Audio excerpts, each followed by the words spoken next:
What is going on, everybody, and welcome to another Simply Reliable Studios watch along presentation as we are here to do a watch along for tonight's episode of Smackdown. I am, of course, one of your color commentators, the Renegade of Wrestling JJ Williams, joined by Mr. Reliable himself, Walter Cruz. What's going on, Walter, as we await our play-by-play man par excellence? Nothing much. How are you? So what's been going on? Nothing really in the news now, huh? I mean, couple of things, but just kind of chilling, relaxing today. Hosted a space over on X for a little bit. Popped into another one just before I came in here. Had to, make sure I got that last minute shill. Shared the link for your YouTube page to their little Titantron. That way, hopefully, you'll get over that 100 mark. You're at 99 and hovering. You just need one to hit that triple digit mark.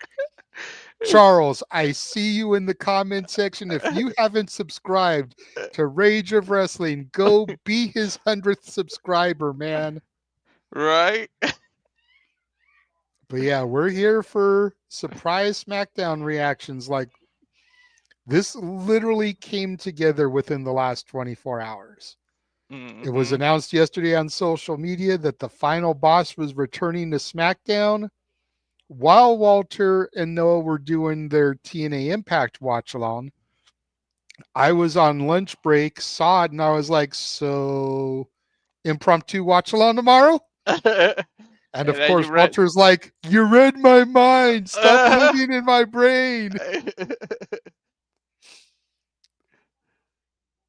Definitely. I was like, I was trying to ask Noah in the private chat, and he was so into TNA he never saw it. And then you asked, and I'm like, dude, look at the other chat, and he was like, oh, okay. I love Noah to death, but when he gets focused on a watch along, he is focused, man. He doesn't pay attention to the comments until like commercial break, nothing. It's like it is hard as hell trying to communicate with him and, like produce privately while doing the watch alongs because he is so laser focused. Mhm. And I love him for it. It's one of Exactly. the little quirks about Noah. We know he's all the wrestling. But Hmm.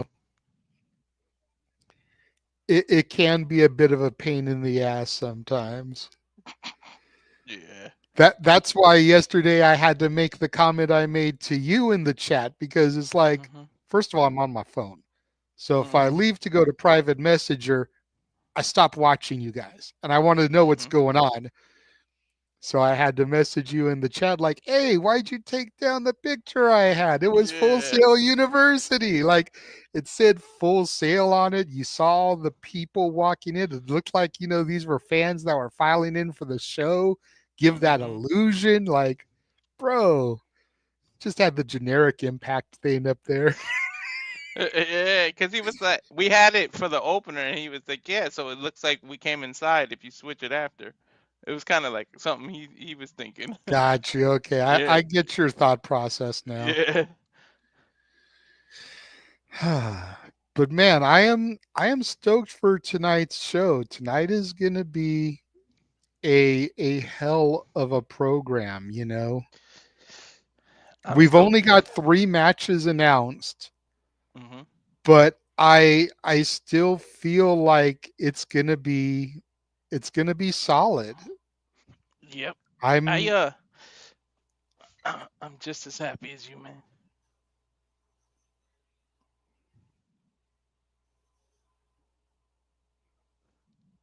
I think I refurb for a minute. There we go. Uh, We can take down the one that's blocking Tiffy's face. Bam. There we go. What is going on, Safet? Pop in the chat. What's going on, Pop? What are our thoughts on the timing of The Rock's return?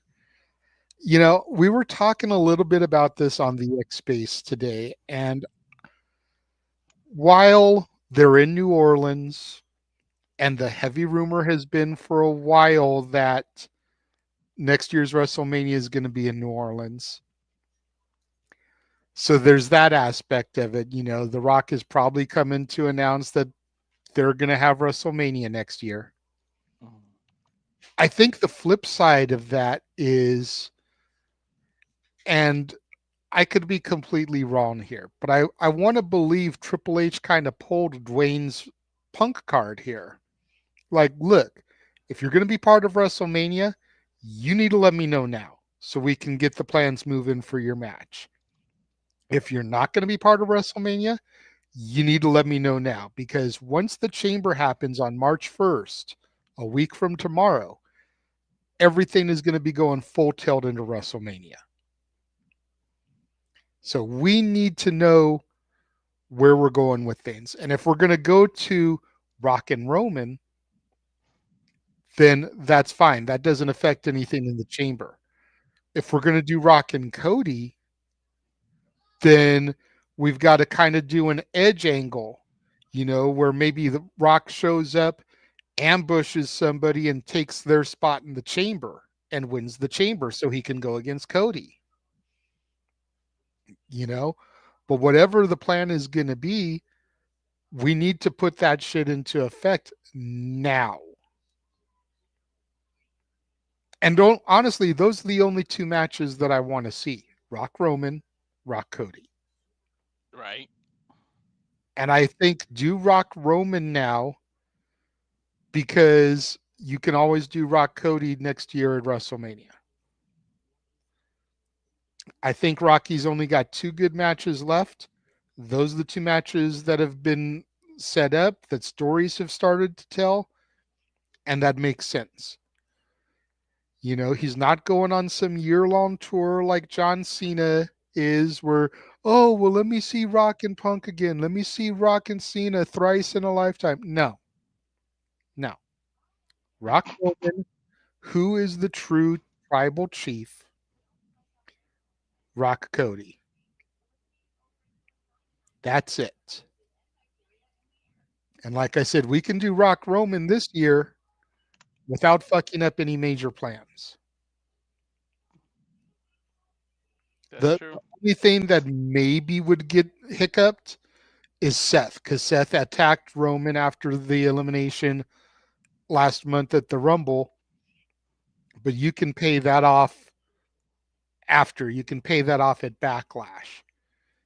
Seth Rollins could cost Roman Reigns the match against The Rock, and then you get the match at Backlash. Something. We can pay it off there.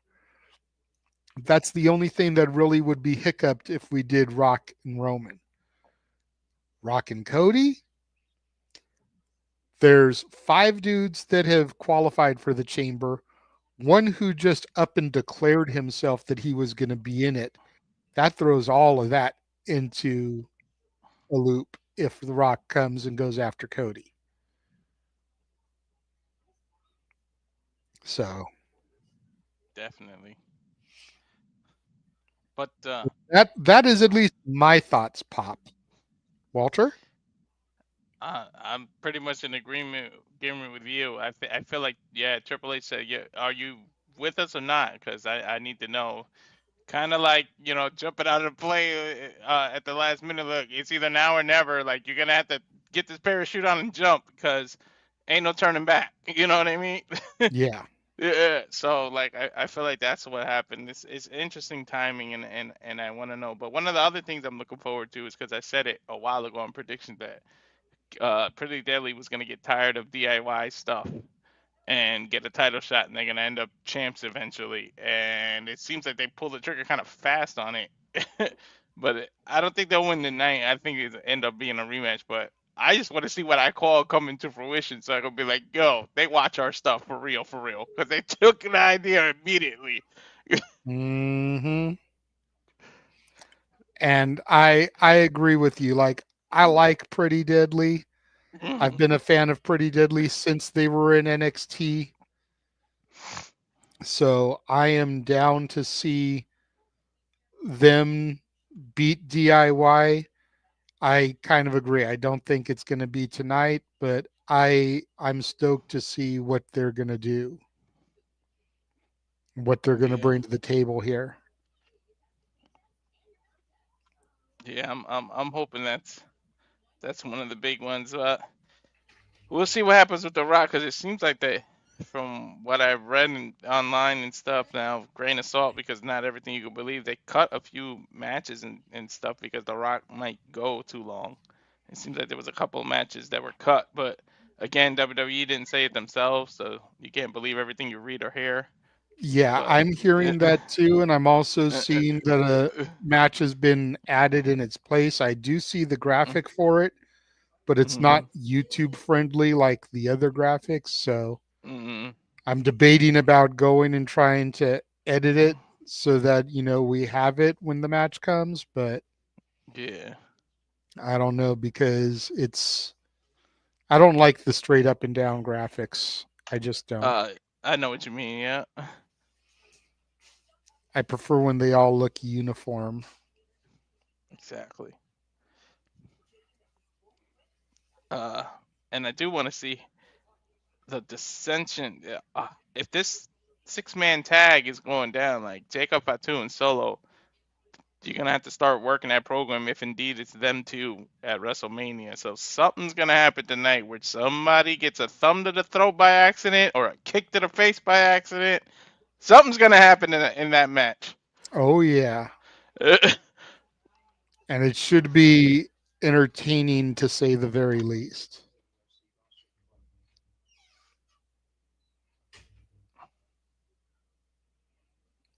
Uh, just going to go ahead and leave it straight up and down because I don't want to smush anything. But I do want us to have the graphic. Okay, Noah said he'll be here soon. No worries. We've got you, bruv. It's Mm-hmm. just pre show hype. But yeah, that 6-man tag. I mean, the other thing to look at is how combustible the babyface side is because Damien Priest, Braun Strowman, and Cody Rhodes. That's an interesting team. I mean, granted, they've all got heat with the bloodline, so I get it. But it's strange bedfellows to say the very least. Mm-hmm.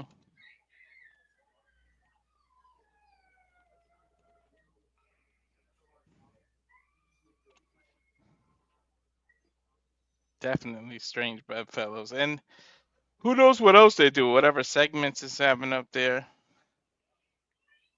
And Yeah, then well, if Bro's a rumors little are to pissed be off. believed, The Rock is going to take up a good chunk of the TV time. All That's right. No. what SAP is reporting. That's what other people, quote unquote, in the know are reporting. And I'm not saying that as a slight to SAP or anything, but we're not internet wrestling journalists, so we don't have any inside sources. But that's Exactly. that's just what they're saying is that The Rock is going to take up a good chunk of the TV time, and I kind of feel like rightfully so. There's a reason why he's The Rock. There's a reason why he's the most electrifying man in all of entertainment. Mm-hmm. I get what It, my brother's saying, but it's The I, Rock, damn it. If it was anyone else, I can't I see it get it. because I'm editing the graphic. What is he Uh, saying? says love Rock, but what the fuck? I wanted to know who attacked Jade. If Naomi match got cut, now I feel like they won't even mention Jade.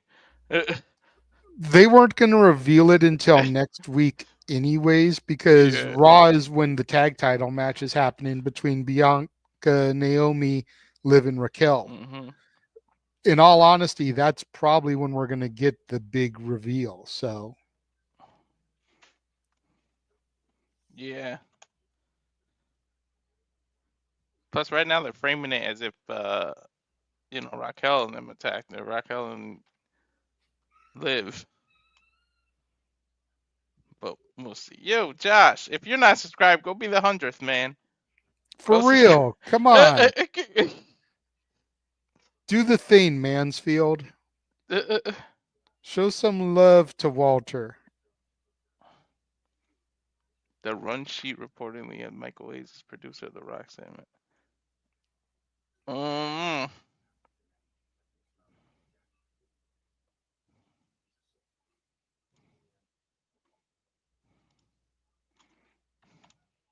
I was just waiting for it. I'm getting hyper now that 8 o'clock is around the corner over here in the east. I'm getting hyped for this. Oh yeah, Uh, definitely. That's why I've been trying to find stuff to do all day. Didn't want to sit here dwelling about it. It's like, let's get a space going. Let's get some conversation, some discourse about it. Let's let's just have some fun. yeah, couple of minutes, 7 minutes. No, Yeah, eight give or minutes. take. Give or take. Yeah. Still sitting at 99, bruh. Right? Hovering over here. You'll get it. You'll get it. Hmm. Pop, if you haven't subscribed to Walter's channel, go to Rage of Wrestling and be his 100th subscriber, Pop. I think he is because I noticed Pop's comments a lot on my channel. He watches my channel, which I really appreciate it. Okay. Rage of Wrestling, Josh. Rage of Wrestling. It's literally underneath my name, Josh. To be fair, even for me, like that's tiny. Yeah. Like I'd have to give you the solo shot. Yeah. No spaces, by the way. If people look for it, don't space it because other stuff will pop up. If you don't space it, it'll immediately go to me. And Pop says he has subscribed. Good job, Yeah. Pop. Subscribed, Mansfield says. So hit the refresh and you should see. Woohoo! 100 subscribers for There we Walter. go. Thanks, Josh. I don't think anybody in the clique is at 200,000 Right? subscribers. Like, Sheesh. let's baby steps with Walter, okay? Baby steps. He just hit 100. Now the goal for him is to get to 300 by the end of the year so that him and his wife will do the Hot Ones challenge. So you've got almost 10 months. We'll call it 9 because February is almost over. You got 9 months to get 200 more subscribers. To get 200,000, that would take an interview with The Rock or some shit. Rock has to take over our studio for that. Bruh, just maybe not The Rock, but just something solid like that, man. I just saw a post today that there's a company out here in SoCal is going to be running a show, and Scorpio Sky is going to be there on March 15th. And I'm like, man, if I can figure out transportation and money, I might just have to go and try and do that because me and Sky have history, and I may be able to get an interview with the dude to bring to the channels talking about AEW and why he's not on TV and shit like that. That would get us some traction.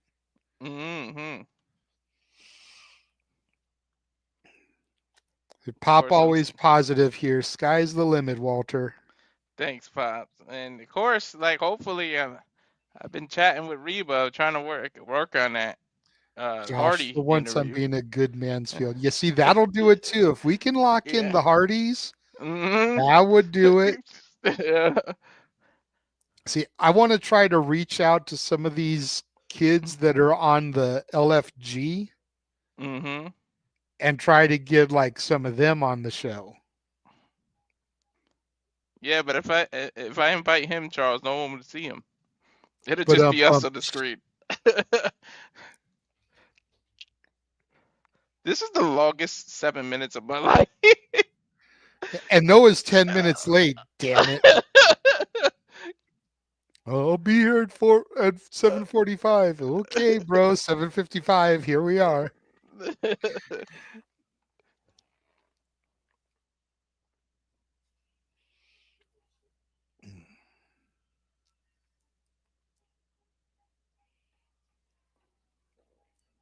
So do they start the show with The Rock, or do they save The Rock for the main event? I almost feel like they should save it for the main event to make sure nobody changes this channel at all. I say they bookend it. Oh, okay. I say let the show start with The Rock coming out doing the WrestleMania announcement. Then we go through the show, and then The Rock can come out and end the show, final boss style. Josh is saying that according to the run sheet, he's in the middle of the show. I haven't seen the run sheet. I don't know how I would get a hold of the run sheet. Right? Pretty sure I know how he got a hold of the run sheet. You know, being a subscriber to a certain select website, but that's probably where he got the information. And I'm not going to sit here and doubt its validity, but I just haven't seen it. I heard the beep. Say his name and he appears, everybody. Hey! This is weird. Hey. I am not usually on assignment for Friday night since Rampage no longer exists. But since James couldn't show up to work, I guess once again, like Big Joseph, I'm pulling double duty. But hey, hello everybody, good to see you once again. Welcome back to Sublima Studios. We are covering SmackDown. The final boss engaged is finally going to look like to start his story, or whatever that means. But JJ Walter, good to see us. We are literally less than 3 minutes away from Friday Night SmackDown. Oh, good Lord Almighty, 3 hours. What the hell? So this is going to be interesting. Okay, for the chat room, over or under, we're going to see who comes closest without going over Price is Right style. How many times in 3 hours is Noah going to say fuck television? Let's see your thoughts in the comments. 32. Walter you're says wrong. 32. You're wrong. Y'all are wrong. I think that's over. Are we though, Noah? Are we really? No, you're not. Okay, so Oh, Lord. Pop says he believes in Noah Foster. Damn it. Y'all nice. Charles Schultz says 50. Daniel says 5. Well, Noah, since you just joined, thanks to Mansfield, we just hit the first threshold. We got to the 100 on the channel. From All my right. channel. Rage of Wrestling is finally in triple digits. Congratulations, brother. Long overdue. You deserve it, but more so, you earned it. Thank you, Josh Mansfield, for doing that. So, of course, he will honor that commitment. I'm sure these two gentlemen are going to keep that counter, of course, as you all are having fun. And tonight should be interesting, to say the least. And again, it's good to see y'all once again. JJ, also, first time, it's good to see you. It's been a moment since I've actually done commentary with you. Of course, me and Walter covered Vengeance Day, but this isn't your NXT. This is Friday Night SmackDown, but you know very well what the final boss means, considering you're the one that called the finishing pin to Cody's story last year. Hey, The Rock always emotes emotion. He always projects electricity. I mean, I'm sure we'll see it when he comes out. He always shows us the goosebumps that even at 50-something years old, he still gets coming out to that live audience. I'm just stoked to see what he's going to do. Now, heavy rumor is that a good part of his being there is he's going to announce WrestleMania next year for New Orleans. New Orleans has been touted for a minute as the favored city. They're in New Orleans tonight. Rock is on the board of TKO. It just makes sense for him to come out, do some Dwayne board work, and announce WrestleMania. Uh-huh. But it didn't say Dwayne Johnson returns. It didn't say The Rock returns. No. It said the final boss returns. So that tells me we're going to get something to further progress a storyline. It has to be at this point. Is it going to be Rock Roman? Is it going to be Rock Cody? We shall soon find out. Is it going to be something we don't expect, or a combination of the two? Regardless, the Elimination Chamber is supposed to decide who faces Cody Rhodes for the undisputed WWE Championship come next week Saturday night. And yes, folks, we'll be covering that. Again, City Predicting will be back next week, Thursday night, 10:30 p.m. Eastern Standard Time. You never know who's going to join me for Simply Predicting. Stay tuned for more on that. I got the W logo on my screen. Guys, let's get ready to go. Remotes engaged. Friday Night SmackDown begins right now. Let me know when you get together. Oh, we've already passed that. We got a shot at the skyline. Yep. Oh man, I posted it together thinking. Yeah, I think Noah and I were right in sync because he said he had the logo and I had it too. Yeah. It sounds like Joe Tessitore's back as well in the play-by-play seat. But yet we're in the Big Easy, and nothing's going to come easy tonight. We're on the road to WrestleMania. New Orleans, Louisiana plays host. Welcome, everybody, to Friday Night SmackDown. If you have been living under a rock, breaking news has hit all the headlines. Finally, the final boss returns to WWE. The final boss will be in the building tonight on SmackDown. JJ, we have no idea what to expect, but we know it's going to be electrifying. Absolutely. It looks like Josh knows what to expect because he's seen the run sheet. Josh, stop giving that type of information. Let us be surprised by some of it. You said you were being a good Mansfield, but Tiffy time puts me in a good mood. Hello, Tiffy. And Timmy Stratton will be in action one-on-one tonight, Walter, against Candice LeRae after the fallout last week with Nia Jax, Candice LeRae, and Trish Stratus. Looks like we are still going to get Naomi versus Liv Morgan. So the reports on the internet were false about the match being scrapped. Goes to show, don't believe everything you read on the internet, folks. Yeah, but believing Cody Rhodes when last year he finished his story. Of course, the face WWE that you see him with SmackDown general manager Nick Aldis. Oh, I think we're perfectly in sync then. Out of his hands. Ooh.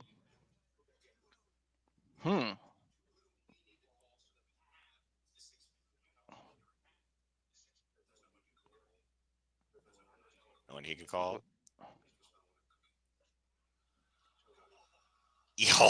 Right off the bat, dropping the Rock. And the final boss wants to see Cody in the ring. Holy hell, he's out of the 6-man tag. Well, again, guys, like I said, at the end of WrestleMania last year, the Raw to WrestleMania, The Rock gave Cody Rhodes something we still don't know what's in his pocket, but he said, your story with me is just beginning. And if you looked at his social media, he suddenly said, it's time, with a picture of a Rolex watch given to him by Cody Rhodes prior to WrestleMania 40. And I'm wondering, Noah, we've been wondering since the Raw after Mania last year what The Rock gave Cody Rhodes.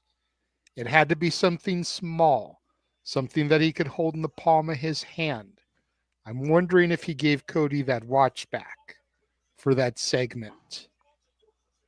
The watch that his daddy sold so that he can wrestle.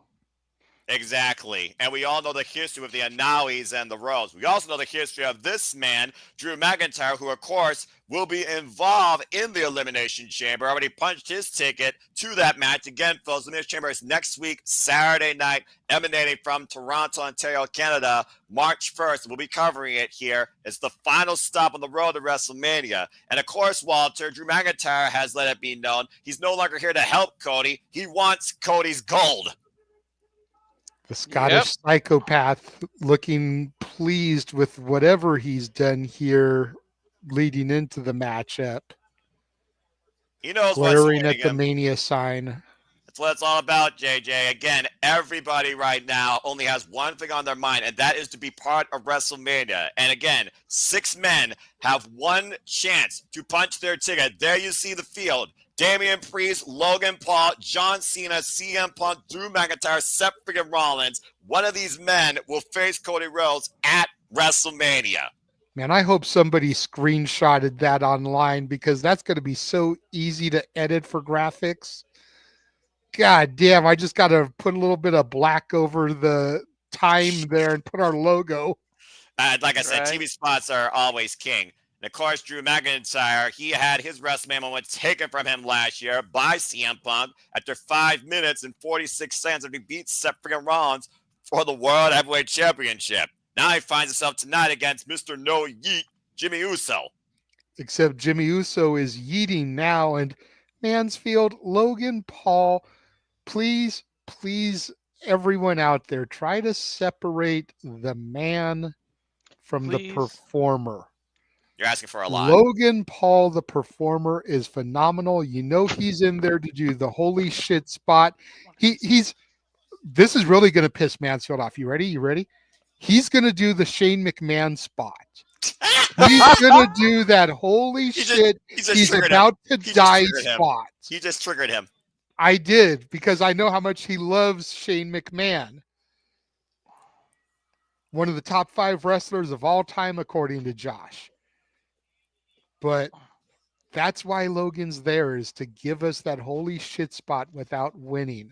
Well, anyway, let's go ahead and talk about the person that's on our screen, with all due respect to another person Big that is Jim. Jimmy Uso, of course, is associated with Roman Reigns, which is why Drew McIntyre, of course, has been targeting him, because Drew McIntyre is still going after anybody associated with Roman Reigns, because the bloodline cost him so much, including his moment when he went home to Clash of the Castle. He's never forgotten. Gentlemen, I like the neon trim on Jimmy's outfit there. Very much Naomi inspired. He's feeling the glow. Well, we know Naomi will be in Action there tonight. And Walter, of course, you know Jimmy Uso, as you said now with JJ. He is, along with Yeet, supporting his brother, who, of course, will be involved at WrestleMania. When they actually reunite eventually and get those tag titles again, that pop is going to be just as crazy as WrestleMania when most of our spoiler, I can predict it way now that freaking Jay is going to win that damn title.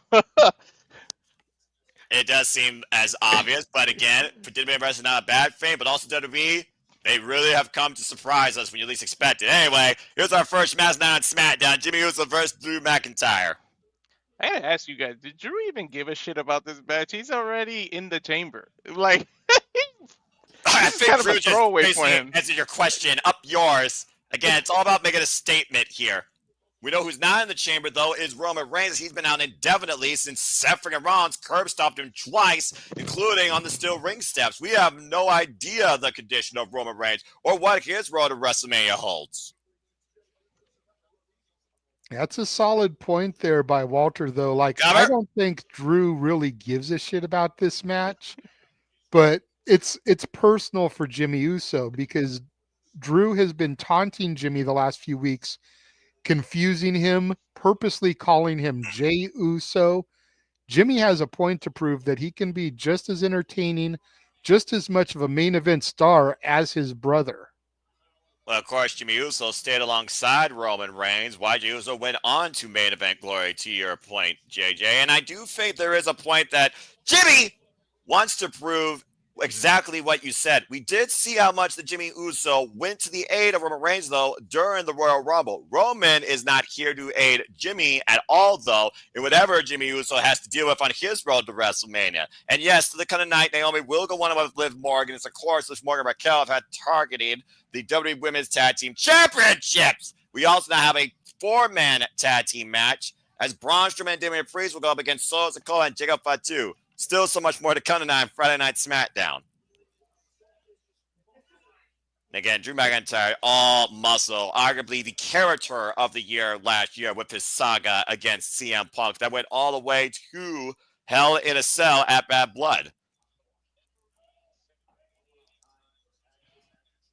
And again, taunting Jimmy Uso, saying no mania for you. First one-on-one match here, by the way, ever between Drew McIntyre and Jimmy Uso. So he sent up and over, lands on the apron. Jimmy Uso.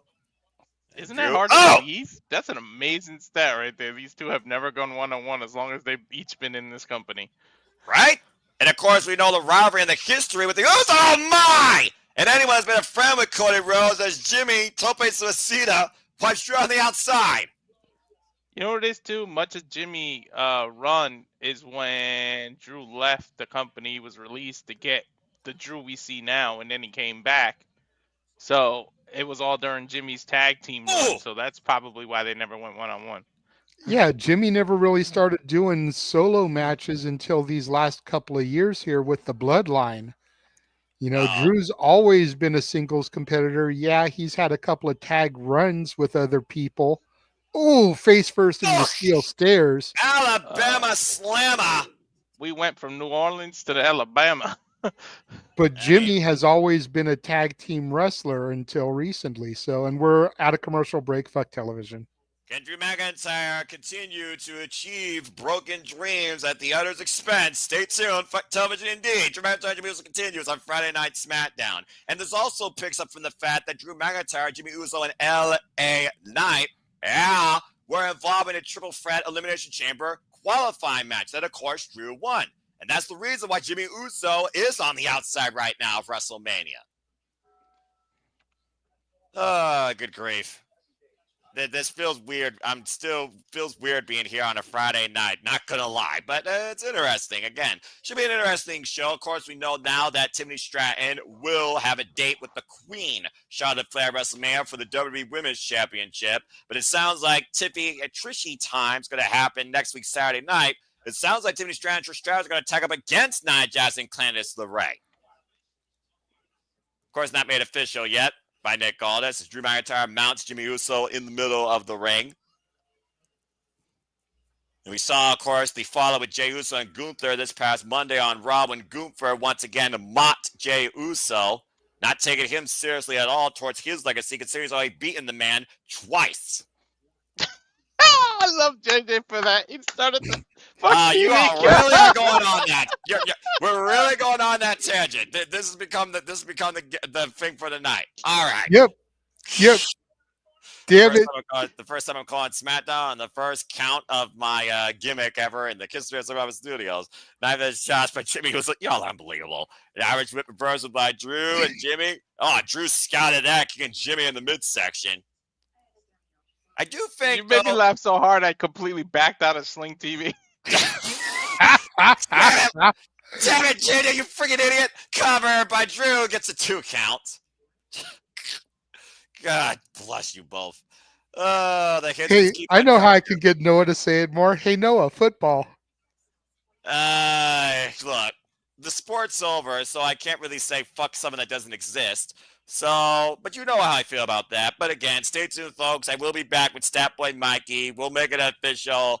Annual traditions. It was a lot of fun, and people did enjoy that. Shout out, by the way, to DJ Mikey, who apparently really enjoyed me and Mikey's analysis. So, yes, I'll be back calling the Super Bowl again next year with Statboy Mikey. So, stay tuned. There's an advanced announcement for you before the final boss even came out. Wow. I'll do it with you this time. We'll keep it at a 3-way. Yeah, you could call it in Spanish, courtesy of Tubi. Why Tubi was slightly ahead of freaking Fox Stream. Good grief. Josh wants you to do the NFL draft with Mikey. I don't know a single thing about any players or any teams. I would be so oblivious to what's happening, it would not be funny. And if there's one thing I'm going to do, I'm going to be integral and mostly knowledgeable in anything I choose to do with any of these yahoos. So that is a big no, officially. Sorry, bro.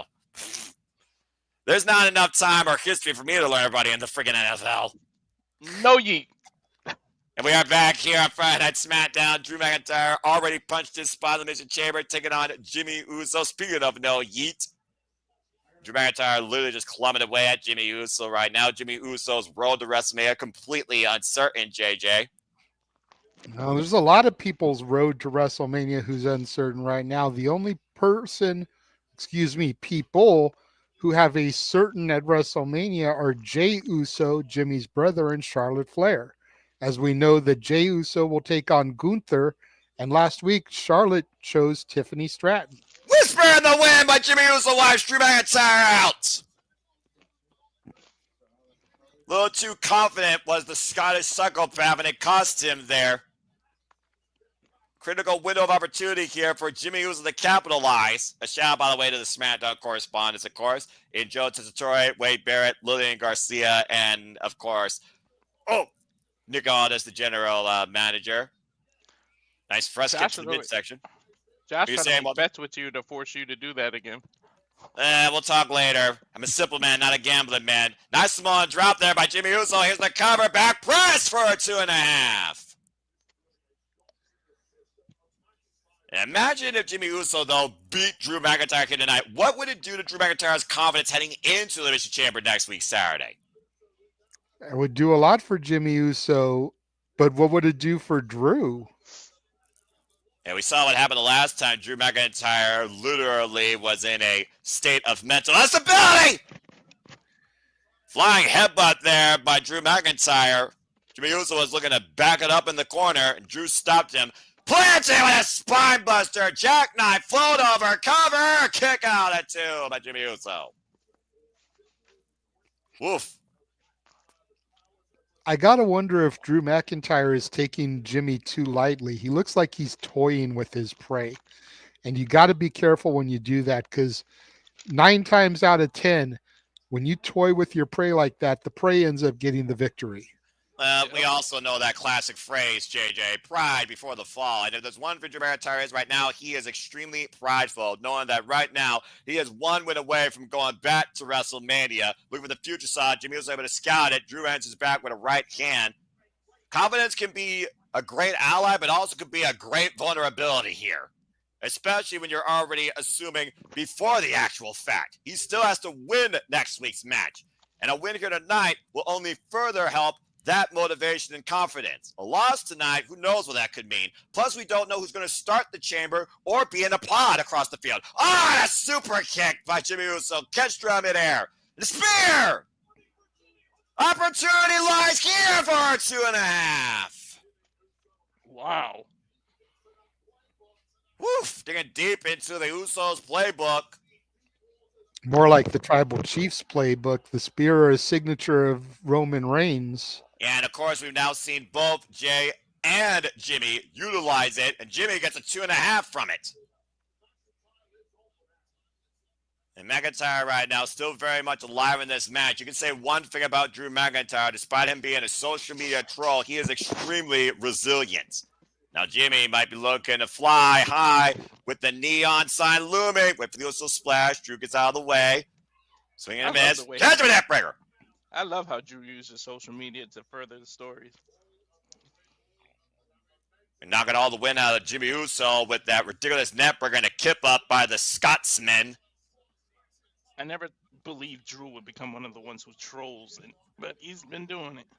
Now, figure out what caused that character last year. Now it might be on the countdown. The Claymore country rising a super kick.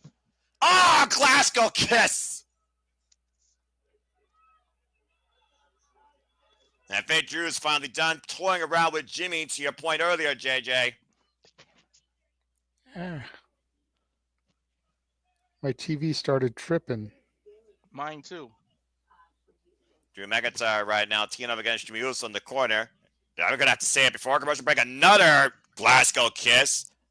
Now hooking up, Jimmy Uso might be perhaps 1 Claymore away from putting this thing away.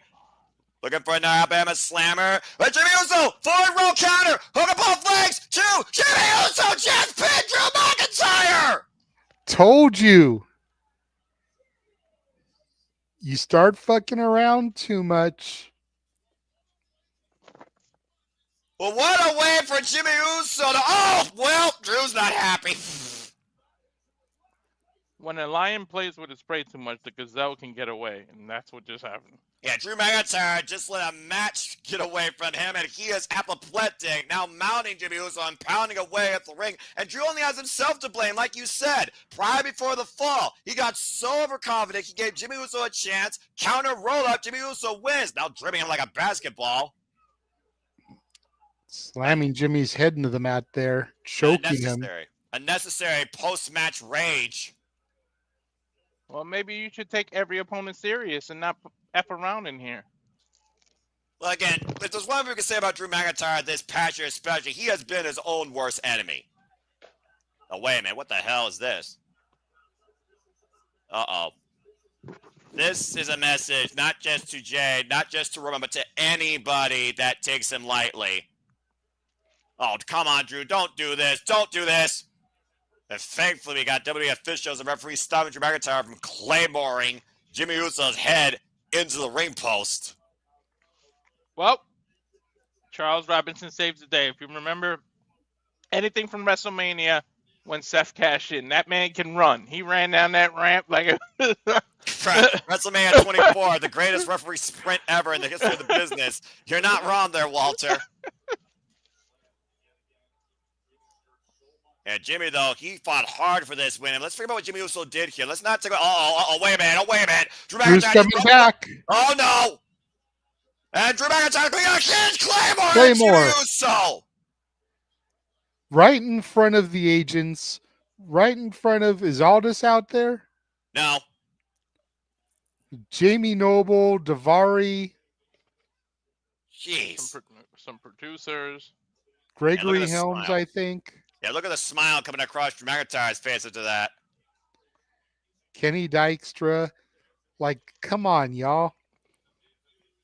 Well, that was a big win for Jimmy Uso. And still to come tonight, following the big news, we know we have Braun Strowman and Damien Priest teaming up against the Bloodline, Sikoa and Jacob Fatu, after what happened last week in that triple threat Battle of the Beasts, as Damien Priest punched his ticket to Elimination Chamber after Solo inadvertently hit the Samoan Spike on Tonga. Can Solo and Fatu coexist? Does he still acknowledge him as his tribal chief and love him? We went from 6-4. And of course, we was going to have 6, like you said, because Cody Rhodes came in the building. I expected to be in action, but the final boss has changed his plans for tonight. And again, last week on Friday Night SmackDown, it was Sikoa that got involved in that triple threat, and Cody Rhodes also got involved, getting his pound of flesh against Sikoa, and all hell broke loose. Inverted Samoan Spike to Tonga in front of Jacob Fatu as Cody Rhodes got out of the way. You heard Solo say, "I love you," though, and all hell again. Literally, everyone falling apart on the outside. Crossroads to Solo, and Damien Priest capitalized, sending Braun Strowman south of heaven and punching his ticket to Canada. You know what the X factor is, gentlemen? If there's a fallout between Jacob and Solo, who's Tonga's loyalty lie with? He's gonna have a choice to make too now. Speaking of which, Sikoa has just arrived. You almost wonder. You almost wonder, to your point, Walter, has he spoken with Jacob Fatu since that false Samoan Spike? Uh-oh. That's if he can say anything more than yeah. Is that Naya on that production truck behind him? I don't know if that's Naya or Lita. I have no idea. I think it's Lita because it looks like Legends. Yeah, maybe so, because, yeah, the Legends. At first, I just saw Hogan. I thought maybe it had Naya there too, but now that I see Jimmy Hart, maybe it is Lita.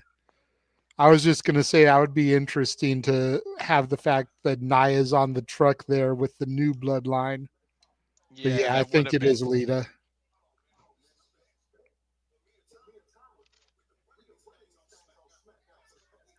David Two's saying that he and Tom are running things.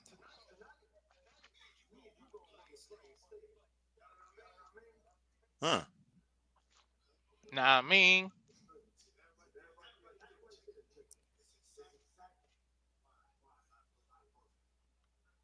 JJ, I'm just going to put it out there. That's the second time Sikoa has told Jacob Fatu, "I love you." You know where this is heading, don't you, bruv? I do, but to flip side the coin here for a minute, how many times did Roman Reigns tell his family that he loved him? Fair enough. But I mean, at least this leader of the Bloodline is acknowledging his family and telling them that he loves them. Well, I know you'll be acknowledging the final boss again. So look at the night, the final boss returns to Friday Night SmackDown. We got a full commercial break. Fuck television. Shout out to Safed and Matt Helms also in the chat. Good to see you all.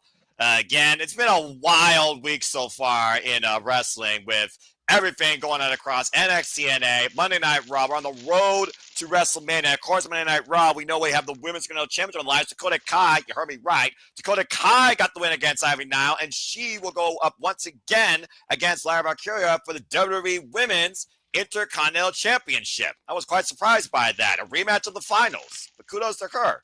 Maybe Dakota Kai finally has an upside for her. I guess only time will tell. If her knee can stay intact. Well, I mean, hey, she still had less surgeries than Rey Mysterio, and stop me when I'm telling lies. Not by much. You sure about that? Less of a career. Look. Analytics aside, yeah, Rey Mysterio's been in the business double the length of her career, at least. Triple all right. the length. Probably. If we're going to go look at You cage figure match. Rey Mysterio was wrestling in the mid '90s in ECW. Not to even mention AAA. Was Dakota Kai even born in the mid '90s? The Kiwi? I think so.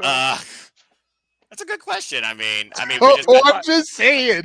I think Rey Mysterio's been wrestling longer than the girl's been alive. Right, to be that's an fair, unfair comparison. okay, maybe you got me there. She is 36 years old, captain of Team Kick, and yes, King Coda is involved 17 years in the business. So you're right. Rey Mysterio does have at least double on her. Okay, so she was born in '88. So okay, she hasn't, I don't know when Rey made his debut in Mexico though. He still could have been wrestling longer than she's been alive. I'm curious about this now. Hold on. I'm going to look it up because thank you, Cage Match, the Internet Wrestling database, for all your analytics and analysis needs. Okay, Rey made his debut April 30th, 1989. Yep. So 50 years old with over 2,300 matches. His first match was actually registered in 1992 in WWA. It was a tag team bout in California, nonetheless. And Dakota Kai was born May 6th of 1988, so she hadn't even turned a year yet. No. There you go.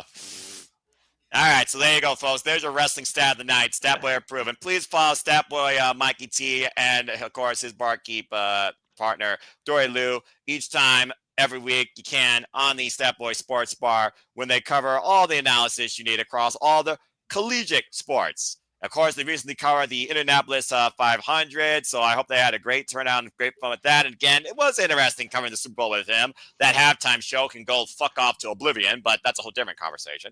You're gonna mention the 500 without saying it's just a bunch of left turns. Come on. Look, I already insulted it. The time's passed. Okay. I'm not going to, puncture a dead carcass. All right, I'm not like that. Okay, first of all, it wasn't Indianapolis; it was Daytona. So watch. Whatever. That's where the Second of all, the halftime show, while I will agree that it wasn't my cup of tea, there was a lot of entertaining stuff within it. You just had to know the context of the performance. And considering I know that, one, you don't listen to rap music. Hail to the no. And two, because of that, you wouldn't know any of the context. That's why it probably was a complete miss for you. But there was so much shit packed into that halftime show that if you know context, made it very much entertaining. It was my There were a lot of shots there to Drake, who Kendrick has been dissing over the past year, to the point where two of Drake's ex-girlfriends were dancing in the halftime performance. How much more disrespectful can you get than that, to have two of the dude that you're beefing with exes dancing in your performance in front of billions of people worldwide? Right. No, and not only that, who owns PlayStation? Sony. Drake is signed to Sony, and they were in a controller the whole time dancing. That was a Sony PlayStation controller. There's layers to what he did. Yeah. And Kendrick Lamar put up more yards in his halftime performance than the Chiefs did the whole game. Damn, that's an insult. Well, and that is Statboy approved. We did the numbers. Well, still, fuck rap. Rap is whack. Anyway, what's not whack is the Elimination Chamber. Of course, there's always been that final stop on the road to WrestleMania for several years. Of course, they are literally talking about it right now. Again, folks, we know our feel for the men. We know our feel for the women. Speaking of Monday Night Raw, Roxanne Perez punched her ticket to Elimination Chamber, beating Raquel Rodriguez, and what was kind of a team effort when Liv Morgan tried to get involved as well, and then Naomi and Bianca Belair got involved. But regardless, we now know who's going to contest to try and challenge Mommy for the Women's World Heavyweight Championship at WrestleMania, and who could challenge Cody Rhodes for the undisputed WWE Championship at WrestleMania. So get your predictions ready to go, folks, because, of course, the WWE Predictions League is continuing this year. That's our next stop. Predictions come next week, courtesy of Sumo Studios and No DQ, so stay tuned. Question for you, Noah. Possibly, Additionally speaking, how many picks do we get for the chamber? 2, right? if I remember correctly, Bossman Rip usually has me create the forums for 2 picks. I think he does a primary and secondary because there's a field of 6. Okay, I thought that too, but I wasn't positive. Plus, figured if anybody watching the stream is part of simply predicting, then they would like to know that in advance so they can start thinking this. Well, I know she is not going to win the match. But how awesome would it be if the Prodigy was either the last one pinned or the next to last one pinned? That's what I'm hoping for personally. I want her to start, and I want her to be part of the finish, just like she was the Iron Woman for the Royal Rumble, the longest running time for a woman ever in the Women's Royal Rumble match. You know, I want her to be the first one to come in off the pod, because that would be just like the number 3 entry in the Rumble, which she was. She'd be the third one in, and then have her be the one to get pinned to lose the match altogether. So it would be just like a repeat of the Rumble. It would actually be very interesting to see her pin Bayley, considering Roxanne was pinned by Julia at Vengeance Day, but it was Bayley that was taken out by Cora Jade at Vengeance Day in the Fatal 4-Way in that final crazy finishing sprint cause and effect stretch. So I do understand what you're saying. And of course, we know Bayley and Roxanne are still at odds. And it'd be very interesting for me to see Roxanne eliminate Bayley, or push come to shove, kind of like what happened with Logan Paul and Orton last year, if Bayley eliminates Roxanne and Roxanne costs Bayley the chamber match. Well, if you watch Raw, it's Roseanne Perez. Michael Cole. There was a huge botch on Raw. Botch! Who the hell is Truth talking about? A Louisiana legend is going to be his tag team partner. A Louisiana legend. Randy Orton? And I like this pairing of Mello and The Miz, because The Miz is tenured enough that he can really help Mello to that next level where Mello has been lacking since his draft. And Mello don't Miz is a great tag team, because what's Mello's catch line? Mello don't miss. So Mello don't Miz. It's perfect. Oh my gosh, that is a strange Mello doesn't even give Miz the props to let him do his entrance.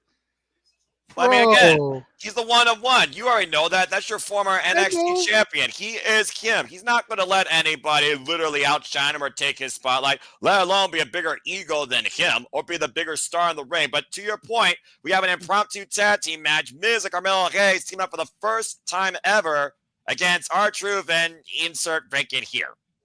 Up next on SmackDown. Who the hell's going to pair up with this goofball? R-Truth hurts my brain. Randy Orton. Well, we'll find out after this commercial break. Fuck television. No, he's Missouri. What am I talking about? Well, St. Louis, Missouri. Do you all know your U.S. geography? Good grief. I am not the learning tree, but even I know where New Orleans is. Ay, ay, ay. I mean, if he wasn't going to be in the tag team main event, I would say have Truth and Priest team up. You know, a little Judgment Day action. Oh, that's true. That'd be downright ridiculous. That's what would make it great. Come on, Noah. Have a sense of humor, bruv. I know who it is. It's Little Jimmy. God damn it. JJ, hold on for one moment. Damn it, Walter! You freaking idiot! Ay, ay, ay, I'm surrounded by fools. That's not my type of humor, all right? That's illogical, and it makes me very angry. Anyway, R-Truth freaking screws up things worse than Toru Yano on New Japan Pro Wrestling. Speaking of New Japan, Gabe Kidd will be in action on Collision tomorrow night against The Butcher. Very curious to see what that might mean going forward. Maybe Gabe Kidd will challenge Daniel Garcia for the TNT Championship down the line. Speaking of AEW, of course, first stop in the AEW this year, Revolution. Revolution is stacking up quite interestingly, for me anyway. And of course, we're covering that here at Super Studios. Again, if you haven't already, subscribe to Rage of Wrestling. Subscribe to Casting Studios. I'm sure that the Renegade and the Rage himself will have another unique 2-person video. Go check out their last video, Top 10 Sequels Better Than the Pilots, courtesy of Casting Studios and the, of course, Rage of Wrestling. What's up? Noah. What's up? Someone from Louisiana is going to team up with Truth. Yes. Who did WWE just sign on Tuesday night? Oh, that would be absolute Ricky Saints from New Orleans. Why do you say that? What better way to get him to the public than to bring him out for this right now? Oh, JJ, I didn't even think of that. Man. He's still going to be an NXT talent, but dude, you just signed him. Have his first match be this in his home. And his name is Saint? Seems like it makes sense to me. Also in the same building as Cody Rhodes and the person that he's been compared to by everybody in the business, The Rock. You might be onto something there. Oh, now I need a backstage segment where he just looks at The Rock and just walks away. Like, have matching suits or something similar. Don't do anything else but just bump into each other. The day that Ricky Saints and The Rock go face to face in the same shirt and sunglasses is the day that I literally lose my damn mind. And I think the Spider-Man meme actually matters and has actual realistic believability. And I condone what Lee said here. Damn it. Come on, R-Truth. The man just hit 100 subs tonight. Unblock him. Right? He blocked you? I have no idea. I swear he meant to block someone. I've never said one thing negative. Go through any video I've been on. Now, I wonder if you look like somebody and he just didn't necessarily know who you were. I mean, he called friggin' Triple H Adam Pierce at one point, so I mean... Oy vey. I swear, R-Truth, sometimes that brain just doesn't work right. I just really think his brain's not wrapped right. I'm just saying. Anyway. I don't know about y'all, but I just had a Domino's commercial, and that shit looked good. I was like, damn, I ain't had Domino's pizza for a minute, and that shit looked bomb. I had Bambino's, actually, but I didn't have pizza. I had a sub, and the sub was all right. I just went simple, ham and cheese. Not only unblock me, you can grant me an interview while you're at it, Truth. Grant you an interview. Yeah, that way he can explain why he blocked him. Yeah, right? You're reaching for straws here, like these young athletes are reaching for glory in the toughest way possible for another souped-up reality show, crazy WWE, Tough Enough 2.0. Legends and future greats, Sundays, 8 p.m. Standard Time at A&E for those that are into that stuff. Team Bully Ray, Team Mickey James, Team Booker, Team Mark Calloway, who literally has the next future great to come forward in WWE. Stay tuned and find out only on A&E. Hey, I know it's not your cup of tea, Noah, but I highly recommend at least watching the first episode. Give it a chance. I was very, very much captivated by some of the talent they've got down there that's going to be on this show and the interaction between specifically Bully and Taker and the kids. Definitely recommend. And apparently now we're getting a Zelina Vega promo because we don't know who the hell she is and hasn't done anything of substance for a year and a half. Everyone's favorite cosplayer. Former Sarita, of course. Former TNA Tag Team Champion. Former WWE Women's Tag Team Champion. Previously challenged for the Women's Championship in Puerto Rico in Backlash. Against and ain't done shit since then. Rhea Ripley. Well, I mean, she was Queen of the Ring. Not since then. True, but I'm just saying prior to that she was. I'm just saying she has done stuff in her career. But to your point right now, I think Zelina Vega definitely is in need of a reboot. If her cosplay is showing me anything, of course, being a heavy anime video game nerd, which I can respect with that Suzuki sports bike in the Tokyo-like background. And we saw her have a pretty decent performance. Always reminded me of Trish. She's like the Puerto Rican Trish Stratus. Well, it looks like she has her eyes set on Tiffany Stratton's WWE Women's Championship. So we'll see if Zelina Vega wants to be part of Tiffy time soon up in the future. I mean, again, it's the road to WrestleMania. If you're going to have a goal this year, this is the time to try and create it. And, of course, WWE's Road to WrestleMania goes through the Elimination Chamber. We already talked about the men's Elimination Chamber. I'm sure we'll talk more about the women's Elimination Chamber as we go for the night, because I don't think the Elimination Chamber card is still officially fully done. I expect at least one more match to be added. Yeah, I expect one more match to be added. I bet you it's the women's tag that I talked about earlier, because how do you not have Trish Stratus in Toronto on a WWE show? How do you not have her on it? Just fair enough. I think we may get one more in addition to that. So I think a 5-match card is realistic. Well, I mean, the Royal Rumble was 4 matches, JJ. Just saying. But those matches had to be a minimum of an hour. The Chamber doesn't. Yep. True. Let's see, 2, 4, 6, 8. Because it's 2 minutes every person, and then you have the first. I thought 5. it was 5 minutes. Is it 5 minutes between each spot, or is it 3? I don't remember. It's 5. It's 5. So yeah, so let's go 5 minutes for the sake of argument. So that means 20 minutes just to get all the pods open. Mm. So you're looking at probably about 2 30-minute matches. Okay, that's fair. Born and bred in New Orleans. You might be right, JJ. The Louisiana Knights. Oh God, okay. Oh, I see. LA Knight. Yeah. Damn it. Fucking R-Truth. I should have known. He's gonna tell him I'm from Los Angeles.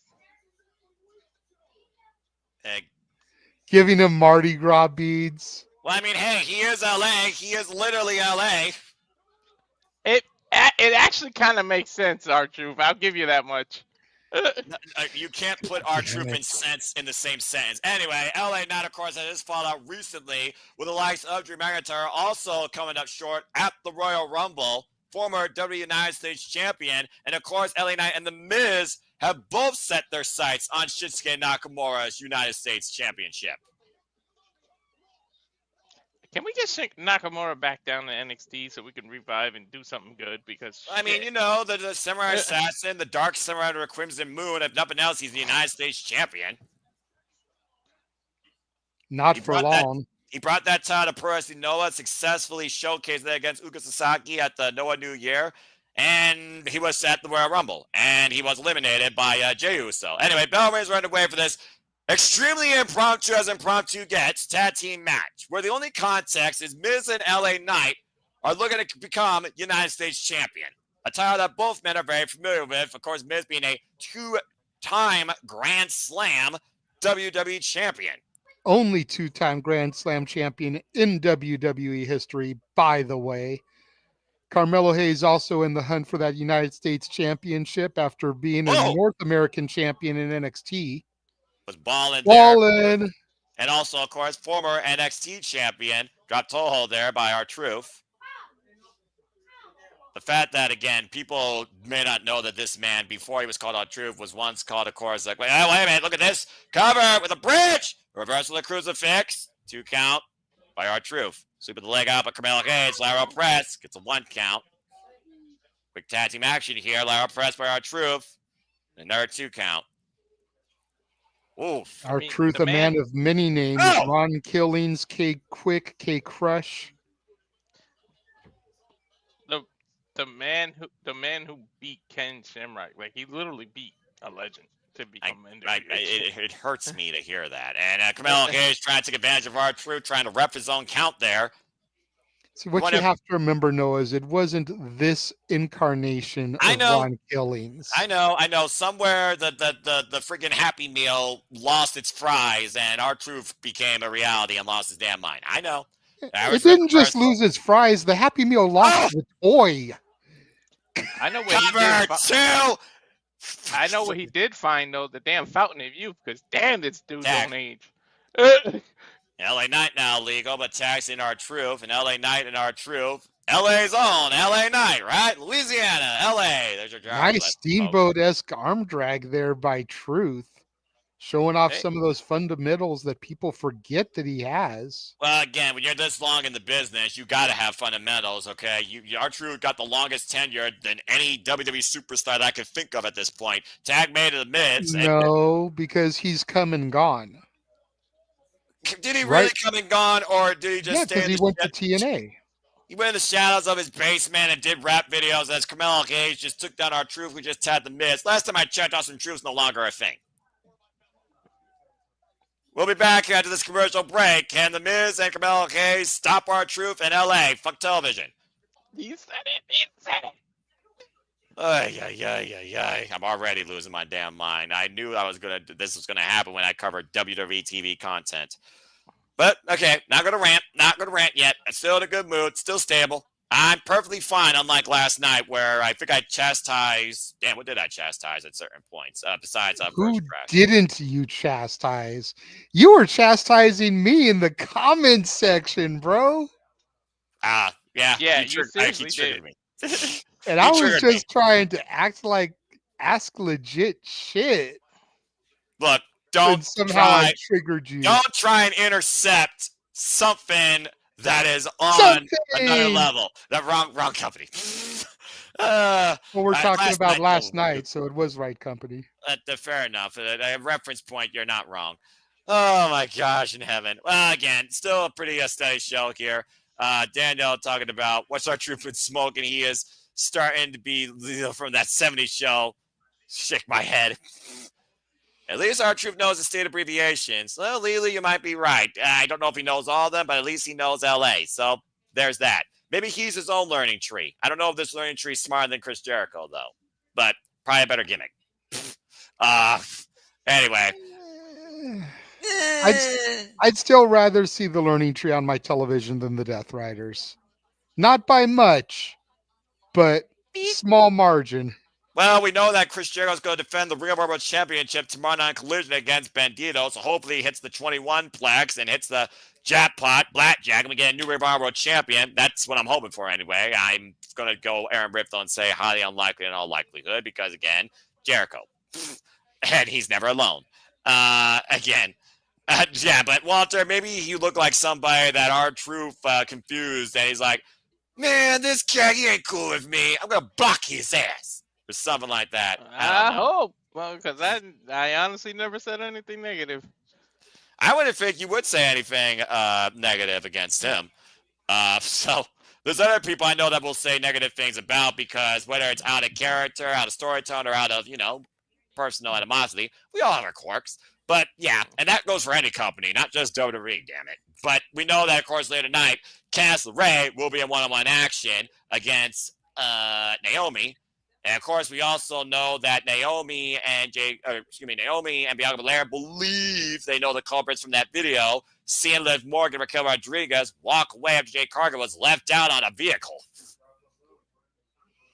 But it's interesting how Naomi reacted to that. So surprised. A bit Just saying. Yeah, I watched very closely when Nick Aldis had the girls come in and told them that they had footage. Naomi looked scared at first. And Naomi was also in the video that they spotted Liv and Raquel. Already out there. Bianca had to come running because she was supposed to be in the match. But Naomi was already out there. And what do they usually say? First person on the scene is usually the guilty party. Roll up by R-Truth by Camilo Hayes. Gets a 2 count here. Get to the midsection by Camilo Hayes. I'll be looking for verse 46, but R-Truth counter into a stunner. Nice counter there by Truth. We are back here on Friday Night Smackdown, impromptu tag team action with LA Knight and R-Truth taking on Camilo Hayes and The Miz. 3 of these men, of course, have their eyes set on Shinsuke Nakamura's United States Championship. Tab made to The Miz. Tab made LA Knight! The megastar and the A-lister. An Irish whip reversal, Irish whip. LA Knight set off with the ropes. Sounds like a match that's made for Mania in Hollywood. Right, a missed opportunity. Right. There's so many ways. Why did they use Snoop Dogg and Shane McMahon? I will never know, especially when one man tore his quad. Anyway, off! Clothesline sends down The Miz, and LA Knight on fire right now. Beautiful great power slam. The megastar is rolling. Elbow drop. Here's the cover. Hook the front leg. Gets a 2 count. Woo.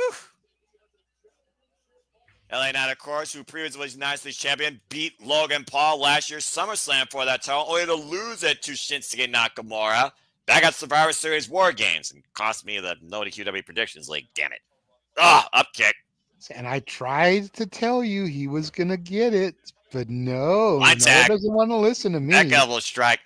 Look, there are so many things I could say about when Shinsuke Nakamura lost his Ooh, way. that was a horrid Botch! tilt-a-whirl. Yeah, I'm about to say he Ugh. lost his the distribution of weight. Carmelo Hayes took advantage with the super kick and the 2 count. And Yeah, I don't know. huge man. loss of the grip, but at least LA Knight was able to protect Miz enough to not drop him on his head and neck. Yeah, I'm about to say, again, it's those split-second decisions there that could cost the person their career. Get to the midsection, BFT denied, LA Knight pushed off into the corner, R-Truth makes the tag, back elbow strike, R-Truth and Carmelo Hayes now legal.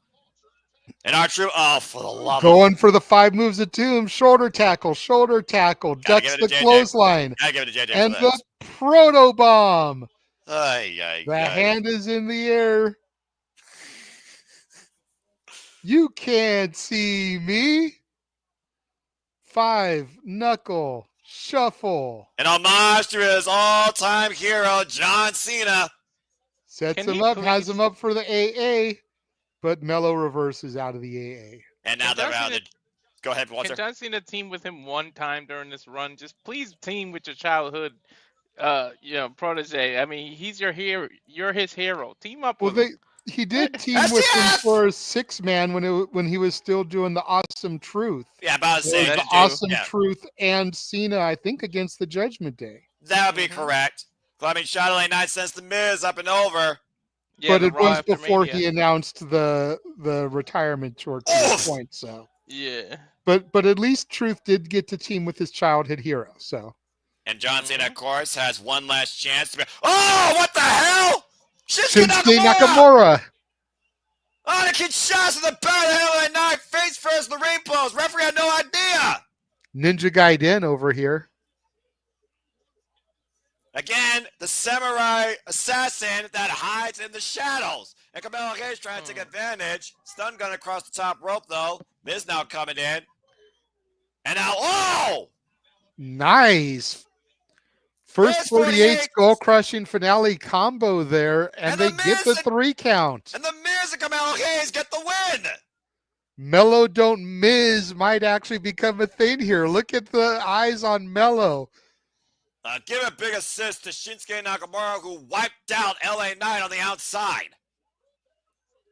But to your point, very unique chemistry found between the Miz and Carmelo Hayes in the first-time tag team outing. Sometimes the strangest bedfellows make the best tag teams. I mean, once upon a time, about 26 years ago, there was a team made up of strange bedfellows, rivals for a good chunk of the year, called themselves the Rock and Sock Connection. Mm. What do you call Braun Strowman and Damien Priest, Walter, as they're going to be in action tonight against Sikoa and Jigga Fatu? 2 big ass monsters. That's what they are. Well, you know who to call this woman. Call her champion, because it's Tiffy time. Coming up next, Tiffany Stratton's in one-on-one action against Candice LeRae when we return to Friday Night SmackDown. See how things go for her tonight. Fuck television. Good grief. Well, that was quite a unique tag team dynamic. And it also does tell me that Shinsuke Nakamura is not done with LA Knight and vice versa. Maybe they'll run that rematch back at WrestleMania. Because I think that's all that's going to lead to, because you know Shinsuke Nakamura only targeted LA Knight, despite what you said about Miz, LA Knight, and Carmelo Hayes all have a nice championship. And what just happened right there, you might have a new tag team involved at WrestleMania for all we know. Hey, and it was last year that The Miz and R-Truth won the tag titles at WrestleMania.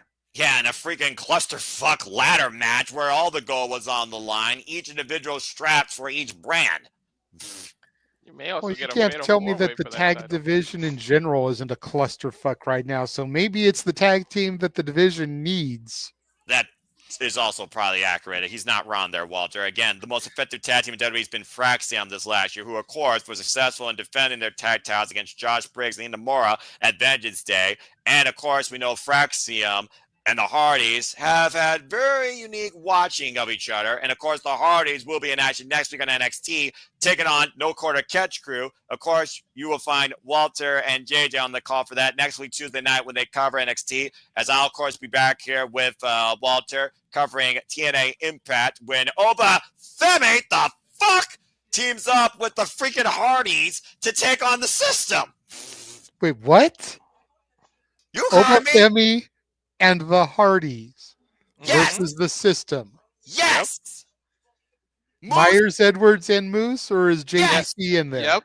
No, Yep. Moose, Myers, and Edwards versus Obafemi and Matt and Jeff Hardy. 6-man tag team match next week on TNA Impact. It was set up last night. Whiskey Tango Foxtrot Helio? Bingo. Oh, roger that.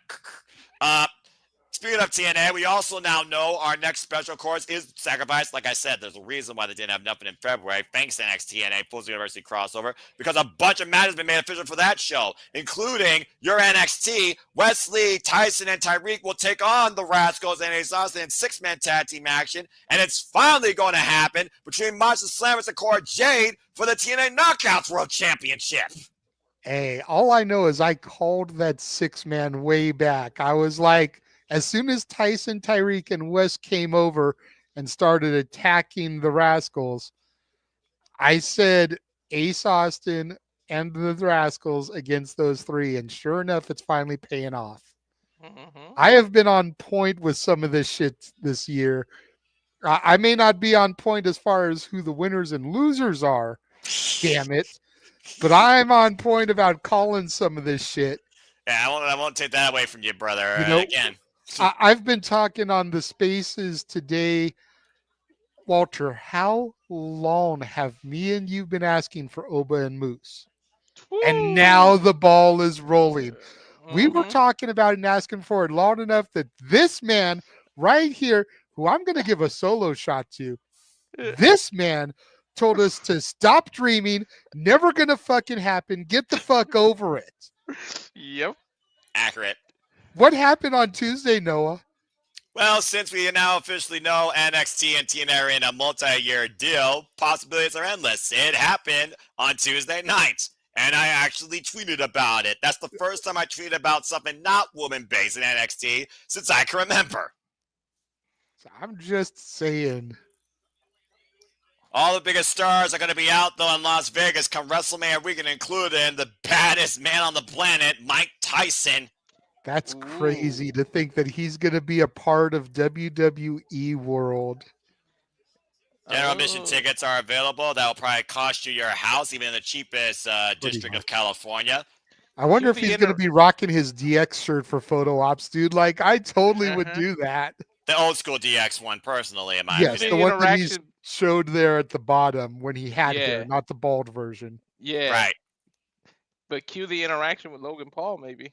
And cue the Queen Charlotte Flair returning to the grandest stage for possibly her 15th championship, as she officially decided to challenge Tiffany Stratton for the WWE Women's Championship. God, I am so over her already. You and me both. You want me to have some respect for you, Charlotte, lose to Tiffany Stratton. What are you going to do if that happens? She will earn some respect for me. Well, I feel like JJ, she needs to put over Tiffany, definitely. I understand where you're both coming from, but Walter, as we're going to have gaming content here, probably as soon as tomorrow, based on our conversations behind closed doors virtually, you know, as far as Mortal Kombat goes, Charlotte Flair, doesn't matter what difficulty, she is that final boss, she is that standard, she's that pedigree, she is that one to be on the grandest stage. To this day, only one person's been able to do it, and that's Mommy Rhea Ripley, but she called her a child. What is she going to call Tiffany Stratton if she does the unthinkable? Mm-hmm. The only one. She chose Tiffany, and I just feel like Tiffany's got to go over.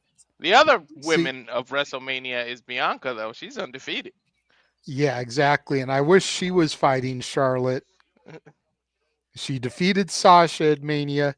She defeated Becky at Mania. I want to see her defeat Charlotte at Mania. Well, like you call Tiffany Stratton the horse woman killer. Hopefully she'll take down this one. She took down Becky. She took down Bayley. Can she take down the Queen? Tiffany Stratton, Charlotte Flair, WWE Women's Championship, WrestleMania 41 in Las Vegas. See, and the main reason I don't want Charlotte to win at Mania, and it really has very little to do with my already underlying hatred towards her. Other than the Rumble, she has not had a single match. I do not want her to walk in, win the Rumble, have no matches between the Rumble and Mania, walk into Mania and win the title. Well, she did say during the post-Mania scrum with Denise Salcedo, she is now working smarter, not harder. Considering the toll that she has taken on her body and her mind in her WWE career since 2014, I honestly don't blame her. And it looks like it's official. Go ahead and say it, JJ. You got TV time in Canada. Tiffy time and Stratusfaction will be guaranteed as the duo of Tiffany Stratton and Trish Stratus will take on Nia Jax and some other chick with purple hair. Candice LeRae. Well, at least Nia Jax is in the WrestleMania main event, so that's a match worth watching for me. Tiffany Stratton, of course, who, of course, cashed in on Nia Jax to become the new WWE Women's Champion with 2 successful defenses so far against Bayley in a very game bout, and Nia Jax, who got disqualified. The massive event Elimination Chamber is going to be as Tiffy Time once again takes over SmackDown, and she will be in one-on-one action here shortly. And by the way, we have not heard no words on Tiffany Stratton since the Queen chose her. So let's see if we finally get words from our champion and what she thinks about this dream match that's finally going to happen. And will it be a nightmare? She's gonna have to address it.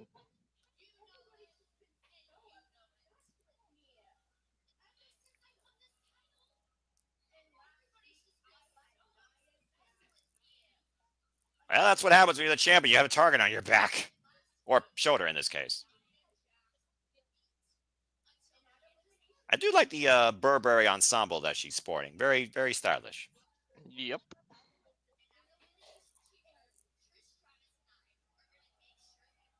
Definitive, and I like how she organically is becoming babyface.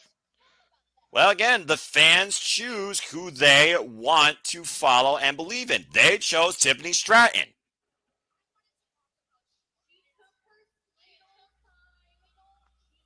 And very polarized reaction, of course, for the Queen Charlotte Flair. Whether you hate her, whether you boo her, whether you love her.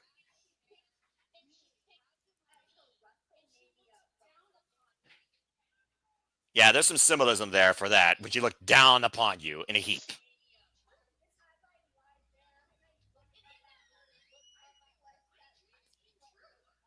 In that moment, dreams came true.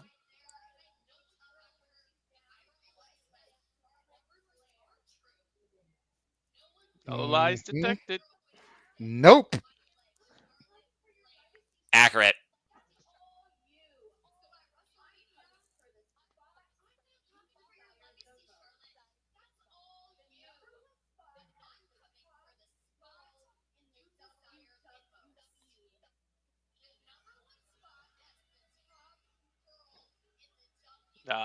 We knew this was gonna come.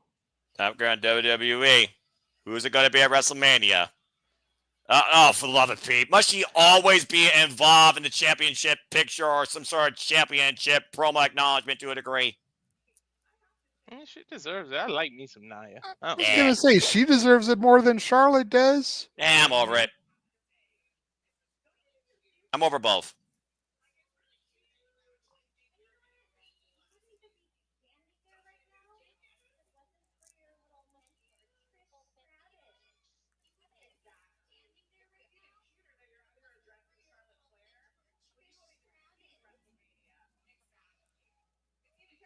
Yeah, basically, folks, they're just hyping up the match next week, Saturday.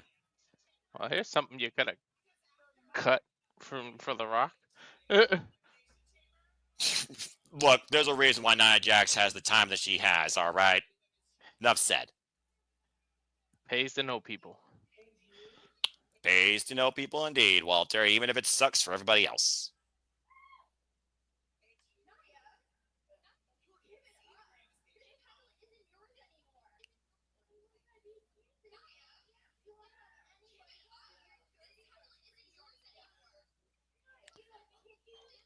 Dude, can we just cut Candace's mic? She hasn't even been relevant since 2014 when she fought the guerrilla warfare match against the Bucks. Right. And why isn't she back with her husband if they're both on the heel side? Why are you with Nia? Because they're going their own ways. And it looks like a referee here is going to stop Nia Jax assaulting the champion before the bell. Again, we're supposed to have one-on-one match coming up next. Candice LeRae versus Tiffany Stratton. Fuck television when we come back to SmackDown. Keep it up, Noah. Keep it up. Look, this is WWE. This is where I'm at my dullest when it comes to TV. That's not NXT, all right? He's just saying it because of the count that keeps coming up. I don't know if you've noticed, Noah, but I keep the count going. What the hell? We're 1 hour in and we're already up to 6. Oh, for the love of Pete, this is going to be a long-ass night. I might have lowballed myself, JJ. Right? I mean, you figure if we're getting 6 an hour, that's 27 over 3 hours. Yeah. 6 times 18, 3. excuse me. Botch. My math was off. Freaking math. Hey, at least I know the difference between Daytona and Indianapolis, okay? 2 completely different states. Geography and math. Still the same stupid sport with cars going. You're trying to trigger me again, aren't you? He's not. No, I'm just saying we both made botches, but like, damn, bro. Worlds, but damn, we got math botch, we got move botch, we got sports botch. What else we're gonna botch? Is Walter gonna botch a freaking typo or botch a freaking banner? Is somebody in the chat gonna botch something else? I can't. Well, Mansfield is still working, so who knows? Yeah, that's fair enough, young boy. Appreciate you, Josh. I hope you're doing well. Again, nothing but love. Next time we're in Cleveland, man, we'll go bowling or something. All right, bowling's safer than gambling. Anyway, again, is it really though? I mean, I can't get injured by a bowling ball coming at my leg at a gambling casino. Okay, well, if you have a bowling ball coming at your leg, A, you're in the wrong spot, or B, your arm is not working correctly if you're hitting your leg versus throwing it down the lane. Or C, the person bowling doesn't know how to bowl. Hey, then you don't take that person bowling. I gamble on bowling. How about that? Okay, well, you're foolish. Anyway, be safe, folks, when it comes to gambling. Be wise with your money, especially when you're in Las Vegas, when most people don't live to tell the following day because they either forget about or something horrible happens. Anyway, but in all seriousness, it is a good time. It's been a decent SmackDown so far. Amount of commercials notwithstanding, it's been a solid show. 1 hour Jimmy and Drew was good. You know, getting ready to have this women's match here. Solid. I'm not Candice's biggest fan, but she is a damn good worker. Tiffany is amazing for her level of skill. Not gonna argue so it should be a solid matchup here. She just got to stop with the Valley Girl kind of talk because now that she's a face, that's a heel tactic like that. But that's what established her. That's what got her over. About to say, she's a rich girl that people appreciate versus the rich girl that nobody wants to see as champion again. So I think it's a unique dynamic where the rich is not actually hated by the common. So I think this actually works extremely well for her. And we'll see if her dream stays a positive, sweet dream or becomes a nightmare that she hopes she can wake up from. Come WrestleMania 41, Charlotte Flair, Tiffany Stratton, first time ever as Charlotte Flair goes after her, get this, 16th World Championship. We are back here. Her dad's record of belts and divorces. Well, she was WWE Divas champion, 2-time NXT Women's champion, 6-time WWE Women's champion, and of course, 7-time WWE Women's World champion. And actually, I guess that butterfly belt does count too. So technically speaking, she is 16. So here's the thing, guys. If Charlotte Flair wins at WrestleMania and John Cena doesn't get the chance to win, she will officially become a 17-time world champion. Wait a minute. Here comes that bitch right now. Say her name and she appeared. Well, why would you not want to scout your WrestleMania opponent? Bow down to the queen even if you don't want to. I can't stand Charlotte. Charlotte spent all that money on plastic surgery on her face and still doesn't look a quarter as attractive as Tiffany Stratton. Well, some women don't know the value of a dollar or their own natural beauty. And for Charlotte Flair, when your last name's Flair, I could understand where your mind literally falls apart. She is ripped to shreds, though. Holy shit. Well, there's no denying her conditioning here. And again, scouting her WrestleMania opponent, Tiffany Stratton, with the moonsaults in the corner, unable to connect with Candice LeRae, who follows up now with the snapmare. As Charlotte Flair makes her way to ringside. Nice takeover snapmare. Float over jackknife cover by Candice LeRae. Gets a 2 count on the champion. And Nia Jax still looming in the corner as well. Now the hammerlock applied. So now Tiffany Stratton has to contend not only with Candice LeRae in the ring, but Nia Jax on the outside and Charlotte Flair at ringside. Something tells me we're going to get a little bit of backup here for Tiffany. Maybe a little Stratusfaction guaranteed. I think you're Drop on toe hold there. sends Candace into the middle rope there. And right now, Tiffany Stratton looking to take advantage. Tiffany Stratton off the back, looking to follow up. Oh, man. Running hip attack. Whiplash effect of Candace second rope. Here's the cover. Hook the leg. The 2 counts. And Charlotte Flair has joined commentary with Wade Barrett and Joe Tessitore. Do we really need to hear her? Well, the jury is out on that, but it doesn't matter. And speaking of it doesn't matter, we still have the final boss waiting to come forward to our screens. Nice one. Candace Ray taking advantage of Tiffany Stratton right now. Oh, just insulting her with a paintbrush of her boot across her face. And again, you can say what you want about Charlotte Flair, but she is in a league of her own. Now, whether it was privilege, whether it was given, you still have to work for something even after you're given it. And there's no denying that she's put the work in. Naomi and Tiffany Stratton still to come later tonight before I imagine the final boss arrives. They're going to save that for the last freaking 30 minutes, are they? Yeah, Charlotte Flair's put in work on her hands and knees. What? Did I say that out loud? Candace LeRae right now, trapping the armor. Supposed Tiffany to be inner Stratton. monologue. Also coming tonight, WWE Tag Team Champions is on the line as DIY defends against Pretty Deadly. And I'm looking LeRae. forward to that. I want to see Pretty Deadly pick up the titles, damn it. Covered by Stratton. Gets a 2 count off that drop kick. I called for it a long time ago. I just felt like that was the direction they're going for. I need that. Yeah, it's just going to be another cluster bleep tag team showcase at WrestleMania at this point with 4 teams. You know what the 4 teams are. The only 4 teams SmackDown has. Tiffany Stratton, though, wait a minute.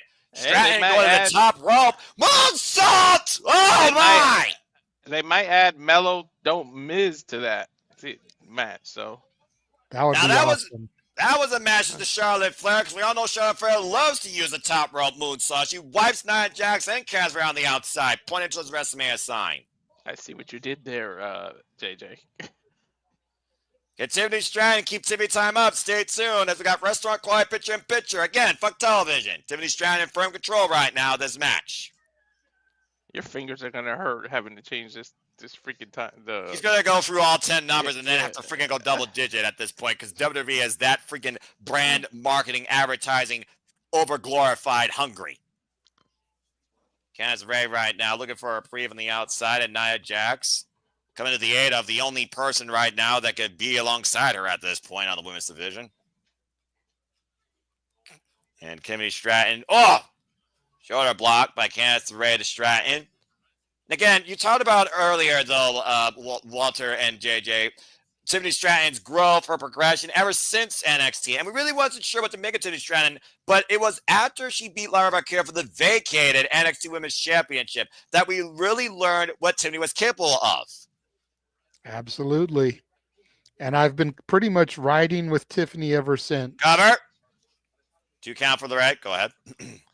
You know, she proved to me that she was worthy of the accolades. She proved that she was worthy of being the future of the company. Much like I thought of Bianca Belair when I first saw her. Now Bianca's been around for a minute. She's starting to get to that veteran status. Tiffany very well now is going to be the future. She's going to be the one that could carry the division for the next 5 to 10 years. Whereas Bianca maybe only has like another 5. The 2 count there. And Candace Ray takes Tiffany down. And Candace Ray with the back press, hook to the near leg. Gets a 2 count reversal by Tiffany for the crucifix. Gets a 2 count. Now the Pizza Hut is looking good, JJ. Right. Nice single knee code breaker there by Candace Ray, Tiffany Stratton. And of course, Walter, we talk about the future of women's wrestling in WWE. We talk about the future of the women's division. We saw that Trinity Summit of Power with Julia, Stephanie Valkyrie, and Jordan Grace at the end of NXT this past Tuesday. Now we see what happens when you get a little too confident. Look what Jada Parker did. She had the match won, took her eyes off the ball to showboat, and what happened? Carmen Fedovic will be challenging Stephanie Valkyrie this coming Tuesday for the NXT Women's North American Championship. Congratulations to her. And again, folks, stay tuned for JJ and Walter to cover that this coming Tuesday, Samoa Studios. And roll up here by Tiffany. Gets another 2 count on Candice LeRae. Big right handle by Candice rocks the champion. That might be it. Knockout shot. Hook the far leg. It's a 2 count. Also coming tonight, coming Tuesday night on NXT. Women's tag team action will continue. I believe that Zarya and Saruka will be in action. And we also know that the Hardys will be on NXT this coming Tuesday, taking on the No Quarter Catch crew. And Moose will defend the X Division Championship against Lexus King. Say it again. Moose crossed the line. And we are back here at SmackDown right now. Tiffany Stratton, Cass Ray, Charlotte Flair at ringside, along with Nia Jax. Charlotte Flair on commentary. Tiffany Stratton following up here. Beautiful show of athleticism with the back elbow in the corner. Shades of the ninth wonder of the world, China there. Matchbook cover of the Spinebuster gets a 2 count. Somebody who deserves to be in the Hall of Fame. Mm-hmm. Well, that's always going to be a subjective topic. So many deserve versus insert name here. But again, conversation every day. As of course, we're on the road to WrestleMania. There's that beautiful neon sign looming. WrestleMania Las Vegas, WrestleMania 41. And the deck is sure to be stacked once all is said and done, especially after next week's Saturday Night Elimination Chamber. So do we put Charlotte Flair in the Hall of Fame the night before her last match and have her opponent go, "I'm sorry, I love you," before they super kick her and pin her? Right. I don't know necessarily we're going to be like father, like daughter. As of course, Charlotte Everything Flair, else seems to be the robe, the entrance music, going for 16 titles, trying to accumulate as many divorces as her dad has. Like, why not do her retirement match the same way? To be fair, she's already a 16-time world champion. Oh, Yeah, Swan's 14. on bum miss. It's just like Ric Flair's at It's a fix. 21. They only count 14. Mm-hmm. Again. And of course, we know Elimination Chamber is next week, Saturday night. Nice step up sent on there by Cass Ray. Our kickoff will be, of course, follows up moonsault the second rope. I believe 6:30 p.m. Eastern Standard Time Saturday night next week. Nice steamroll there by Cass Ray. Excuse me, by Tiffany Stratton. With the Charlotte Flair. It's okay. burn. It's okay. I got you a little off your game, Noah. I love you, though. I love you too. Like I said, it's nothing but love You here. got to admit, I make a good point, though. Yeah, you're not wrong. Oh, nice drop kick to Nia Jax down. The irony of how much JJ doesn't like Candice and her hair is purple. Right in His front of favorite Charlotte. color. Messy Alabama slammer against the barricade. I don't know if Tiffany is 100%. She looks like she may have jammed her knee a little bit when she came off the ring apron. There's one thing the champion cannot afford is a leg injury against a Flair as she looks for the prettiest moonsault ever! And hits it cover to Tiffany Stratton with the win! Overcoming her the eye? odds. Where were her eyes the whole time she did that moonsault? They were on Charlotte, letting her know. And here comes the spoiler of the women's division. Nia Jax once again attacking Tiffany from behind. Again, Nia Jax is far from done with Tiffany Stratton after Tiffany cashed in on Well, you might not want to worry about her leg. You might worry about her chest. Actually, I'm curious about this. Oh, wait a minute. You asked for satisfaction. Trish Stratus in the building. Can he call it or can he call it? Mm-hmm. Trishy time. Bluefest pressed by the 25-year veteran of the business, one of the greatest of all time. Hit her with the Trish kick first. Oh! Beautiful spine buster there by Trish Stratus. Watch out for Nia. Watch out for Nia. Triple H will be proud. Trish Stratus right now just teeing off against Nia Jax. And Castle Ray on a chop block. Still 2-on-1. And you know Tiffany's Charlotte still Flair is recovering. not going to come into either of these women's aid. Charlotte Flair with a win over Trish Stratus back at SummerSlam 2019 that I saw live. And what we thought was Trish Stratus' last match. And uh-oh. Oh, no. This is not good. Double squash. Nia Jax looking to squash Trish Stratus and Tiffany Stratton ahead of Toronto next week on Saturday night up the second rope. Anybody order pancakes? God. 2 for 1 annihilated. Ah, You know look what's who learned funny? to be Huh? You know what's funny? What's Once up? Nia is done with WWE, whether she gets released or contract expires, whatever, you Mhm. know how many guys would pay money for Nia to do that to them? Oh, yeah. Poor desperate souls. I'm just saying, like, people paid money to take pictures in a bed with Sunny. Yep. You know how many guys would pay for Nia to come crashing down on their chest? There's Probably the people same that amount- pay to be stepped on, if you know what Probably I the same mean. amount of That- people that are going to pay to watch Charlotte Flair and Tiffany Stratton at WrestleMania, regardless if you like the Queen or not. As Charlotte Flair points towards the WrestleMania sign and stands tall once again over the WWE Women's Champion, thanks to Nia Jax's dirty work. Again, place your bets. Who busts? Who wins the jackpot? The Queen or Tiffany? Charlotte points at the sign and the crowd doesn't make a single fucking noise because no one gives a shit about her. Or WWE filters it out. Meanwhile, Cody Rhodes backstage, of course, waits patiently for the final boss to arrive, who has called him to come to the ring when it's time, as we are backstage with Damien Priest. Cody Rhodes approaching 1 year now as the undisputed WWE champion. What a year it's been. this Priest time of asking year, Cody, what's up with your boy, The Rock? this time of year, Brock is always messing with Cody, huh? Mm-hmm. Well, I mean, again, he said your story with Roman's over, but your story with me is just beginning. The Raw after WrestleMania last year, we saw the tease at Bad Blood, and it looks like finally it's time to pick things up. Priest saying after Chamber he's coming for Cody. Cody's saying I wouldn't have it any other way. But in the meantime, he needs to worry about tonight, teaming alongside the monster among men, Braun Strowman.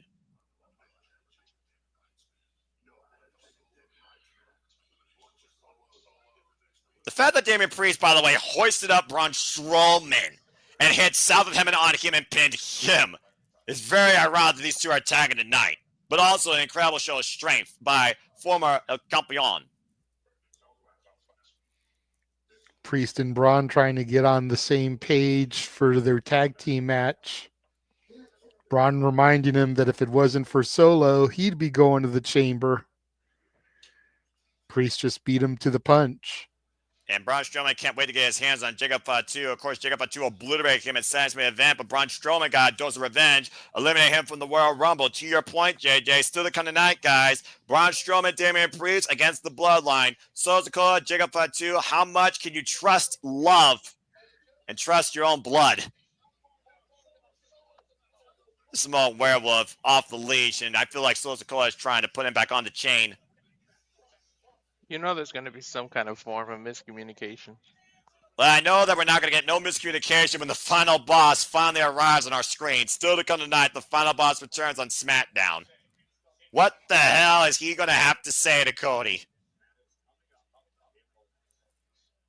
Well, we'll find out soon enough as that SmackDown rolls on. Stay tuned, folks, for a commercial break. Fuck television. Again, whatever you think about Charlotte Flair, the pedigree of that generation of the Four Horsemen of NXT versus now what people are still debating what are the Four Horsemen of this NXT. Now you got Julia, Jordan Grace, you got freaking Stephanie Valkyrie. We did see the summit of women at the Royal Rumble, and Jada Parker, you got Les Legend, you got Soruka, Zarya, you got up-and-comers like Carmen Petrovic, you got who knows who else? You got Izzy Dame with Sean Spears' group. You got, of course, Anya Rizzo. So you got Fia Hell, who's still MA. By the way, I noticed something when I looked at the NXT highlight. Was there not a nod to something that was dead? That he needs to figure out what the hell he needs to be now in NXT? And he got obliterated by freaking... Hey, technically the stipulation is he can't team up with those people anymore. Doesn't mean he can't recruit new people. It takes a whole lot. And in all fairness, he didn't even recruit them. They chose to put the shirt on. They recruited Andre Chase. What a foolish They enrollment. want Andre Chase to get back to his old ways. And you notice the last couple times Andre Chase has had a match, he starts rolling. He starts feeling it. He goes for the old Garvin stomp when he would do the CHA, but he stops. And every time that he stops before he does it, he ends up losing the match. He needs to If move he on. just went through with the move and Nope. didn't stop himself, he might actually be able to pick up a goddamn victory. Or maybe if he learned what it means to not rely on falsified higher education and actually do something with yourself in your life, he actually could become something and win in NXT. Chase U is dead, so find something new. Create your own legacy, for freaking sake. Yeah, be a learning tree. Be so inspirational in your accredited university that a carbon copy wannabe fat ass ripoff from the competition steals your teachable moment gimmick. That's a good thing, Noah. Don't be a teacher. How about that? Teachers don't get enough credit as it is. What makes you think a teacher could be an NXT champion? All right, he had his chance. All right, he failed. He deserved it. Chase U didn't deserve anything but what Rich Holland finally did to them in the end thanks to Trick That's Williams. not And true. you still can blame Trick Williams, by the way, for the fact that Chase U is dead. And that is a fact. All right, anyway. Damn it. Freaking hell. The tangents were going on today. You know what? It's just one of those nights that when you put me in front of WWE and it's not my NXT, you get the darker side of me. But it's for everyone's entertainment. So there you go. Ain't no tranquilo here. I'm fine. I'm freaking fine. Look, I haven't dealt with freaking Silicone Timu Barbie doll porcelain hussies going after the TNA Nagas Tattoo Champions. I haven't dealt with a waste of air in First Trash taking up valuable airtime last night on TNA. I'm fine. All right, I'm fine. Anyway, what was I saying? Oh, yeah. Again, the women's division with NXT, talking about the next generation to lead. And, of course, Lara Valkyria, Chelsea Green, our current Intercontinental United States champions. Of course, we know the next challenger for the Intercontinental. We don't know who's going to challenge Chelsea Green, as she's still trying to petition an impeachment against Mia Yim, and I want to sign that, to remove her from the chamber after being removed from being in that, of course. And, of course, New Orleans right now hosting WWE, the 13th SmackDown. And, of course, New Orleans has hosted 2 WrestleManias, WrestleMania 30 and WrestleMania 34. It also hosts the 2001 Royal Rumble, of course, won by, Stone Cold Steve Austin. And, of course, we know in Canada, the Elimination Chamber. Now, let's go ahead and talk about the women. We talk so much about the men. Let's talk about the women in this chamber, shall we? Because we're going to see who stands on that marquee with Mommy. Will it be Liv Morgan? Will you once again cry me a river? As, of course, Liv Morgan really pretty much ruled Monday Night Raw last year. And, of course, Liv Morgan has Raquel Rodriguez and Judgment Day in her back pocket. Could it be the EST, like you said, who's undefeated at WrestleMania and came so close last year in winning it? Before Becky Lynch got the better of her and Liv Morgan in the end. Could it be the returning Alexa Bliss, the Fiend's friend forever, who might look to play on the grandest stage with Mommy? Been a long time she's been part of that marquee. Could it be Bayley, the Grand Slam role model, locker room leader, who of course punched her ticket beating Lyra Valkyria? And of course last year went to WrestleMania and beat Io Sky for the WWE Women's Championship. Arguably the hardest female worker in WWE. Or could it be Naomi? It's not going to be her. Could it be Naomi who, how was her performance last year? But nonetheless, Naomi looking to glow on WrestleMania once again, looking to finally become a singles champion since WrestleMania 33. Or could it be the shock of all shocks, the prodigy Roxanne Perez, 2-time NXT Women's Champion, and arguably the most promise in a female worker this year in WWE. One of these 6 women has a date with Mommy waiting for them at WrestleMania 41 for the WWE Women's Heavyweight Championship. And it all goes through the Elimination Chamber. Or EO, but we know Mommy's winning that match.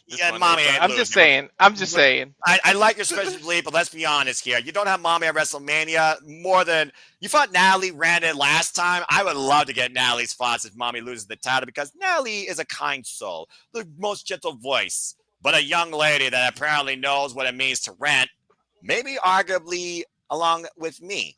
JJ, you're a good father. You're doing great things. Anyway, folks, stay tuned. Women's Elimination Chamber match next week, Saturday night. We'll see who goes to WrestleMania.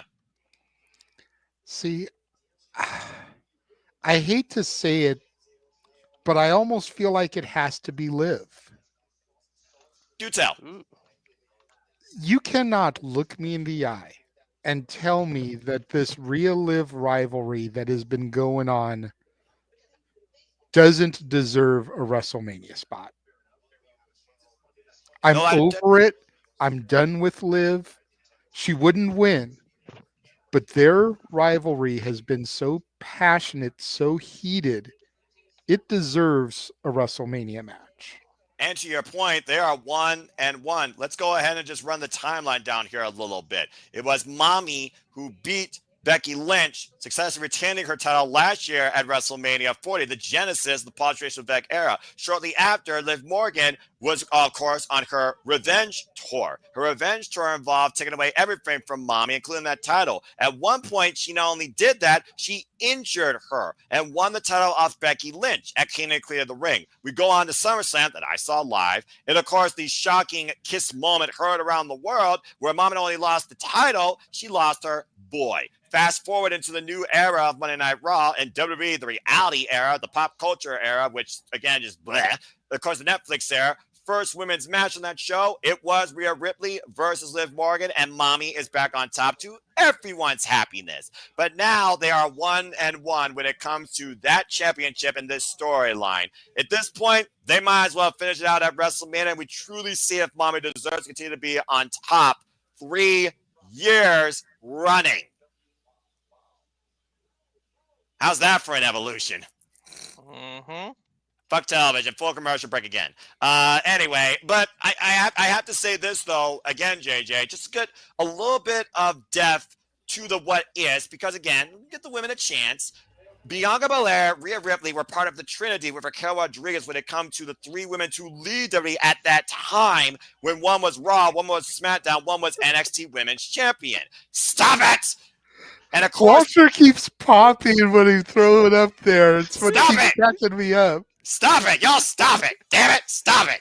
Anyway, freaking hell. It's going to get double digits. I knew it was going to get double digits. Freaking SmackDown 3-hour bullshit. Anyway, EST and Mommy have not faced each other yet in one-on-one action. But to the deficit of Bianca Belair, she's a women's tag team champion with Naomi, all right? And the only accolade Naomi's had since her WWE return is the fact that Jade Cargill is injured and, quote-unquote, she took the reign as the title holder and has actually had a championship for a period of time. Ain't that some crazy shit?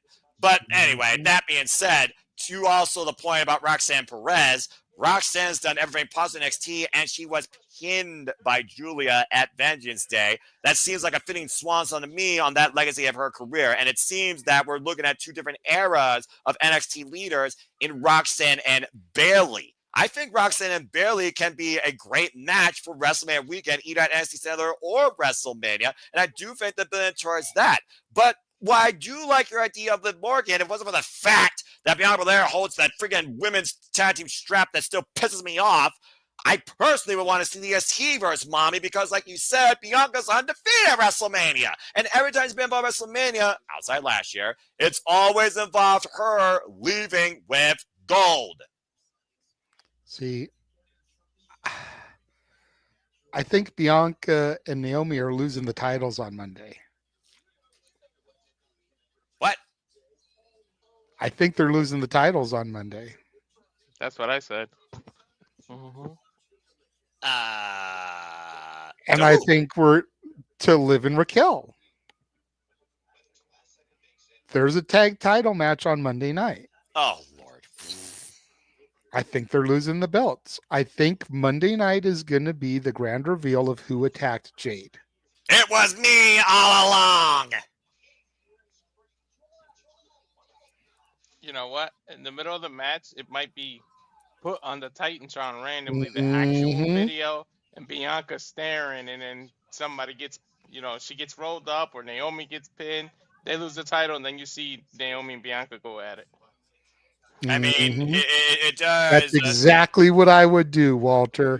Yeah. It screams the similar fallout with Trish Stratus and Becky Lynch after Lita, quote unquote, was attacked. So I do understand what you're saying because that's how Becky and Trish lost the women tag straps and it became a one-on-one match. Control-C, Control-V. Just insert 2 different elements here. Just saying. But again, we'll find out soon enough. Either way, Elimination Chamber, folks. Next week, Friday, they have their kickoff. Of course, on Pick on WWE's websites. We have the countdown, 5 p.m. Eastern Standard Time, 2 hours early. Why the hell are you doing that? But we're not crazy. Our kickoff will be either 6 or 6:30 p.m. Eastern Standard Time next week, Saturday night. As Elimination Chamber is 7 p.m. Eastern Standard Time next week, Saturday night, from the Rogers Center in Toronto, Ontario, Canada. So stay tuned for more on that. Let's decide that right now. Do we want to do 6 or 6:30? It's right now only freaking 4 matches, I think. Oh, Alexa Bliss promo. This is interesting. Last time we saw an Alexa Bliss promo, something glitched and flashed in front of her face. Very eerie. Well, again, she was literally manipulated by the Fiend and was part of the Firefly Funhouse for the duration of Bray Wyatt's arguably last legacy of his character before he was heartfelt. But Alexa Bliss is also a former Raw Women's Champion and an Elimination Chamber winner. Last time we saw Alexa Bliss in the Chamber, she was swinging in her pod.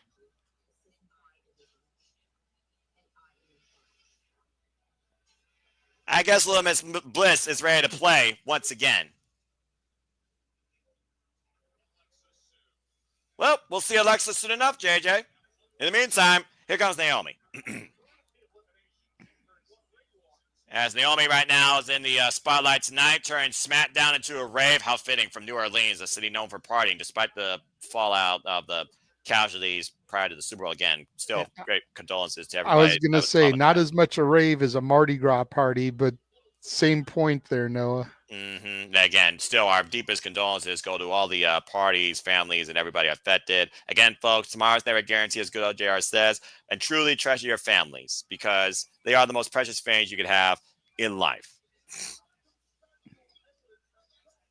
Anyway, Naomi and Bianca Belair, of course, have been very successful as WWE Women's Tag Team Champions in Jade Cargill's absence, defending these titles successfully on Raw, SmackDown, and NXT. But to your point, Liv Morgan does have a victory over one of these two, and Raquel and Liv have been in these two's backsides. Whoa! Since holding on to the gold, and speaking of Liv already in the ring, stopping the party, and Liv and Raquel taking advantage before the bell even rings. We saw what happened this past Monday night when Bianca and Naomi basically cost Raquel a chance to be involved in the chamber. And Bianca right now teeing up against Raquel Rodriguez. Liv Morgan with a chop block. Again, champions cannot afford an injury ahead of that title match, you said, on Monday night. Uh-oh, what the hell? Oh, God. Huge chokeslam from Raquel Rodriguez. I was supposed to have a singles match here, by the way. I think that just got thrown out the window. And Liv Morgan taking Naomi into oblivion. Statement made by the former WWE Women's World Heavyweight Champion. Judgment Day might have arrived early. Maybe this is how they're throwing that match out. People were talking about how the match was being scrapped. Well, yeah. That's how they're writing the match out. Both women attacked. In my opinion, the result pretty much probably was going to be the same. And Liv Morgan, of course, a former WWE Women's Tag Team Champion, looking to become a 3-time Women's Tag Team Champion. And ironically enough, her last run was with Mommy. Oh, look, a big pickup truck. Oh, boy, wait a minute. JJ, is this who I think it is? When you see that truck, I think you know exactly who the hell that is. I think the final boss is about to engage. Next! There's only one person I know that has a pickup truck that damn big with Ford in the front. Again, I mean, wow. Look at that. Freaking give the tag match and the tag title match the last hour. I'm kind of surprised. Well, then again, thinking about people's fatigue and go on like meanies or, going out for dinner or stuff like that. I mean, you got to, play the field. So we kind of dissected a little bit about the women's Elimination Chamber match. Let's go ahead and talk more about the men a little bit more because we talked about arguably the most star-studded Royal Rumble match in history. JJ, would you probably say this is the most star-studded Elimination Chamber match for a long time in WWE history? For a long time, absolutely. I mean, it's you got top tier talent in here. John Cena, CM Punk, Seth Rollins, Drew McIntyre, Logan Paul, and who's the last one? Damian Priest. Priest. So everybody in the match has been world champion except for Logan Paul. Exactly. Which means Logan Paul's winning. He's going to WrestleMania. God damn it. Get the world title on him. Only one that's never been world champion. Fever dream, but I can understand what you're saying because Logan Paul was involved in this chamber last year, and then he got RKO'd out of nowhere. He hit Randy Orton with brass knuckles and cost Randy Orton. So, truth be told, whoever cost Logan Paul a chance here is probably going to be screwed out of WrestleMania main event, marquee match, let's call it what it is, but they probably still would face the Maverick at WrestleMania in some capacity. But that being said, yeah, again, Drew McIntyre, Damien Priest, Drew McIntyre beats Seth freaking Rollins for the World Heavyweight Championship at WrestleMania 40, and shortly after, it was Damien Priest, El Campeon, who did what Seth freaking Rollins did at WrestleMania 31. He cashed in after 5 minutes, 46 seconds, though, in this case, and became the champion. Second man ever to do it at WrestleMania. And also, again, successfully. CM Punk, though, was the crutch that caused that and arguably created the character of Drew McIntyre that we now know him as in what was arguably most people's rivalry of the year. And, of course, CM Punk, he came very close at the Royal Rumble, as, of course, the only thing left in his career he wants to do is main event, marquee match, WrestleMania. And we've teased Cody and CM Punk now 2 years straight prior to WrestleMania, even prior to the Royal Rumble, and somehow it still has not happened. Now CM Punk finds himself in the Elimination Chamber, a field that he's very familiar with, and also is a former winner. So it is one of those things right now where I look at Seth, I look at Punk, I look at McIntyre, and I look at those three men right now being the key ones that could win to face Cody at WrestleMania based on the history and who I think deserves it. But again, it was John Cena who didn't qualify. He straight up said, I'm John Cena. I'm going to the Elimination Chamber. You all can talk about it all you want. The internet can talk about it all they want.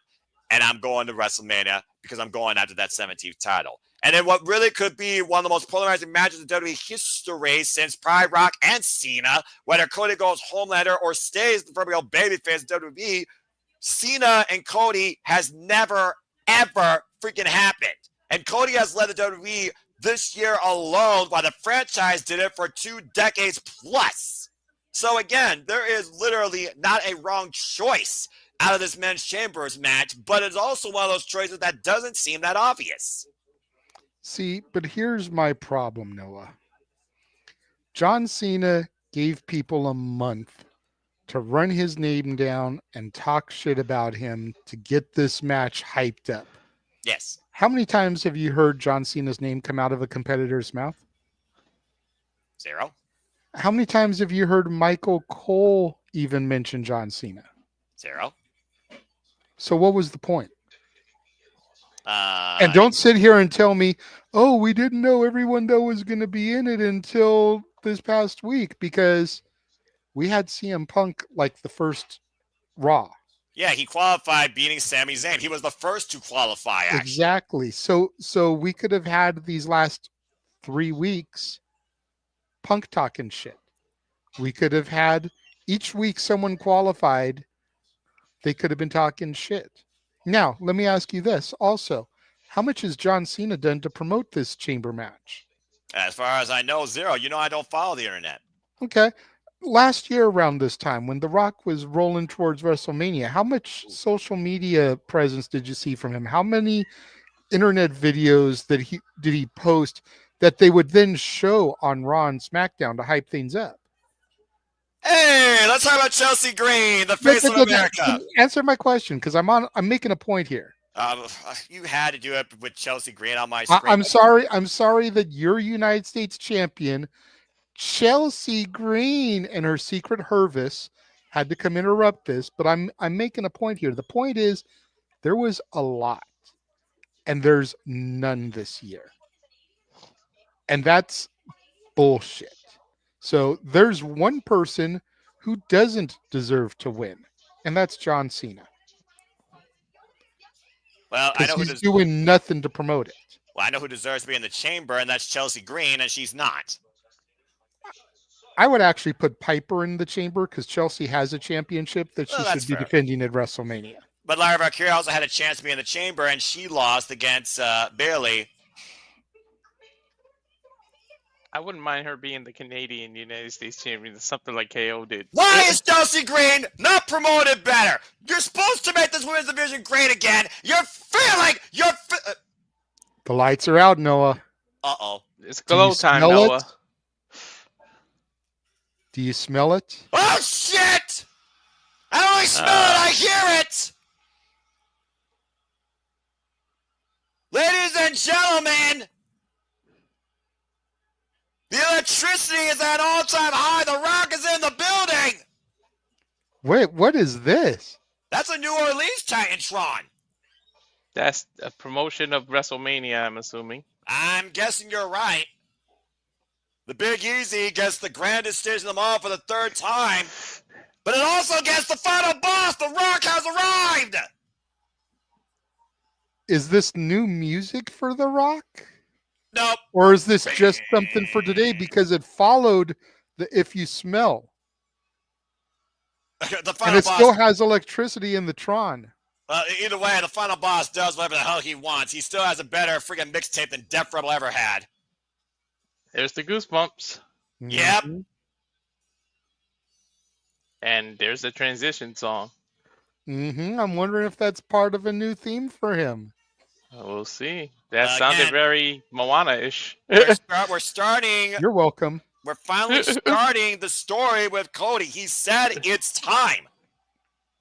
And he called Cody to the ring. There's a reason why Cody isn't competing tonight. The final boss is in New Orleans, Louisiana. It's just the final boss. He's shaking hands with fans. As far as we know, you can call him the final boss. You can also call him the most electrifying man in all of entertainment. Either way. His post said he had a gift for New Orleans and he was going to fuck someone's life up. So if he has a gift for New Orleans, it would make sense why he would shake a few people's hands coming out. He's giving them That's a true. gift. Yep. Yeah, as much as he gives, he can also take away. You know that for a fact, JJ. Well, yeah, he tried to take away Cody's main event last year, and I wish he had. Fucking Cody Crybabies ruined it for us. Yep. You gotta wonder how much The Rock's been thinking about that as well, including that WrestleMania 40 24 documentary. Those same. Someone dropped their phone, and The Rock went and picked it up for him. Wow. That was on purpose. That Good was guy, on purpose. Dwayne. Good guy, Dwayne. That was on purpose, and you know that. Those same fucking Cody Crybaby bitch people are the same ones complaining that Jay Uso won the fucking Rumble. You can never make them happy. And you and Big G had a rantapalooza that night on Saturday Shenanigans. Good grief all mine. And it was Stat Boy approved. And Natalie endorsed. I still say you got to do like a video game Titantron so that nobody knows what the hell's going on, and then it just says you have reached ... Pause for a minute and then go the final boss. Then you make The Rock come out. You got to do something like that. Well, you gotta be in a place that's all about video games. As far as I know, New Orleans is far from that. Either way, this is the final boss of the WWE. His entrance alone takes up 5 minutes. Him and Roman It's can rival still- over the entrances. It still takes less time than The Undertaker. True. Ironically enough, he's not wrong. Oh, good Rock Lord doing the Almighty. two-finger point. Yep. Disney cast member right there, baby. Moana represent. Final boss with a microphone in hand. JJ, there's a reason why you made this official tonight. You are going to do the complete translation. Let's Oh, see what the Jesus, here fuck we is go. ahead for The Rock's WrestleMania. The final boss has arrived. If I'm luck doing the keeping whole up. thing, I think I'm a couple seconds behind y'all. Then, so you got to make sure not to. I ain't saying a damn word. I'm done talking until I get a match made official or I Hey, have a look. reason to react. That fan in the crowd throwing up the Chase U sign. Good luck, Don't piss me off. JJ. He had the U up. He did.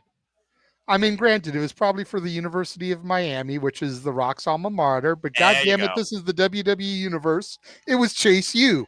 Man, Right. Miami, you know what? I'm not trying to go on a rant, but you're really pushing me your luck. All right, here we go. Yeah, Rock, right. we feel it.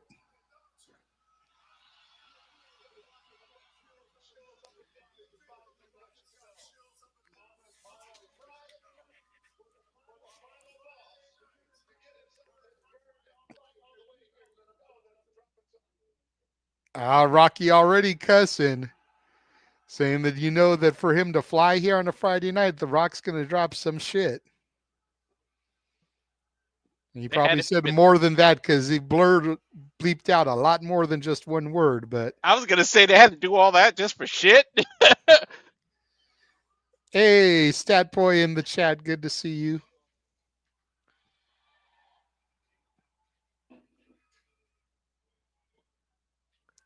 Here we go. I think he was talking to you there, JJ. Right? I was like a couple seconds ahead, like ready for him.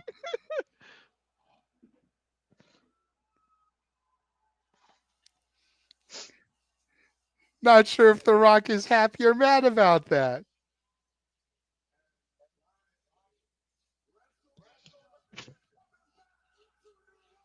And there's the announcement. WrestleMania is coming back to New Orleans. Okay, note to self: you have a year to save up. Oh, over a year. There's the goosebumps again. The crowd totally took away the finally The Rock has come back to New Orleans. But he improvised. Gonna make history. WrestleMania 42 live from the Superdome. We're gonna make history next year.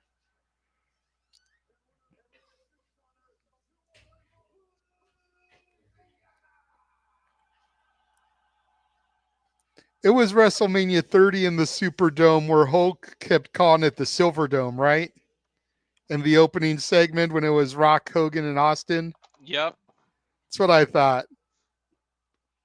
So it'll be the third time the Superdome hosts WrestleMania. Look at The Rock's face. There's the big announcement on the Tron. Come on, Lee. Really? Saturday, April 11th, and Sunday, April 12th. Fucking USA with these beeping. I don't know if LA Knight main events his hometown, but I have a feeling that we may have an absolutely new intercontinental champion come that night if you smell what I'm cooking. Mm-hmm. Rocky scenes when the Saints go marching in. Elijah Hendry and The Rock got to do a concert one day.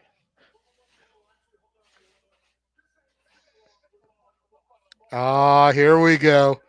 Now he's going heel. It's not seen alone with the final boss, so know your role and shut your mouth.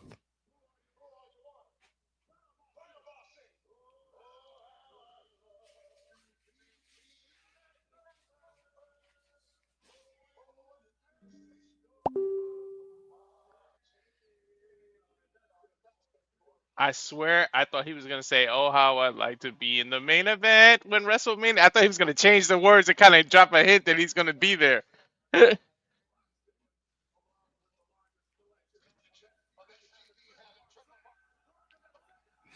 Ah, calls the fans the largest collection of STD having trailer park trash he's ever seen. Wow. See, That- we had Dwayne for those first few moments to make the announcement. Now, final boss is engaged. Mm-hmm. For sure.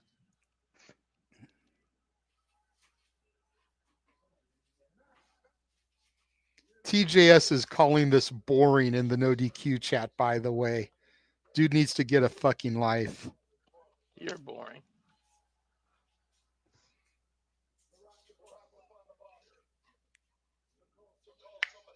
Rock is here to call somebody out.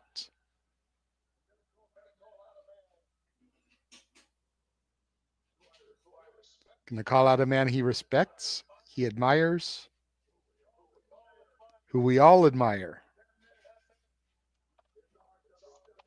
And that man is our WWE champion.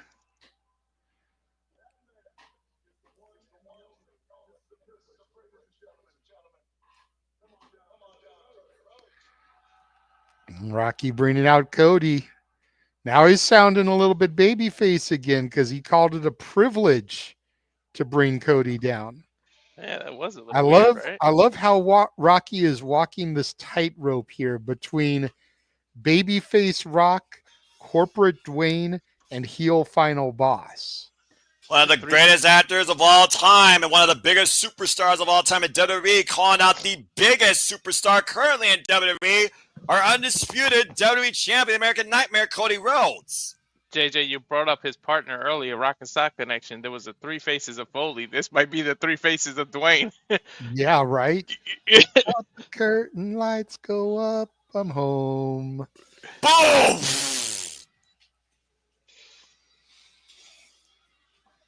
Dressed to the nines as only Cody Rhodes can be, styling and profiling, holding the gold, the undisputed WWE champion. Safet, don't worry. As soon as they post it online, I will be grabbing it, modifying it, and it will be in our next trailer. You said that he's standing there styling, but by the end of this, will he still be standing is the question. Or will he be left broken, crying, worrying? Again, what is the story now between Cody Rhodes and the final boss of WWE? They might call him a crybaby Cody at the end of this segment. They are next door to the Superdome. Again, the Superdome that's hosted two previous WrestleManias. The Miracle on 34th Street. The Road of the Yes Movement. Successfully being the authority when Daniel Bryan beat Triple H and Randy Orton in the same night.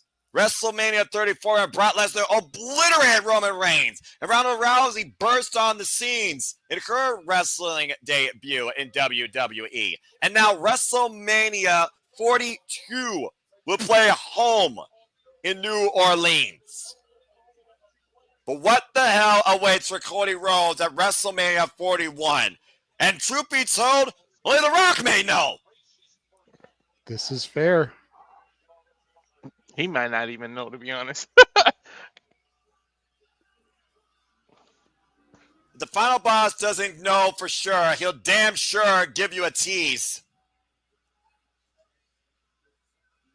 And I don't think that wide shot was for no reason.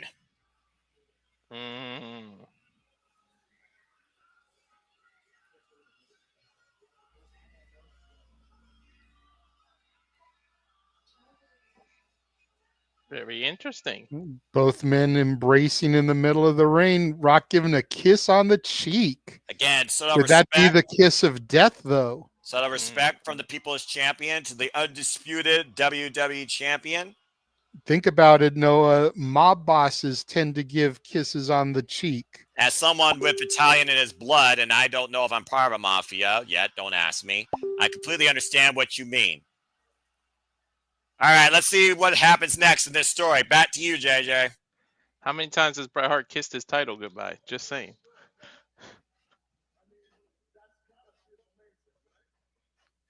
Rock saying it's got to feel amazing. The amount of love he gets from the fans.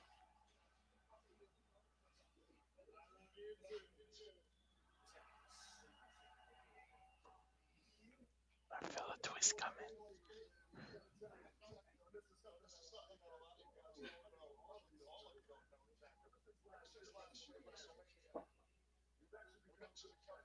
Rock saying that ever since last year at Mania, Cody and Rock have actually become good friends.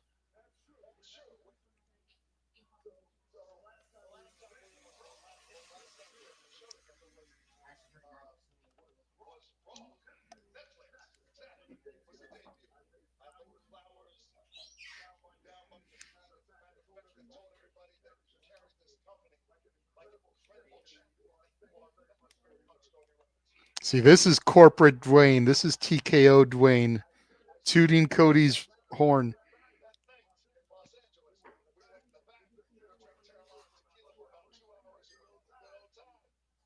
Rock talking about Raw on Netflix. Last time that he saw Cody, gave Cody his flowers. They drank Terramana tequila for 2 hours.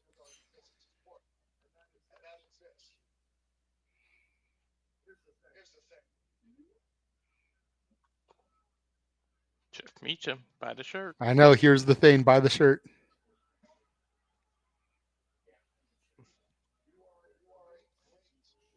You're a great champion. You're a great WWE champion. And you know that.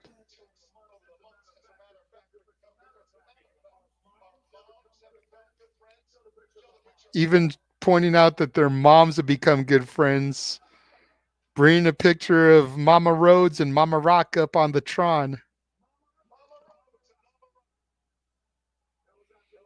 That's actually kind of cute. I like that. That is. I was thinking that. I just don't want to step on your toes. That's cute.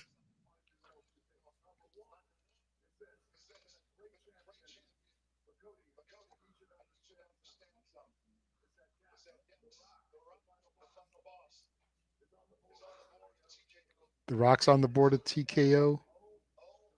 TKO owns WWE. Rock's the director of the board of TKO. Don't boo that.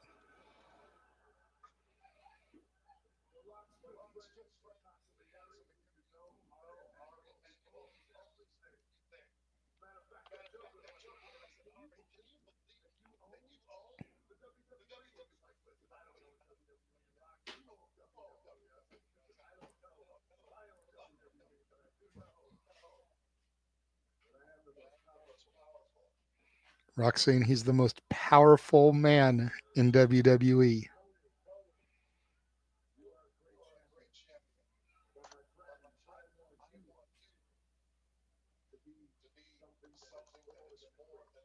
Rock wants Cody to be something more than a great champion.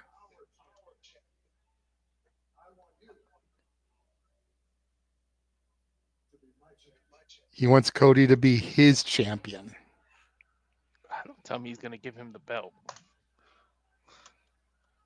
What?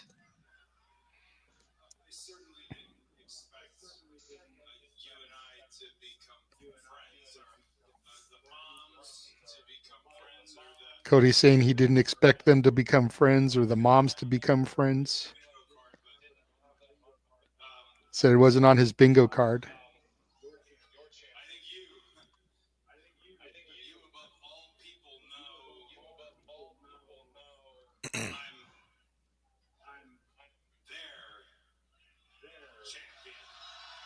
Cody's saying, I don't know about being your champion. He's their champion, the people's champion.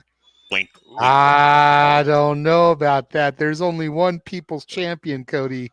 And he was given a belt by Muhammad Ali's wife to symbolize that. Ooh, those are fighting words, JJ. Mm-hmm. Continue.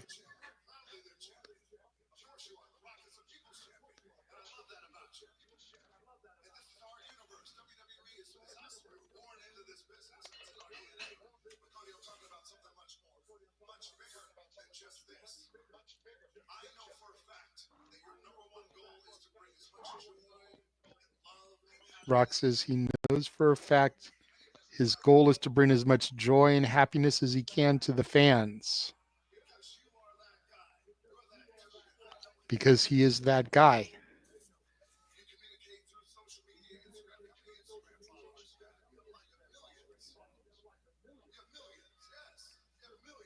Millions and millions of Instagram followers. Don't answer him. Rock has 500 million Instagram followers. Says it's not a flex.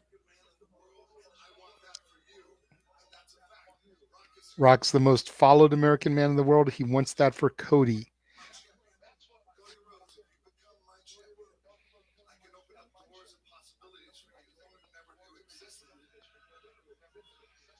Rock saying if Cody becomes his champion, he can open up doors and possibilities he never knew existed. JJ, is he trying to create corporate Cody? Has he already been there? Sounds kind of like it.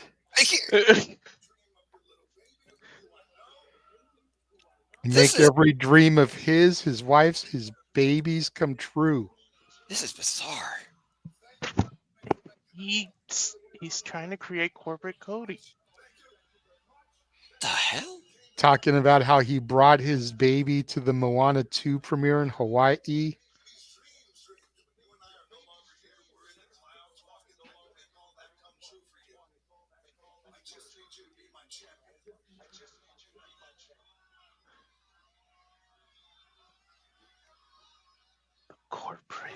The return of the corporation.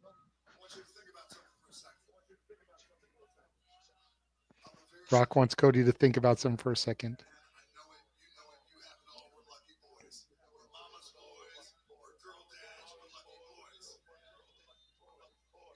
Says we're mama boys, we're girl dads. We're lucky, and then he gets on a fan. What did the fan say?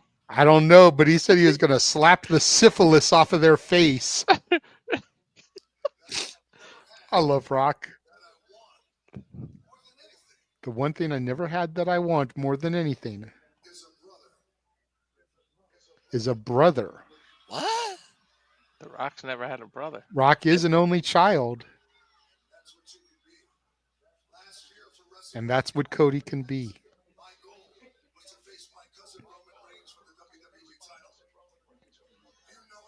Rock says last year his goal was to face Roman for the title.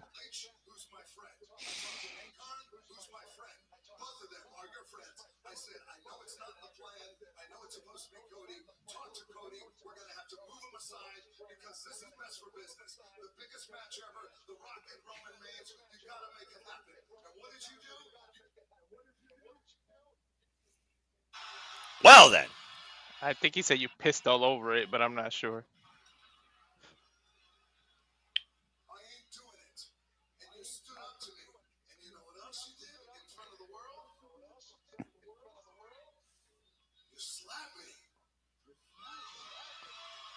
And they got obliterated.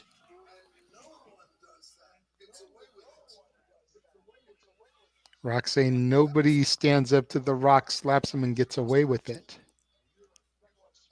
But that's why he's special. That's why he should be his champion. That's why he's going to take him from here to here. What the hell is this roller coaster ride? I have no idea. If Rock told us on NXT to just enjoy the ride.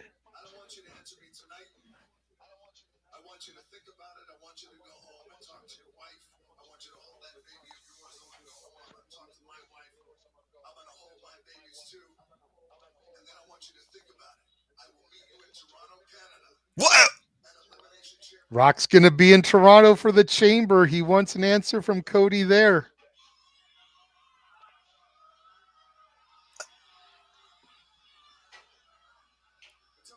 What? I'm telling you now, he's trying to create corporate Cody.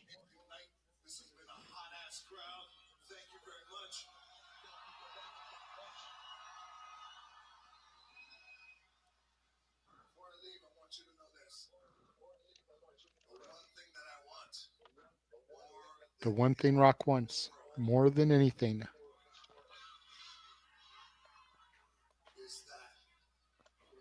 is the WWE Championship. Oh.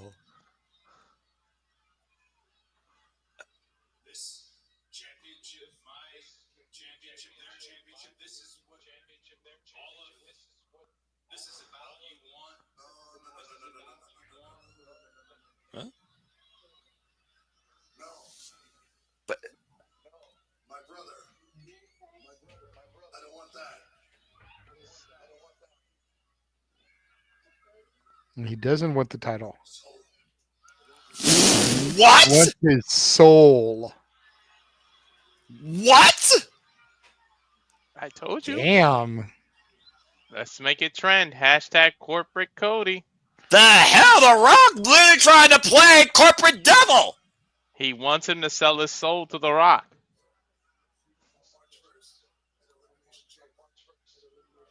Wow. That's not signing on the dotted line. That's sealing your fate for life. I Hey, didn't it's see a this tale coming. as old as time. Faust made a deal with the devil. Cody Rhodes has been given a once-in-a-lifetime opportunity that could change it for eternity from the final boss, and he demands an answer next week, Saturday night in Toronto. The Rock wants Cody's soul. We just saw the What? final boss go from Maui to Ursula. What the Right? hell does Cody Rhodes do about this? He took Cody's He's voice while he was stopping in the asking. aisleway, turning back around and looking at Cody. One thing's for sure, JJ and Walter, this goes far above and beyond what is on Cody Rhodes' shoulder and what WrestleMania proverbially is all about. I'm going to get it started. Let's get it trending. I'm the first. Corporate Cody. I'm telling you, that's what he's creating. And if Cody doesn't go corporate in your words, what the hell does that mean for Cody Rhodes and the WWE Championship? They'll make his life a living hell. Okay. I think I may have been onto something earlier. With Want to see what happens here. Cody left speechless. You said he was Ursula, JJ. He took Cody's voice. He's got nothing to say. Fuck television, go to Okay. full commercial break. Okay, JJ. I think I was onto something earlier. I think we get a segment at the chamber. Rock and Cody. Cody says no. Yeah, right. He's not going to soul his soul to the devil, so to speak. I can't imagine Cody Okay. doing this.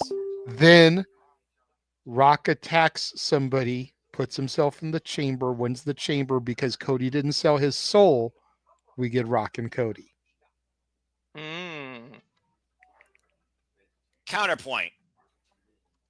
You brought up a man that we have not seen high nor tell from in social media that also has very familiar ties with The Rock. Maybe The Rock, the final boss, has another soul that he could snatch for a man that is desperate on his last run, per se, in the jorts before he goes into the suit. What if, with a man with a new theme that we haven't occurred yet, but we can still see, what if Cody doesn't sell his soul, but John Cena does post-chamber victory? Holy shit. So you're saying we have Cena pull Austin at WrestleMania 17? Rock's old school. Enough said. Rock's old school. Well, I know once and for all, I can actually say I actually care about next week's Saturday far more. What do you all think? Let us know in the chat. Rock wants to claim a soul. Do you fear the Reaper? What the fuck just happened? We all just literally transferred to Six Flags because that was a fucking roller coaster. Yep. What the hell? I was expecting, to find out what was in the pocket. And we still don't proverbially know that. Of everything they said, they didn't even talk about that. Rock wants Cody Rhodes as a brother, doesn't want the title. He wants his soul? I understand selling yourself out for business, but this will be the biggest sellout in WWE, probably business history. Quite possibly. Ooh, sell your soul. Well then, I'm all about it. I don't know what to say, honestly, after that. I'm just waiting for next week's Saturday. Can't come soon enough, JJ. Again, folks, stay tuned. I'm gonna just go forewarning right now. To those personally predicting, you're not fantasy booking this for 45 minutes. You're predicting the matches. Why you gotta point down at me, dude? I'm not pointing down at you. I'm pointing up on every other crazy buffoon that likes to shift gears and freaking stutter themselves into a fantasy booking great oblivion to my proverbial listening madness. But Noah, we know it's going to be a great match, and it's going to be very entertaining, and it's It's gonna be very violent, and it's gonna be a great match. Cena shouldn't win. You all are bad. Each and every one of you can roast each other. You all are bad. And by the way, there's going to be a post-event press conference immediately following SmackDown Tonight, folks, on WWE social media platforms. And the TKO board member, Dwayne Johnson, is going to be at the conference. So if you want to hear maybe more from this Reaper, stay tuned. As, believe it or not, SmackDown is not over. You should have ended with that freaking shit. I got to be straight up real. But it is time for our Tag Team Championship match. I'll tell you one thing. Saturday Night Shenanigans just got a hell of a lot more interesting, JJ. Because we will be discussing this shit. That's the appropriate stage for that. And I don't think JJ could wait anymore with excitement and suspension of disbelief, not just for this Saturday night, but following Saturday night, following the fallout from the Elimination Chamber. We're going to find out once and for all what soul The Rock claims and who is challenging Cody Rhodes for the WWE Championship, whether he has a soul of him or not. But in the meantime, a Pretty Deadly challenges DIY for the SmackDown Tag Team titles. By the way, before Nature called me, what the hell happened with the Naomi section? Nothing. Nothing. To no one's surprise. Liv Morgan and Raquel mollywop them. Oh, okay. Match didn't even get started. Yeah, who cares? Well, who the fuck cares what happens next? Man, my mind is racing right now. So, yeah, if you don't pick John Cena now for your winner or The Rock, you're freaking crazy. And I fear that Aaron Ripp's going to have bonus points. Is The Rock going to be in the chamber? Is John Cena going to sell his soul? Is Cody going to sell? Aaron, I may be your booker tracker for the prediction points, but this is the second event. Don't go crazy. Who's the first person to enter the chamber?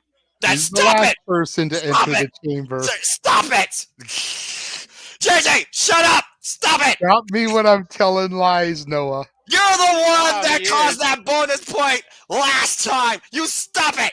You're the friggin' instigator of chaos, worse than Eric from AW Fans, WWE Family. You stop it! That does suck. This poor tag team division has to follow The Rock. The tag team division's been irrelevant since insert time here. Unless you're on NXT. I literally am still racing my mind. The Rock wants Cody's soul? I've never heard that. Boy! I've never heard that in my freaking life outside The Undertaker out of just character freaking debacle. But The Rock literally is the boss. He is on the board, director of the board. He literally could buy anything and anybody he wants. And he wants to buy Cody forever. The old boss used to say it's better to go with the devil you do know than the devil you don't.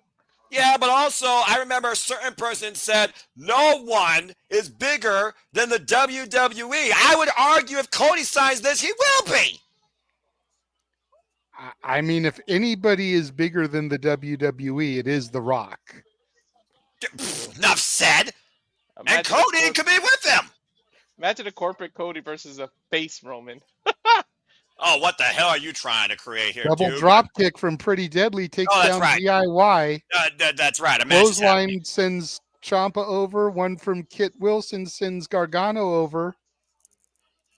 We're not in the I know- 70s, but I know Natalie is happy right now because she loves Pretty Deadly as much as I do. you're both weird. Anyway, Pretty Their Deadly music hasn't challenging even stopped. DIY for the SmackDown Tag Team Championships. This match will be underway shortly here, folks. Yes, I kid you not. We still have another 40 minutes left in this what the fuck segment just happened. I can understand now why they did at the top of the freaking second hour, because at this point, people are probably going to bed are like, huh? Anyway, SmackDown Tag Scratching Team their head Championship is what's line. going on. Yeah, right? The fuck? I didn't expect to think like this tonight, especially with WWE. The bell rings, though. I guess we're officially underway for this. DIY, by the way, have been champions now since beating the Motor City Machine Guns last year in December with 2 successful defenses against the Motor City Machine Guns. Like, go figure. Elton Prince in to start things off with Tommaso Ciampa. Oh! Tag made. Johnny Gargano now legal here. Of course, Pretty Deadly, former NXT and NXT UK Tag Team Jesus. Champions. Super kick from Gargano just takes Prince down. Will DIY do it themselves once again tonight? Stay tuned. Fuck television. Full commercial break. Oh, or it's a stretch. I mean, look, we don't need to go back to 2000 and what the fuck was it? 10, 11 years ago. Do the math. That's 2014. We don't need to do that. I still say it's going to be Randy Orton versus Kevin Owens. And the funny thing is, that's one match I haven't even talked about all tonight. Duh. I forgot. You're right. There is friggin' 4 matches now officially for the Elimination Chamber. Kevin Owens and Sami Zayn will be in an unsanctioned match, which means we do have 4 matches as of right now, JJ. Mm-hmm. Plus the Rock Cody segment. Which is going to be the talk of the night, but does it close the night? Does it No, open the night? Does it no. go before the men's chamber? How the fuck It does has that to work? go. I would put it in the middle of the show. I would start with the women's chamber. Obviously. Then I would do KO Sammy. Yeah. Then I would do the Rock segment. Mm. Then I would do Women's tag. the women's tag. Because unfortunately, whatever you do after the Rock is going to suffer.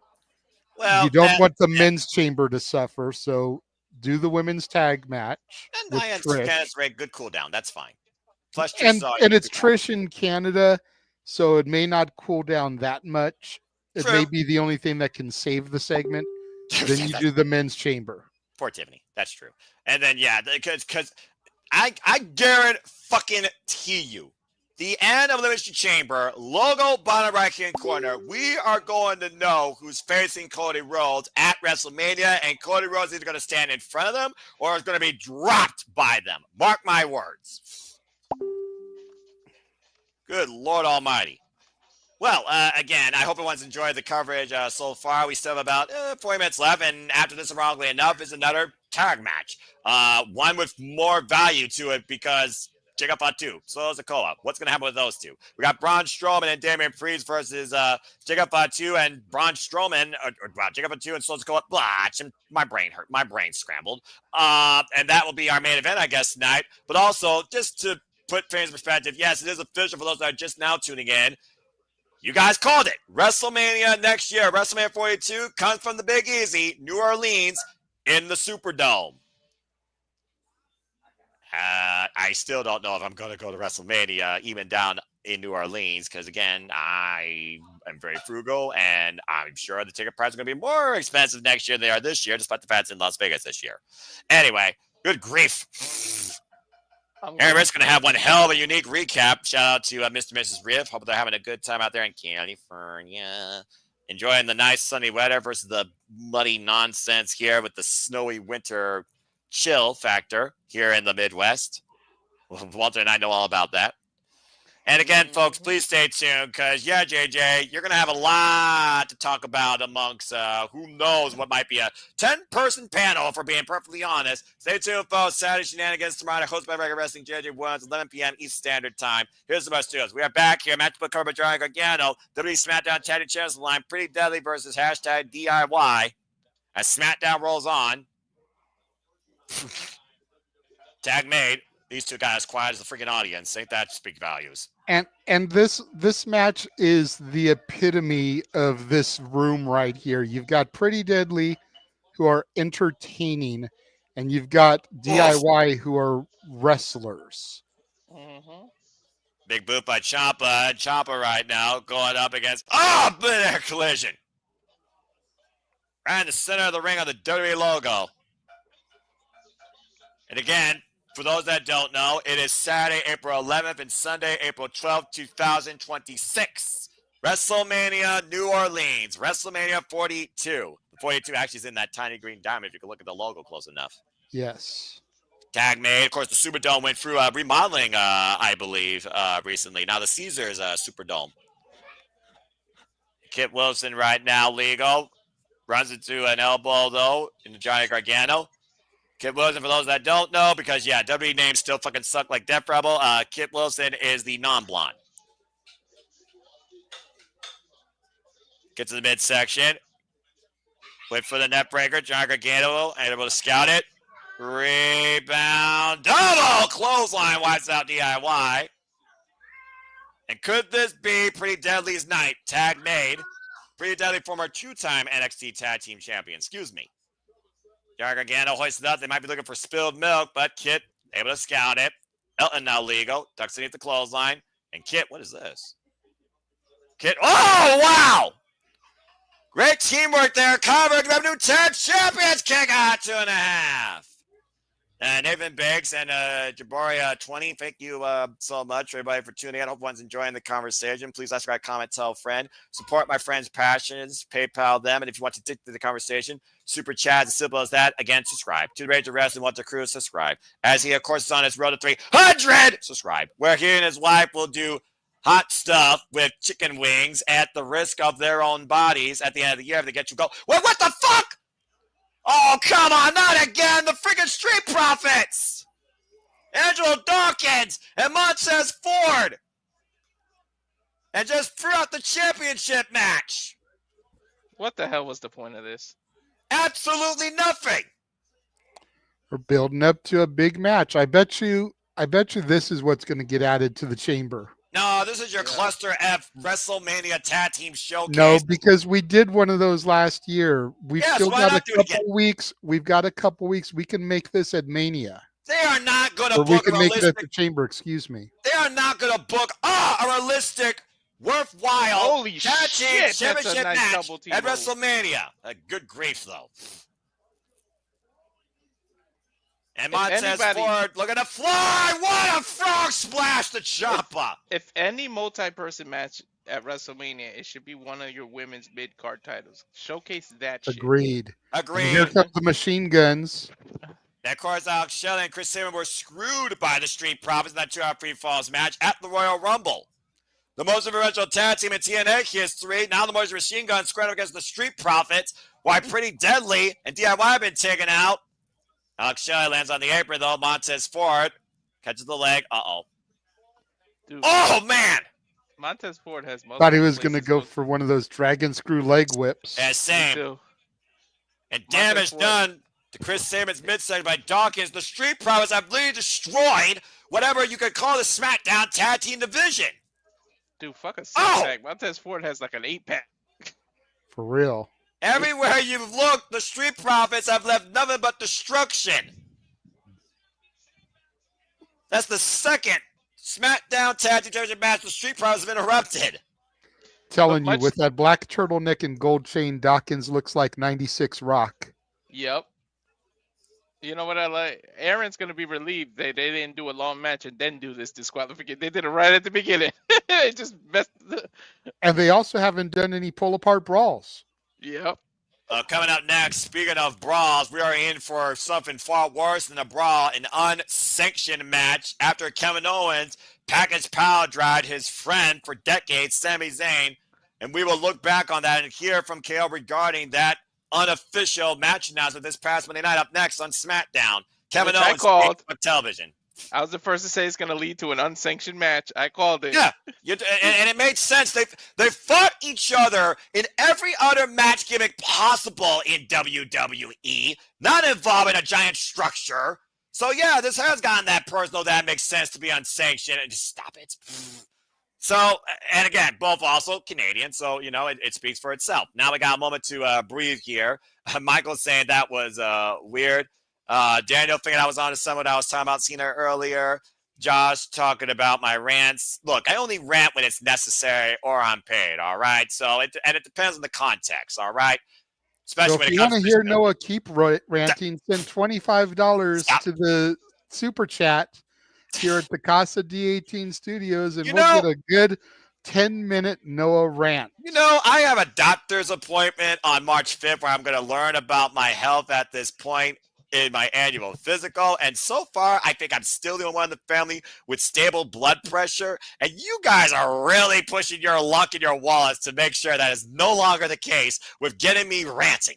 It's seriously. Oh, my gosh. Anyway, Arlene's saying, Cody, sell your soul. Well, Arlene also wanted Thea Hale to turn heel. She wants everybody to turn heel. So, I mean, you know. JJ. I was wondering who that was. That's my damn son. Oh, well, hello there, young Cruz. Thank you for tuning in and giving your thoughts. And if you haven't subscribed, go subscribe to your dad's channel. Yeah. Get him up to 101. Yeah, subscribe. And he's saying, if it ain't JJ, it's my dad. If it ain't my dad, it's JJ. Y'all both just call it all. WWE needs to hire you both. He was subscriber number 99. So, okay. Join the rage of wrestling. If you think I'm stressed now, imagine working for WWE. No thanks. Well, even with Triple H, it's a more stable environment, but I can also see the pressure based on what they got to do and deliver. And again, this GPS, we still don't know the fucking end destination because we haven't gone through the Elimination Chamber. Anyway, now we got a commercial break, full commercial break again. So, again, there's only one match left. We're going to hear from Kevin Owens regarding the fact that we got an unsanctioned bout with Sami Zayn. Did Kevin Steen and El Generico ever had an unsanctioned bout or a fight without honor? I can't recall. Probably. Wouldn't surprise me. I'm sure PWG. Between all the companies that they've wrestled in, I think they've had every fucking match type imaginable, as you've said. Pretty much. Or they've been all I involved in know every is match type. I want to see Sami Zayn resurrect the Brain Buster in this unsanctioned match against KO, damn it. He only used it one time, I believe, in his WWE career, and he used it against Gunther last year at WrestleMania to beat him for the Intercontinental Championship. And, of course, Gunther, our current WWE World Heavyweight Champion, will defend the title against Jey Uso at WrestleMania 41. It's Jey versus Gunther 3. We return back here on Friday Night SmackDown. Looking at the signs of the night, and it seems like signs are coming back lately in WWE. Well, yeah, ever since they started highlighting them in the Triple H era here. Well, you know, people always had that creativity to express themselves beyond a freaking capture on their damn phone.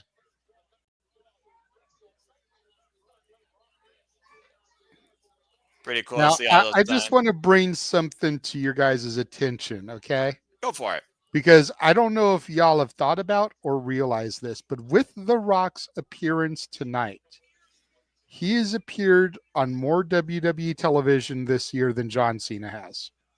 Yep. Speaking of John Cena, of course, John Cena last won the Elimination Chamber in February 2010 before Batista took the WWE Championship from him post-match, and he took it from Batista at WrestleMania 26. John Cena has both entered and left as champion in the Elimination Chamber. Mm-hmm. And Cena's only appeared on one actual television broadcast. The other was a PLE. Mm-hmm. Rock has been on Raw, NXT, and SmackDown now this year so far. And it goes back to what I was saying earlier with the fact that John Cena has not been even acknowledged or that heavily showcased. Could he be what The Rock needs or wants, holding that championship for arguably his WWE? The Rock is literally trying to take full control of WWE as we know it. Title, body, spirit, and soul. And we very well might see John Cena on that marquee one last time, breaking the record. And I was really watching the Elimination Chamber 24/7 stream, looking at John Cena's first one, of course, back in 2006, where, of course, he outlasted Chris Masters, Kurt Angle, Kane, Carlito.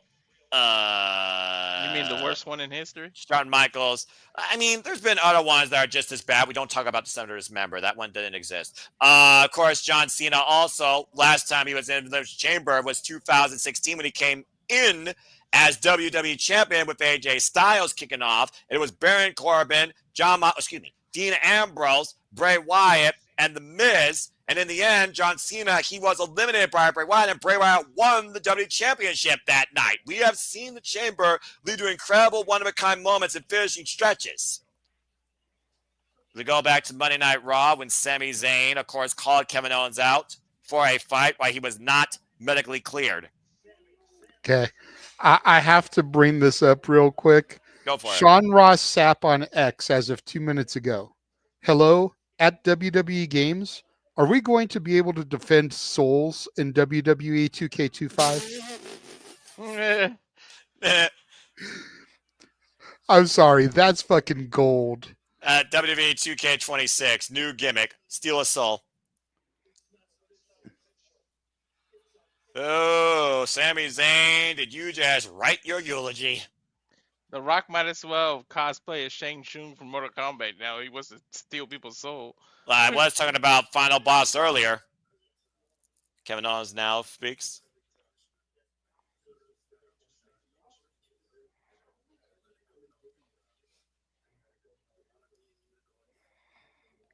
Kevin Owens versus Sami Zayn. Insert number here. For real. Is there a company that they've been in together where they didn't feud? I think that's the better question. Which identities do you want me to try and look into? All. These two I are- don't care if it was Steen and Generico.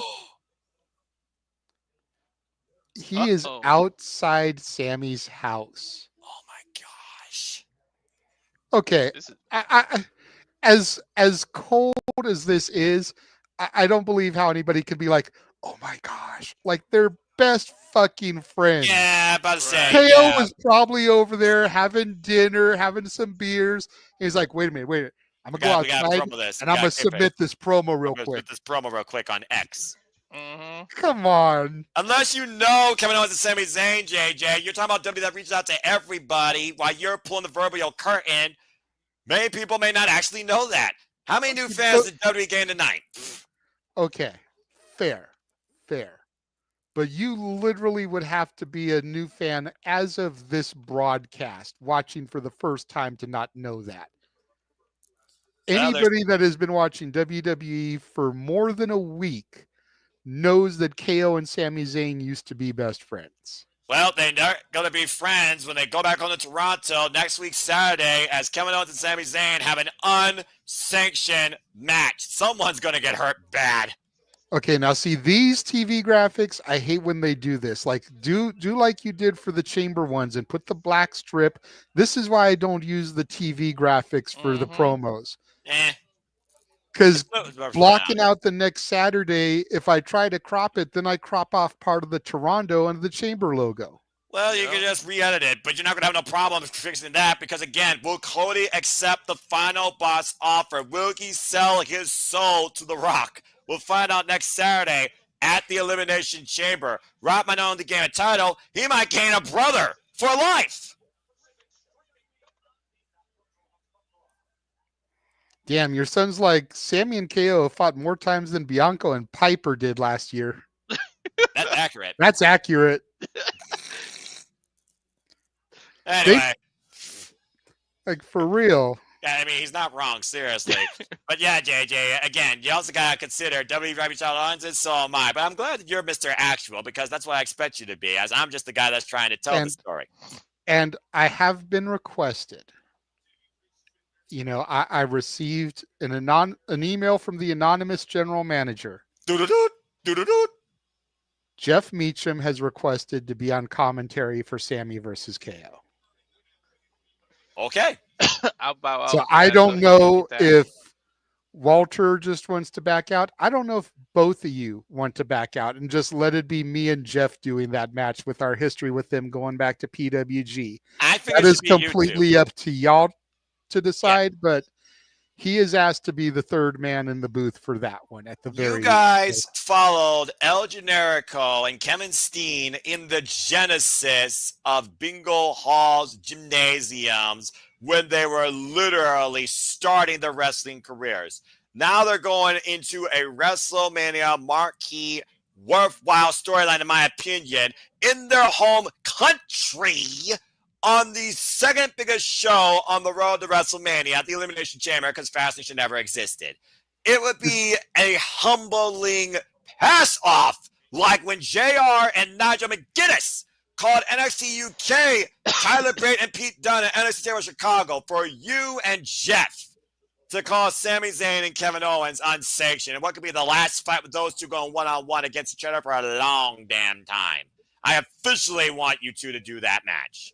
Yeah, fair enough. That'll also be Jeff's birthday, by the way. So. Exactly. Happy early birthday. But meanwhile, Braun, Strowman, and Damien, please, in tag team action against Slow Sikoa and Jacob Fatu up next, our SmackDown main event. Fuck television. Oh my gosh, this has been a unique night. On a unique night where tag team wrestling didn't matter for the titles, Shinsuke Nakamura wiped out LA's own Louisiana, folks. Chartreuse, you idiot. LA Knight, and of course we saw the Miz and Carmelo Hayes win for the first time ever as a tag team. That's just beyond weird. Stop it! Damn it! Stop it! We saw Tiffany Stratton beat Candice LeRae before Nia Jax stepped them up like Croomwood and annihilated them, while Charlotte Flair stood over her next, let's call it what it is, challenger for her 17th WWE Women's Championship. That's right, folks. If Charlotte Flair wins, she would have 17 titles in her career, WWE alone. We also, of But course, we only acknowledge 15 of them if she wins.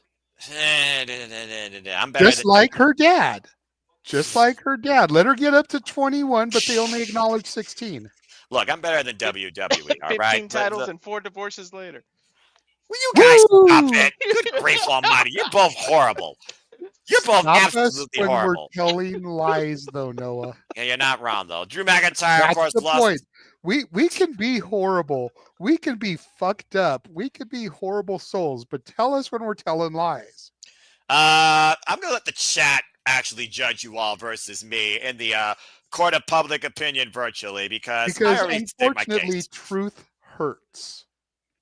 Yeah, no, you're not wrong there, but also pride hurts when you lose because you think you're going to win, and that's what happened with Drew McIntyre and Jimmy Uso in our opening bout as Jimmy Uso beat Drew McIntyre, but Drew McIntyre still took him down with a claymore and a smile on his face. And we also, of course, saw the most important, probably the only segment people are going to talk about after tonight, the fucking final boss. Not only announced that WrestleMania next year, WrestleMania 42, will be in New Orleans in the Superdome, but he wants to claim Cody Rhodes' soul and asks for an answer next week, Saturday night, at the Elimination Chamber. For the final boss wants a brother. And I think he wants everything that comes with it, including that undisputed WWE Championship. Again, will Cody Rhodes answer yes or no? And if he says no, what will it lead to? Will the final boss be engaged in a rage? And will we still see who faces Cody Rhodes on that marquee at WrestleMania? All that to be determined next week, Saturday night at the Elimination Chamber. Oh, yeah, and Naomi and Liv Morgan didn't have it. Who gives a fuck? Women's tag titles on Monday Night Raw. SmackDown needs to hurry up so I can get back to this jamboree. You're playing Mario Party Jamboree. That's a fun game. Mm-hmm. Again, folks, stay tuned. We're going to level up. We're going to test stuff out as soon as tomorrow here at the Simply Studios when Simply Reliable, Simply Games. I don't know what we're going to be playing. We'll be simply playing. That's probably what we'll start off as. We're going to start off testing a co-op campaign, I think, in Cuphead and maybe a video game podcast. So stay tuned for more on that. The future of Simply Reliable Studios content. I think we'll start with the podcast and tell everybody.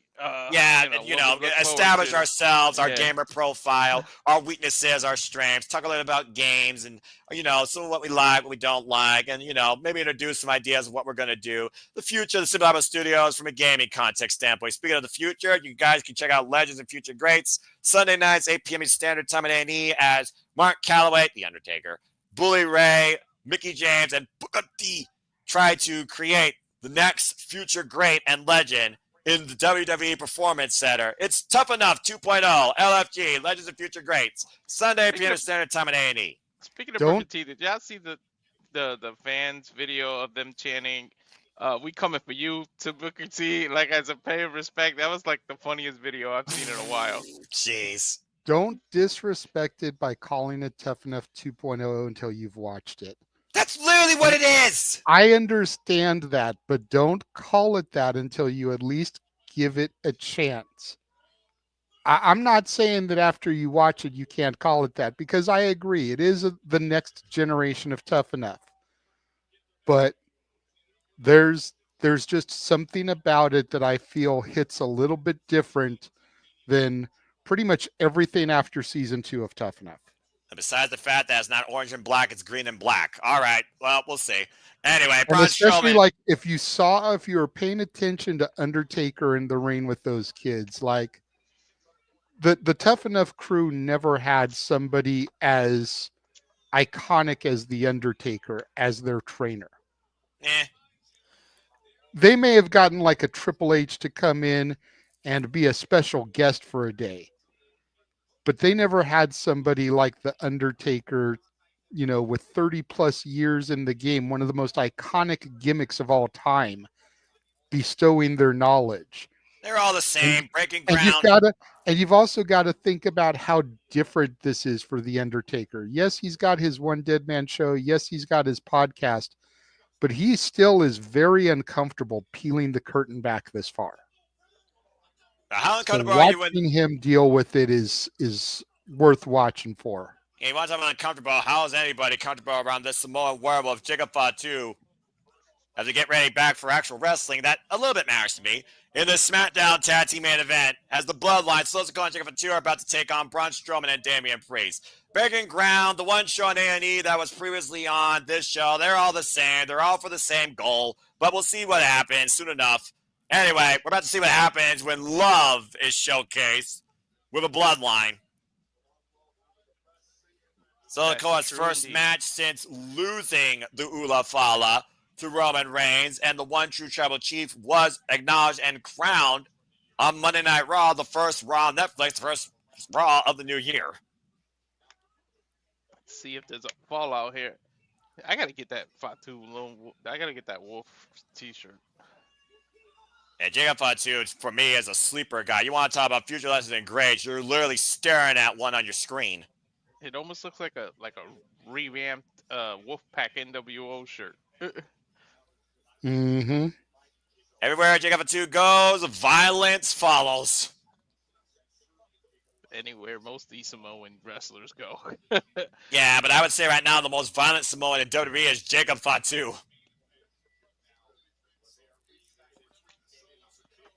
And again, we saw that little miscommunication that caused Jacob Fatu last week in that triple threat quad from this chamber with him and Solo Sikoa. So there's been some miscommunication, I feel like, here a little bit with Solo and Fatu. And I wonder if that's going to come into play tonight.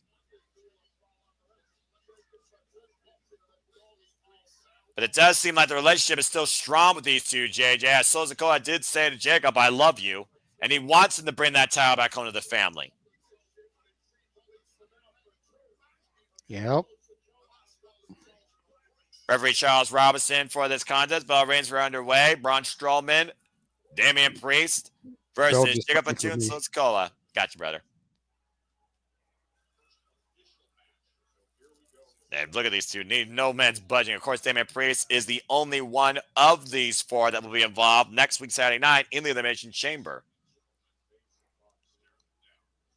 Just a tense stare down here. Saw what happened when Braun Strowman and Jacob Fatu went one-on-one for the first time ever at Saturday's main event. Jacob Fatu destroyed the man. Made him his bitch. And then Braun Strowman got his revenge, eliminating Jacob Fatu from the Royal Rumble. Looks like it's going to be Priest and Solo starting things off here. And again, what does it mean for Solo Sikoa now to no longer have that Ula Fala? Can his bloodline still acknowledge and show that love and respect towards him? Or has that gone in past? You said it yourself how Tonga, he's basically the only guy right now that truly hasn't shown his side or said a word even in this freaking conversation. Even if that word is yeah. I was going to say, that's about all Tonga says. Hey, God knows how he could say so much more if they just let him actually speak. Former never-weight champion, but that's a different conversation. Damien Priest in the corner right now with Solo Sikoa as Charles Robinson calls for the clean break. We saw what happened earlier, by the way, with Drew McIntyre, who's involved in the chamber. Damien Priest, a win for him, even in tag team action here, can only play to his advantage. Again, tonight's headlines, New Orleans will host WrestleMania 42 next year, April 11th and April 12th. And we will hear from the final boss after SmackDown in a press conference where he has offered Cody Rhodes everything and then some in exchange for not the title, but his soul. Will he accept his offer at the Elimination Chamber? That remains to be determined. Also, DIY Pretty Deadly, it was fuck off because the Street Profits attacked, and again, no contest. How much is your soul worth is the question. Well, when you ask the final boss, how much do you want to put on that check? How many zeros does it take? Well, I guess that's up to Cody Rhodes to decide, because at the end of the day, that's what Cody would literally be taking. Braun Strowman with the big up yours as he runs and slows Sikoa in the corner. How much happiness does money buy? How much money does it take for that happiness to last a lifetime? Especially in this economy. Back elbow strike. Tag made to Jacob Fatu. And Jacob Fatu and Braun Strowman's ground. Good God! Big boot up to the falling crossbody. Wipes out the Samoan werewolf for now. Now slows Sikoa coming in. Sidestep. And a Rage Monster's in the ring here. Braun Strowman's been seeing nothing but red against Jacob Fatu since Saturday night's main event. Uh-oh, and I think the train just went on the rails. All aboard! Oh, what the hell? They're not the show. Oh, my God! Tonga tried to derail the monster of monsters and got taken out for it. Yeah, Jacob Fatu literally coming in from behind. Taking Braun Strowman over the timekeepers there, almost in Lilian Garcia's lap with a reverse sling blade. This match rolls on when we come back. Wrestle Clyde picture in picture. Fuck television. Fatu's been unleashed. So many commercial breaks. So many. I swear I'm sober, y'all. This is just it's just popping me. And soon enough, I'm going to have everybody in the commentary section, not just me on the screen, but everyone in the chat just going fuck television before me, even though they're out of sync, because how the hell do you cope with commercial breaks this long, this much, when all you want to do is enjoy a TV product? Super kick there by Jacob Fatu, even with a silent picture most of the time. It does bring in money, I guess, revenue. Yeah, well, Speaking again, of bringing in revenue, if we get a $25 super chat, no one Stop will it. go off. NAF will be released here Stop on the it. screen. Stop it. Stop it. No one wants to see that. Stop it. It's been a nice... Arlene is still Adequately. around? Stop it. She's going to save money for my dignity of expense during your next freaking kick-ass karaoke. Stay tuned, folks. The monthly I think tradition. you got to worry about Ash more than you got to worry about Arlene, because Look, Ash is a wants to know whole different... exactly how everything worked so that she could make you sing Ice Cube. And knowing how little you like rap music, Fuck rap. it definitely will not be a good day for Noah Foster. Look, Ash is already a good soul, but she's already an enemy in my eyes because she supports the House of Torture Bullet Club. You want to talk about the worst Bullet Club ever created? That's a whole different conversation for another day, and I will literally die on that hill, War Dog style, against Ash in proverbial conversation. Next time she's on shenanigans, and she brings that shit up. Anyway, so it's taking control of Braun Strowman and Jacob Fatu with the cheap shot. Trying to call a wrestling match here and already being triggered in so many ways. Don't give it away for free. $25 super chat will have Noah go the fuck off. Stop it. No one wants to see me go the fuck off, all right? It's too late for that shit. I'm going to bed after this. I got new pillows on my bed. I'm going to rest my mind while I'm still thinking about what the fuck The Rock's trying to do, claim a person's soul. That's the definition of friggin' blood money. Hey, just in case anybody's thinking about that $25. Hey, Stop it. JJ, stop it. Walter's like, how bad do I want Noah to rant? What the fuck is wrong with you people? Don't answer that. Just slows the car right now, putting the boots to Braun Strowman in the corner.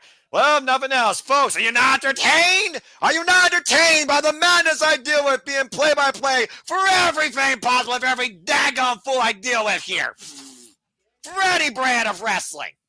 Whether it's James' Muppet Puppet Commentary Madness, or these two, and Chase University and proverbial Masita Idiocracy. Dadgummit! That Hey, friggin' Minnie Monet is still more entertaining than the real person. That's accurate. Jacob Fatu right now in control of Braun Strowman. Freaking Now I got hell. another Pizza Hut commercial. I had Bambino's earlier. I got double pep.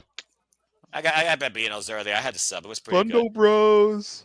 We're back here on SmackDown. Believe it or not about pizza, but we're delivering a tag team wrestling main event from Louisiana, as Louisiana will play host to WrestleMania. Braun Strowman and Damien Priest taking on Jacob Fatu and Sikoa, main event here on SmackDown. Fatu just unleashing on Strowman with these running sentons. Here's the cover, hook of the leg, 2 count. Fitting enough, I had a sub from a place called Munchies around me. Never heard of them. Jacob Fatu, of course, returned to SmackDown 2 weeks ago and delivered a Samoan spike to Cody Rhodes' throat.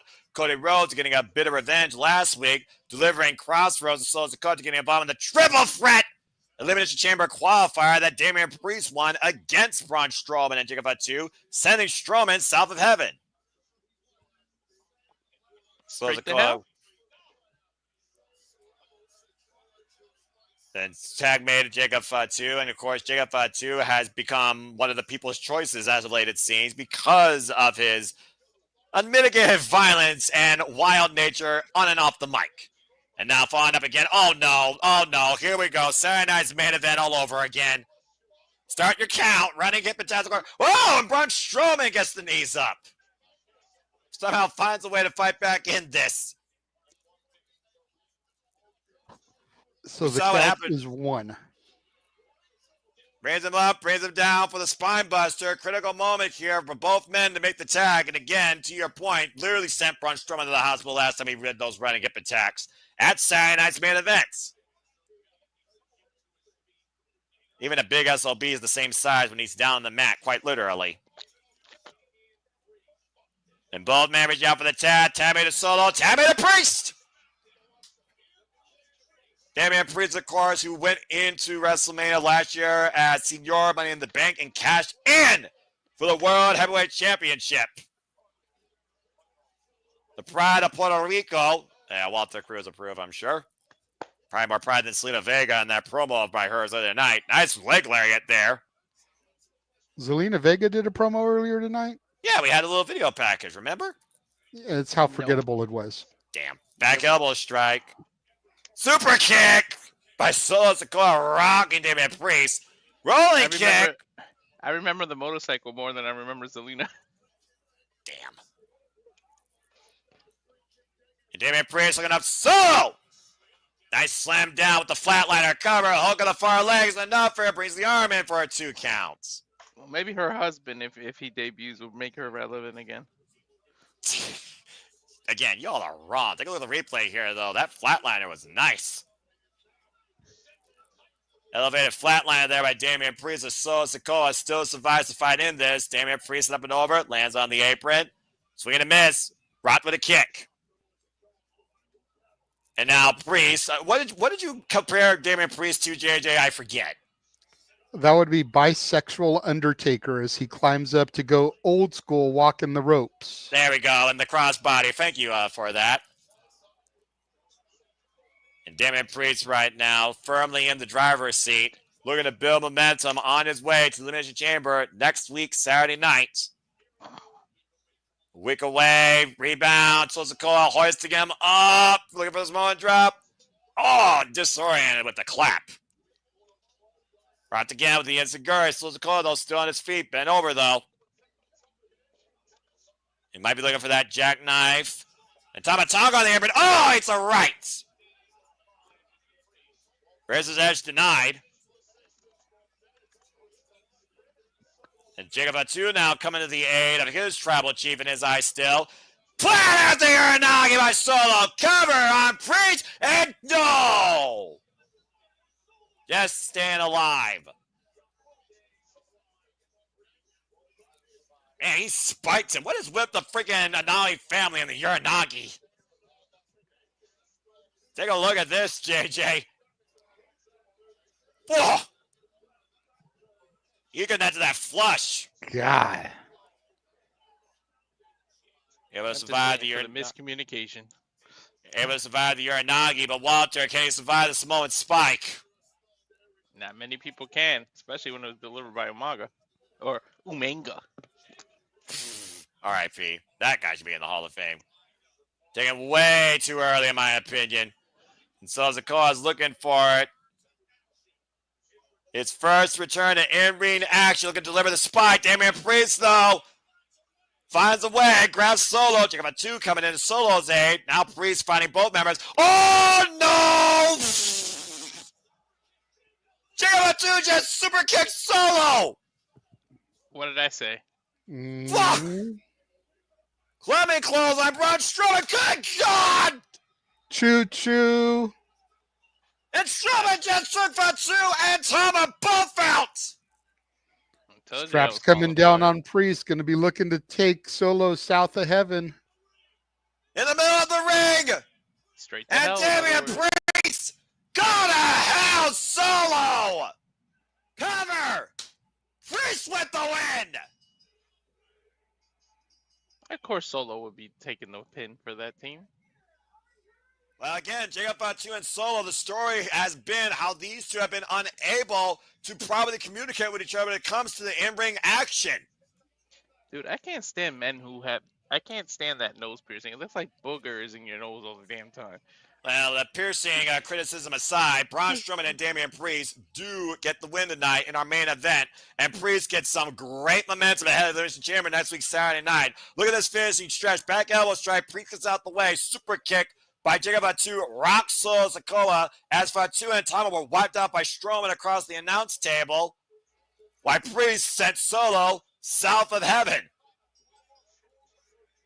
The road to WrestleMania is still very unclear for many men, but Damien Priest is one win away from punching his ticket, and we'll find out if he's able to do it next week Saturday. But for now, for JJ Williams and Walter Cruz, I'm Noah Foster. This has been Friday Night Smackdown as we get ready for the press conference on WWE social media from the Final Boss. But thank you for tuning into our coverage tonight on Friday Night Smackdown. And whether you stay around for the simple recap, we'll definitely see you tomorrow night for JJ Williams, who will be in the host seat as he moderates the weekly conversation of moderated madness that are the Saturday Shenanigans. Thank you all for tuning in.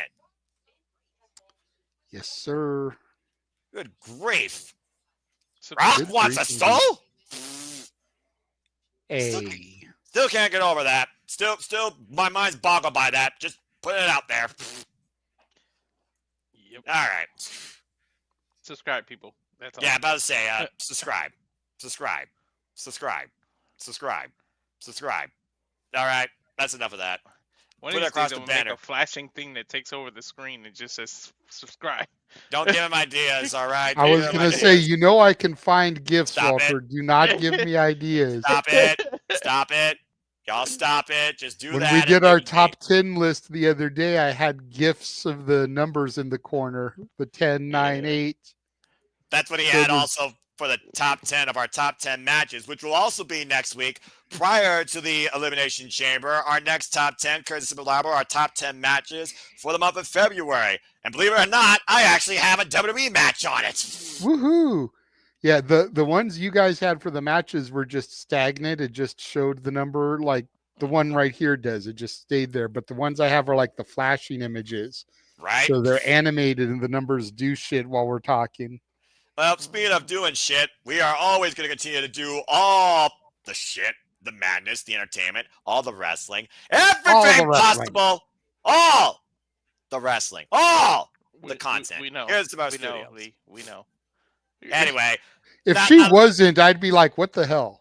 Right? It's how about the whole opposite side of Stand By Your Men. Anyway, the folks, there it is again. It is official. WrestleMania New Orleans, WrestleMania 42, Saturday, April 11th, and Sunday, April 12th. And of course, we're crazy, and we will be covering it in the Super Bravo Studios. That's 3 events now we know in 2026 by WWE alone. And each one of them, outside of the Royal Rumble so far, are 2 damn nights.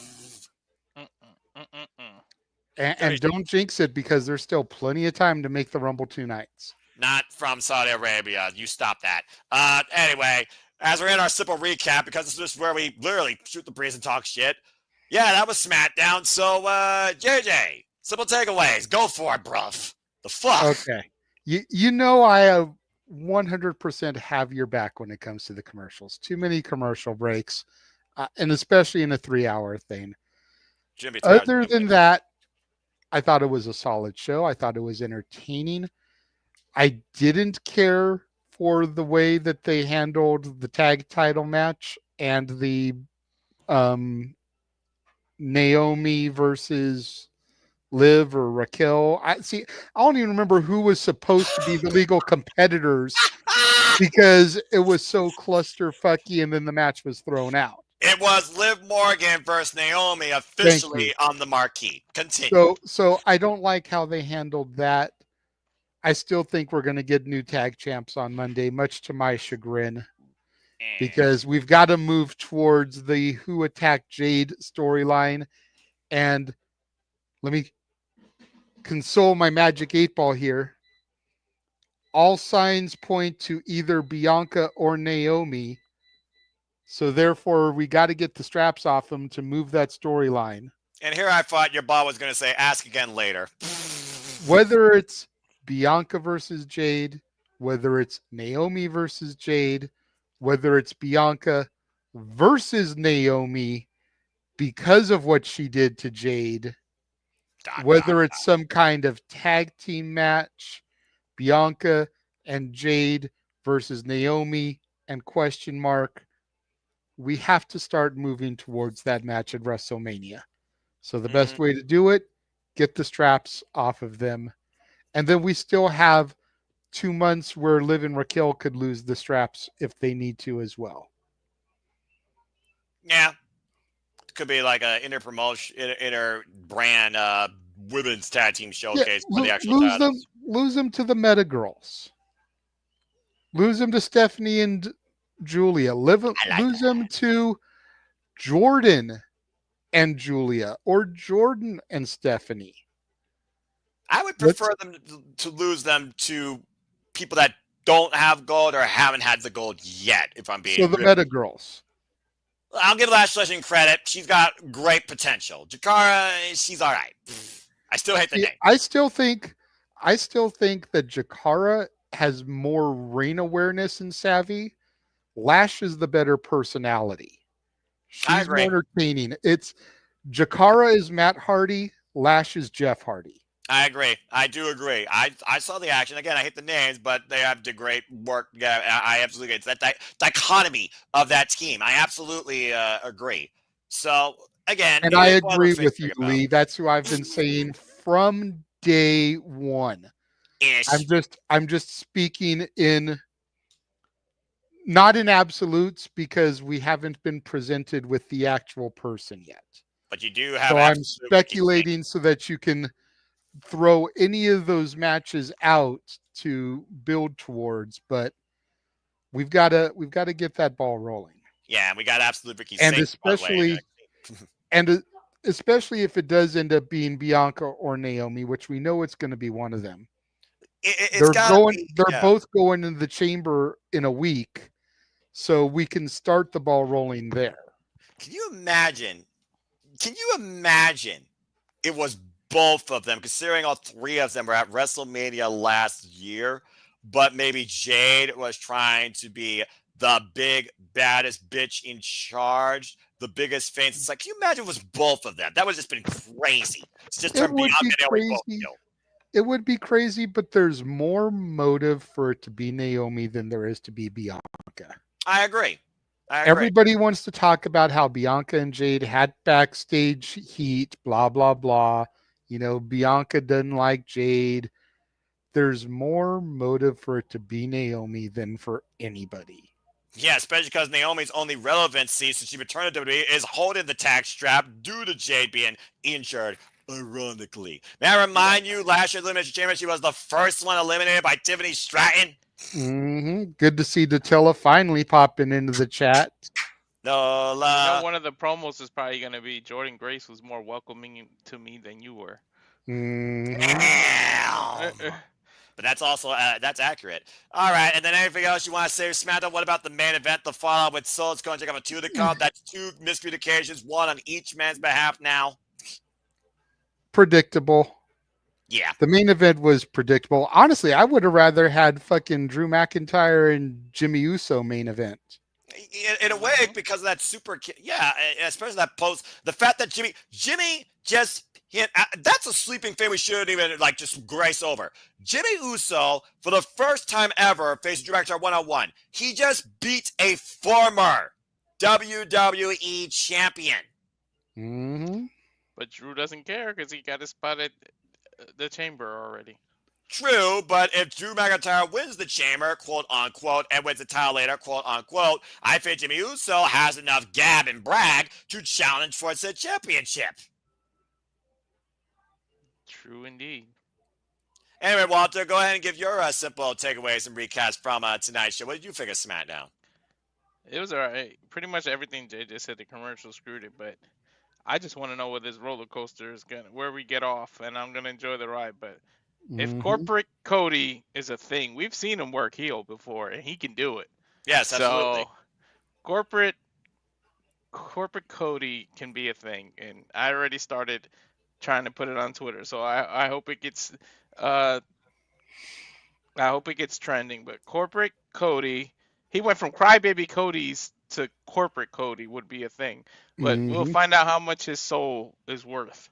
Or will we see a different C go corporate for the last stretch? I was just going to say, the more I think about it, the more Cena going corporate makes perfect sense, because the John Cena that sat in that Rumble press conference sounded desperate. I want credit, by the way, if that happens. Yep. And if what can get Cena to the title is going heel and going corporate, I'm here for it, because I have wanted a heel Cena for at least 15 years, if not longer. In the last year, you might get it, literally, with the final bosses ringing endorsement. I'm telling you, if I'm right, I want full credit here, all right? If I'm right, I want the full credit here, because I'm the one that called that shit out, because you saying John Cena has been more invisible than his proverbial phrase spoke volumes tonight with what The Rock was looking to garner tonight, and not a championship with someone's soul. And let's not forget those two have history going back to 2 WrestleManias. And it's not, and Jamboree to Walter's son, it's not that far of a stretch, because we've seen Cena clean up and wear suits and ties. So him pulling the corporate would not be too far fetched. Watch him at any movie premiere. He wears suits. Well, you're supposed to. You're supposed to literally dress for the occasion. You're supposed to present. It's how even the Hall of Fame. And that being said, we now go to WWE's post-event press conference with the final boss. Oh, man. Corporate Cena. Byron Saxton introducing it right now. I'm guessing that we're going to stay on here to hear what The Rock has to say. Once again, of course. JJ, I will leave translation to you. Imagine corporate Cena, and then Randy Orton joins the corporation with Cena as much as they fought as the corporate. Wow. All right, well, let's go ahead and hear what happens. JJ, all on you.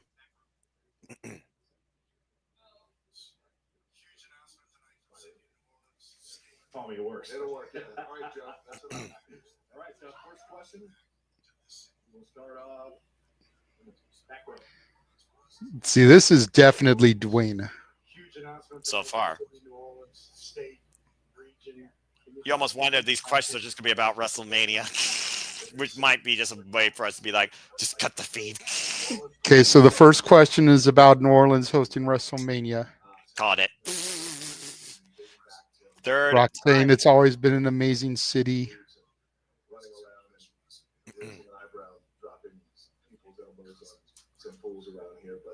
New Orleans has always been an amazing city.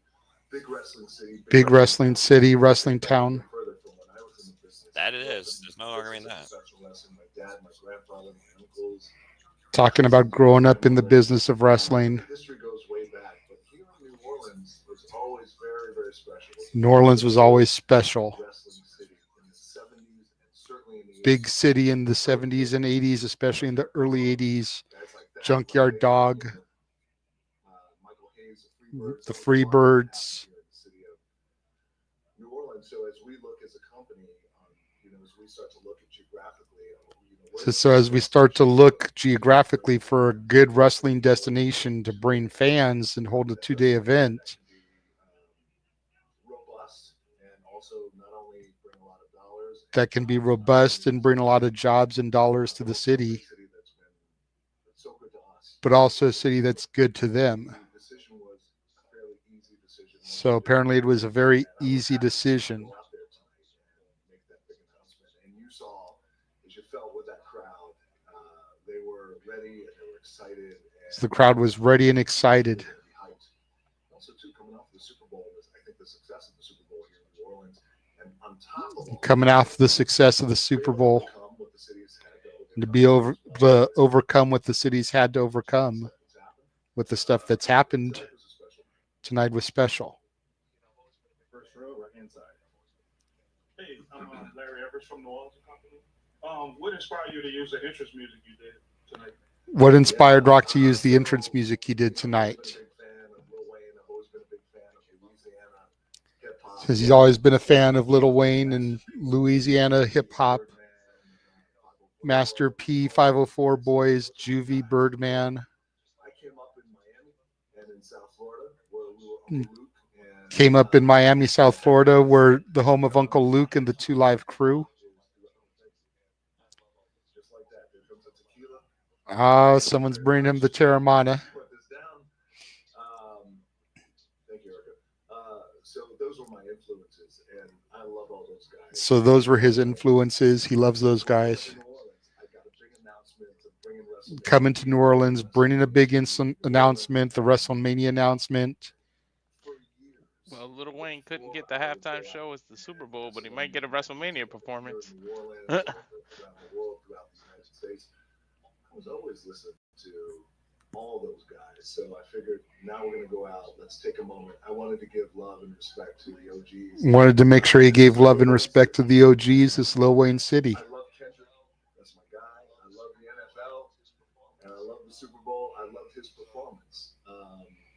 So it was my way of just showing love to. It was just about showing love to the OGs from New Orleans. Yeah, absolutely. Good for him. Appreciate him. And by the Okay. way, the block is hot. Like specifically, I wanted that one. Well, he specifically wanted The Block is Hot, which is probably my favorite Lil Wayne song from his solo career. Mm-hmm. I know Raw is now streaming on Netflix. Can you talk a little bit about the WWE's partnership with Netflix and how that's going right now? So this guy's asking about the Raw Netflix partnership and how it's going. We got to get a press pass to one of these things, guys.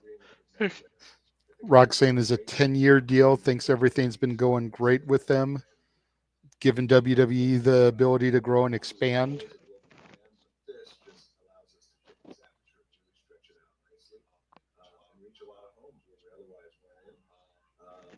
I love those guys over at Netflix. I have a long-standing relationship with them too as well. Rock's talking about the long-standing relationship he's had with Netflix, some Netflix original movies that he's done for them recently. Stuff like Red One, which if you've never seen it, check that out. Or Red Notice, excuse me. Red One was the Christmas one. Botch. With Ryan They're Reynolds. both right? red ones, damn it. They both have red in the title. Easy to get them confused there. They both were good too. Said the fans have been happy. The partnership's been great and going to just continue to grow. We're going to do with WBOK Radio. So tonight you had a big proposal for Cody Rhodes. What does this mean for you and him as past rivals and our respective peers?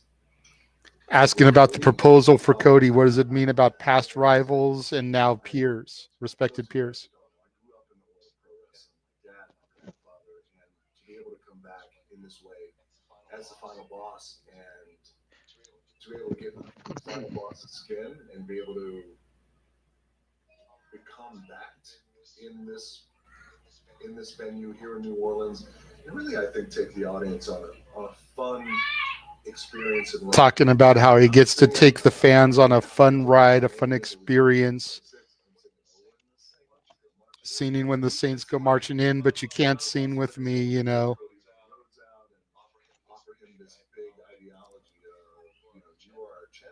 Presenting an ideology to Cody about how he wants so much more.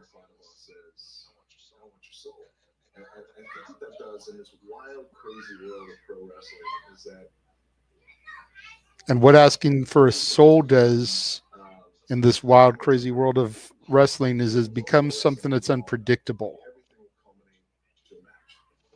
Because in wrestling, everything culminates to a match. what I really love about this rare airspace that we've gotten to the character of the final boss. And what he loves about this Unicorn in that final boss character is it's kind of a unicorn character. the WWE title. It's not about having a match. It's not about punching. It's not about a match or a title or punching, kicking, bleeding, which is part of the world,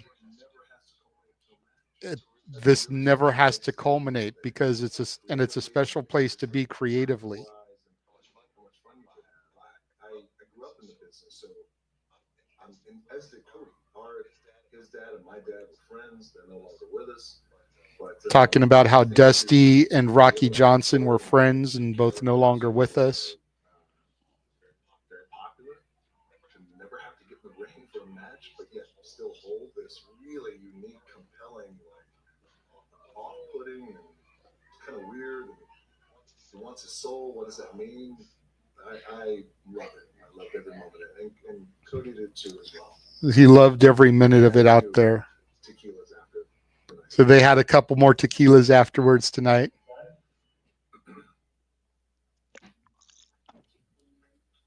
Hey, Rock, how you doing? This is Devin with Hold the Mayo. So I have two questions, so I'm just going to merge them into one somehow. Let's say you have the ultimate cheat day for food, okay? And you're in New Orleans. What are 3 foods that you got to eat on your ultimate cheat day in New Orleans? And then somehow I'm going to pair this with who are your 3 favorite artists. You sound like you're deep from Louisiana. From the deep south. Yeah. I hear that, man. Okay, so this dude is asking Rocky, what are 3 foods you have to have on your ultimate cheat day from New Orleans? And 3 favorite artists from New Orleans. I'm thinking of St. Bernard coaches right now. Well, my coach in Miami was Coach Ogeron. That's Ed Ogeron. Yeah. That's the vibe. Really? Rocky just cussed on the fucking press conference. They digress just like we do over here. Yep. Accurate. Let me not put myself on the class of these guys. We have Ray Lewis, Warren Sapp. We had the best defense. Coach O was our coach. And I didn't understand it then, but I understand it much later, just how many great lessons he actually taught me. And I love that guy, and I really appreciate it. Yeah, he's great. What was your question? Oh, beignets. So he's saying beignets are definite cheat food. I don't even know what that is. I would say crawfish, man. Crawfish. Yes, you did. Come on, man. Pinch the tail, suck the head. That's my jam. Dude, Braun Strowman brought up crawfish before and how much he eats them. I gotta go with rice too as well. And then the rice. I do that. Yes. Out of from Louisiana. So 3 Louisiana, or so Lil Wayne, Juvenile. I gotta go with the guy who I feel started it all. I'd be wrong, as Master P. And Master P. Walter, beignets are donuts to New Orleans. They are special donuts. Fried Yeah, I was going to say they're like a donut hole. Oh, okay. He's talking about Master P, how he kind of started it all in the New Orleans area, selling albums and tapes out of his trunk. He's right. He's not telling lies at all. When does he? That's a big deal. It's a big deal, man. It's amazing. It's awesome. I get lucky. I feel like Kind of going back to the first question now, he's being asked, what does it mean to bring Mania to the people of New Orleans in the Superdome? It's like, pay attention, journalists. He talked about this shit already. Mm-hmm. Kind of like people that join our chat late. Yep. Yep. Now, who could you be referring to in such a matter?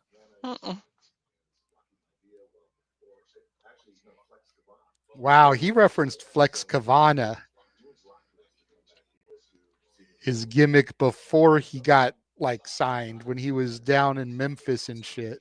That's a throwback. Damn. Before he became Rocky Maivia with the pineapple Jerry curl. And the biggest Flex smile. Kavana.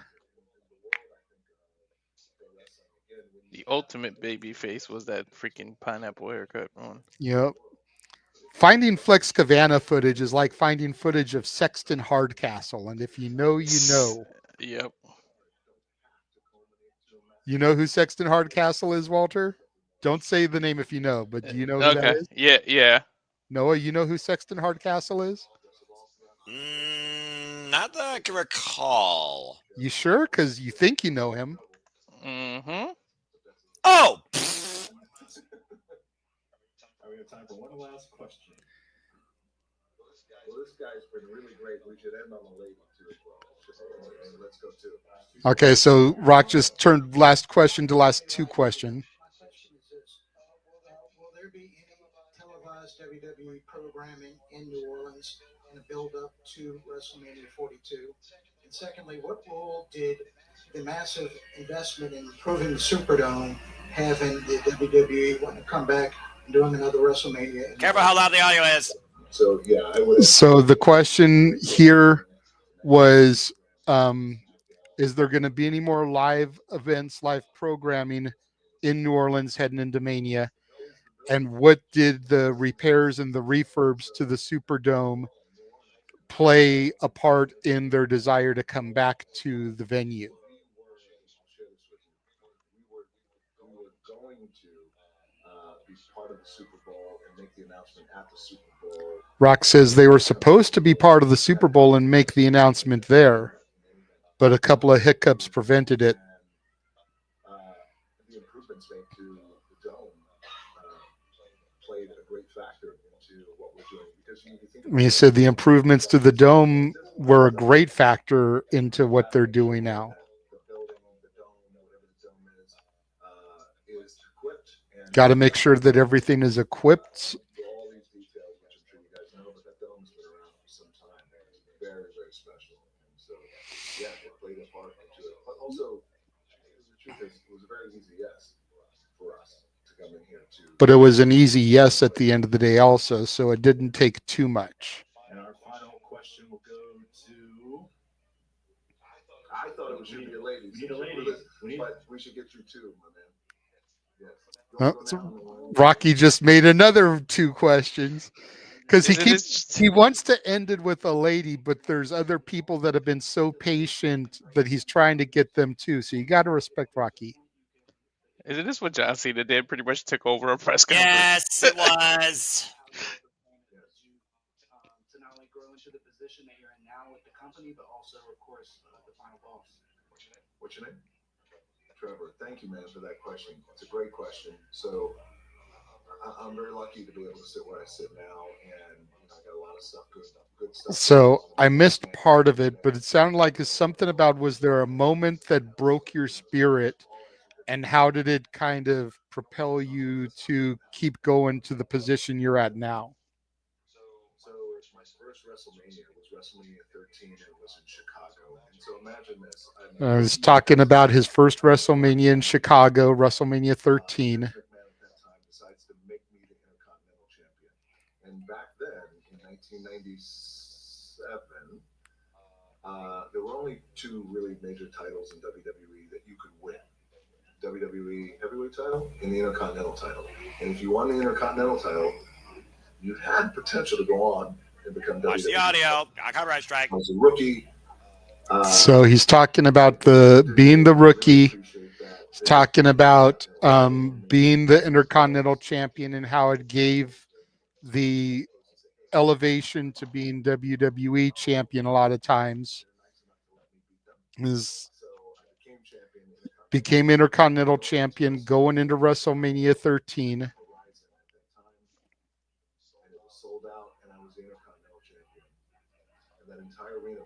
And the entire arena booed him out of the building, chanting Rocky sucks.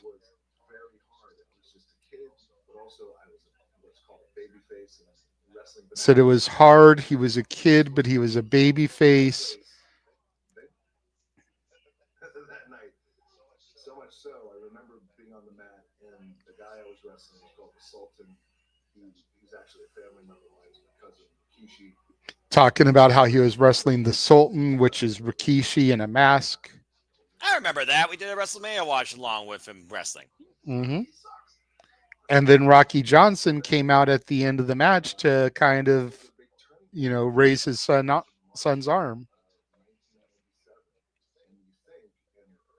Oh, shit. Did you see that, Walter, pop in? Mm-hmm. And everything was supposed to be amazing, and I was getting booed out of the building.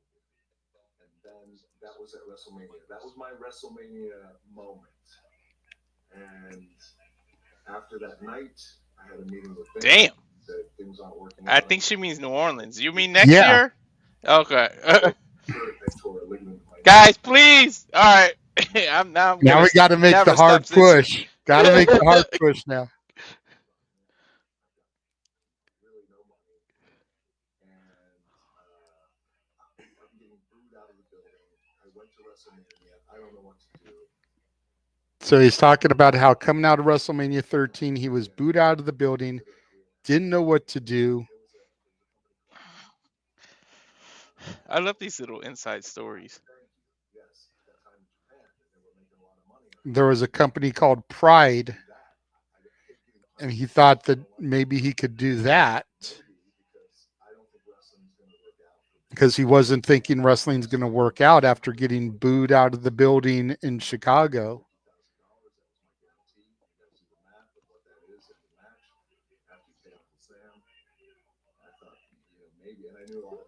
So he was doing about 225 dates, getting $150,000 guaranteed. Do the math as to how much that is per match. And I get a call from Vince McMahon at the end of the summer in October of '97 that said, I'm going to bring you back.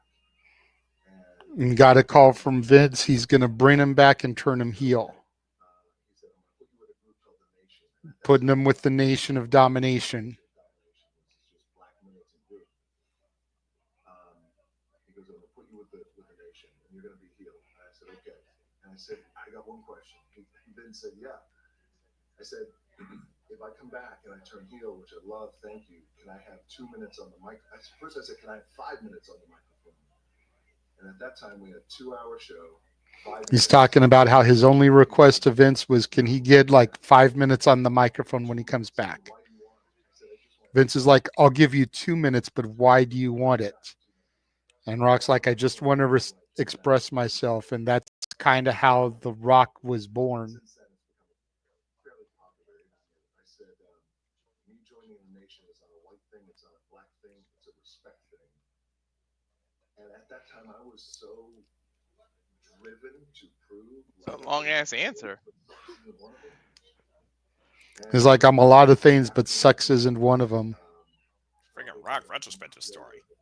Well, it is, but it explains, the question, because he was asked about a moment where he almost thought about quitting.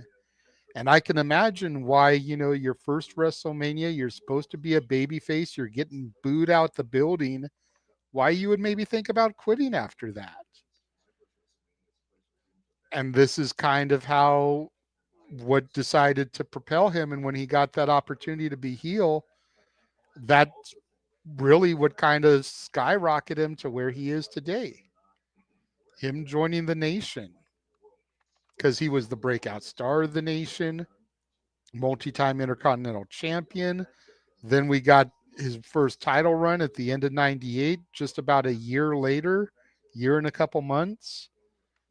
If he hadn't had that mic time, that joining the Nation, would Rock be where he is today? Hell no. I take all that and I say, let's come here back to New Orleans in 2026 and have a great WrestleMania. And I'm not going to get booed. Maybe I will, but it's good. Our closeout question all the way in the back. Hi, Rock. Hi, Hi. good to see you. Nice to see you too. So, with regards to future plans, who are the core partners in WWE that you consult with? In regards to future plans, who are the core partners that he consults with? That's a good question. Nick Khan, Triple H, And, with those two guys in particular, and those are the two main guys that he consults with. wrestling is, I think, an interesting business to be in because while it's a big business, I also feel like you gotta love it. Says wrestling's an interesting business to be in because while it's a big business, you have to love it to be in it. Triple H loves the business. Talks about some of the fun stuff, crazy stuff they've done together. Accurate. As they talk often, they're very close. As Triple H will present him something, they'll talk about it, he'll chop it up, they'll correspond back and forth. Says, and it's always been this way with Triple H, even going back to when they were wrestling. Let's do something that's unpredictable. Let's do something that's bold. So regarding tonight with the final boss and coming to Cody Rhodes and saying, I want to make you bigger than The Rock, and I want to provide you. I want to make all your dreams come true, and your babies, legacy. I want to make all of them come true. Audacious and bold and disruptive. Talking about being audacious and bold and destructive. And he'll say, yeah, great. And Paul's like, yeah, great, let's do it. The bond that we have. Nick is the same way. By the way, Ari Emanuel, who's my very close business partner who owns the owner, feels the same way too. Ari Emanuel's the same way. And you, Kasama, I consult with you. Dwayne, thank you so much for taking some time and fielding some questions here Thank you tonight. guys so And much. that is it for Dwayne Johnson. Big games. All right, bye guys. Thank you. Thank you very much. That does it for our WWE post event. And that is it. No Paul Levesque coming out, just The Rock.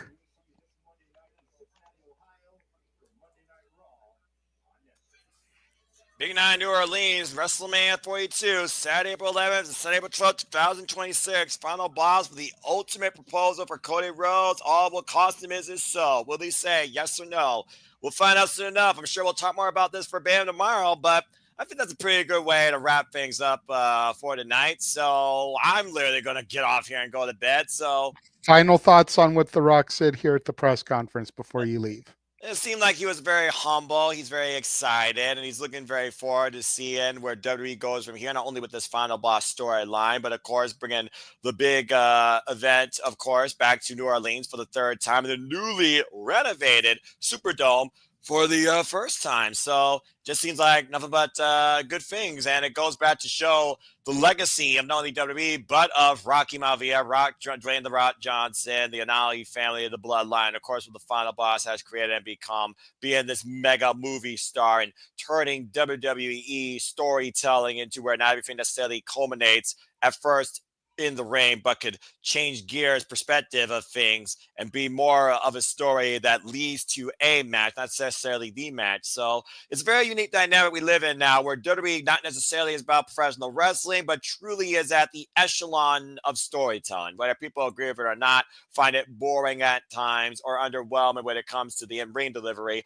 it's still a very unique dichotomy that transcends pop culture and reach out further to this culture and this global perspective, entertainmentally defined community. So good stuff all around. I'm sure we'll see what happens soon. Nothing but positive business vibes, it seems like, too. But for now, I'm tired. I'm going to bid you all fine, dude. You all continue to talk if you want with the chat or sign up your own way. But this is Noah Foster signing up to Saturday Shenanigans. Remind you, as always, make a positive impact in life and have a good night.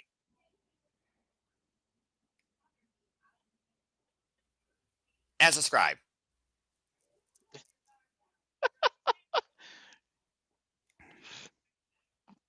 Good night, bro.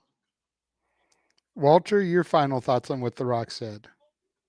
I love the pull back the curtain version of The Rock, and I love everything he said. But I mean, true words are never spoken. You figure that's why they went to New Orleans. The popularity of what happened in the Super Bowl, the fact that they made all these updates to the dome. Why not? And everything that he's gonna do coming up, I'm excited. A new chapter of the WWE is opening up. I love how you notice no one asked him about how can he make this WrestleMania or anything. There was like no clues about that. If everything was about next year, nobody stopped and went, Hey, "Wait, Rock, what about this year?" I still think he's going to be there this year. I think what happens at Chamber is going to directly affect what happens at Mania. I've been saying it. Y'all need to calm the fuck down with your Rocky hate about, oh, Rocky's not going to be there. Just enjoy the ride. Right now, Cody Rhodes has an ultimatum. Sell Rock his soul or honor the values that he has. A lot of people would sell their soul to The Rock to be his champion. I know I would. John Cena wants to break the record. He wants number 17. If Cody doesn't, Cena might. Be a Yeah. great catalyst for heel Cena. So, yeah, like, let's just enjoy. And anybody that is watching right now that isn't subscribed to Walter's channel, get out there and do it. Let's get this man WrestleMania tickets for next year. Damn it. Mm-hmm. I just put the tweet out to start the campaign. Let's go, everybody. Yeah. Thanks. Yeah. And she's So, always a woman of her word. very solid show tonight. I very much enjoyed everything. Why am I not seeing the ticker? Did you put the ticker somewhere else? Take the ticker down. What ticker? The Heath did that. ticker. Oh, I don't know. No one did that, I think. Let me See, see. I don't know what banner it's in. Yeah, me neither. Because it is time for us to sign off and get out of here. Oh, there it is. Where was it? Example banners. Oh. So that is going to wrap things up for us this evening. Make sure you guys tune in tomorrow for Saturday Shenanigans. Our boy James is going to be hosting a space on X tomorrow at 6 Eastern, 3 Pacific, I think he said. So check him out there for a little pre-show shenanigans, if you will. But yeah, we got a lot of stuff coming up.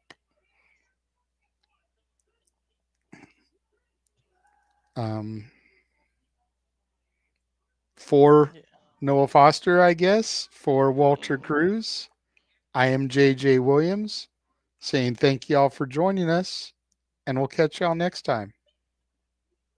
See you guys.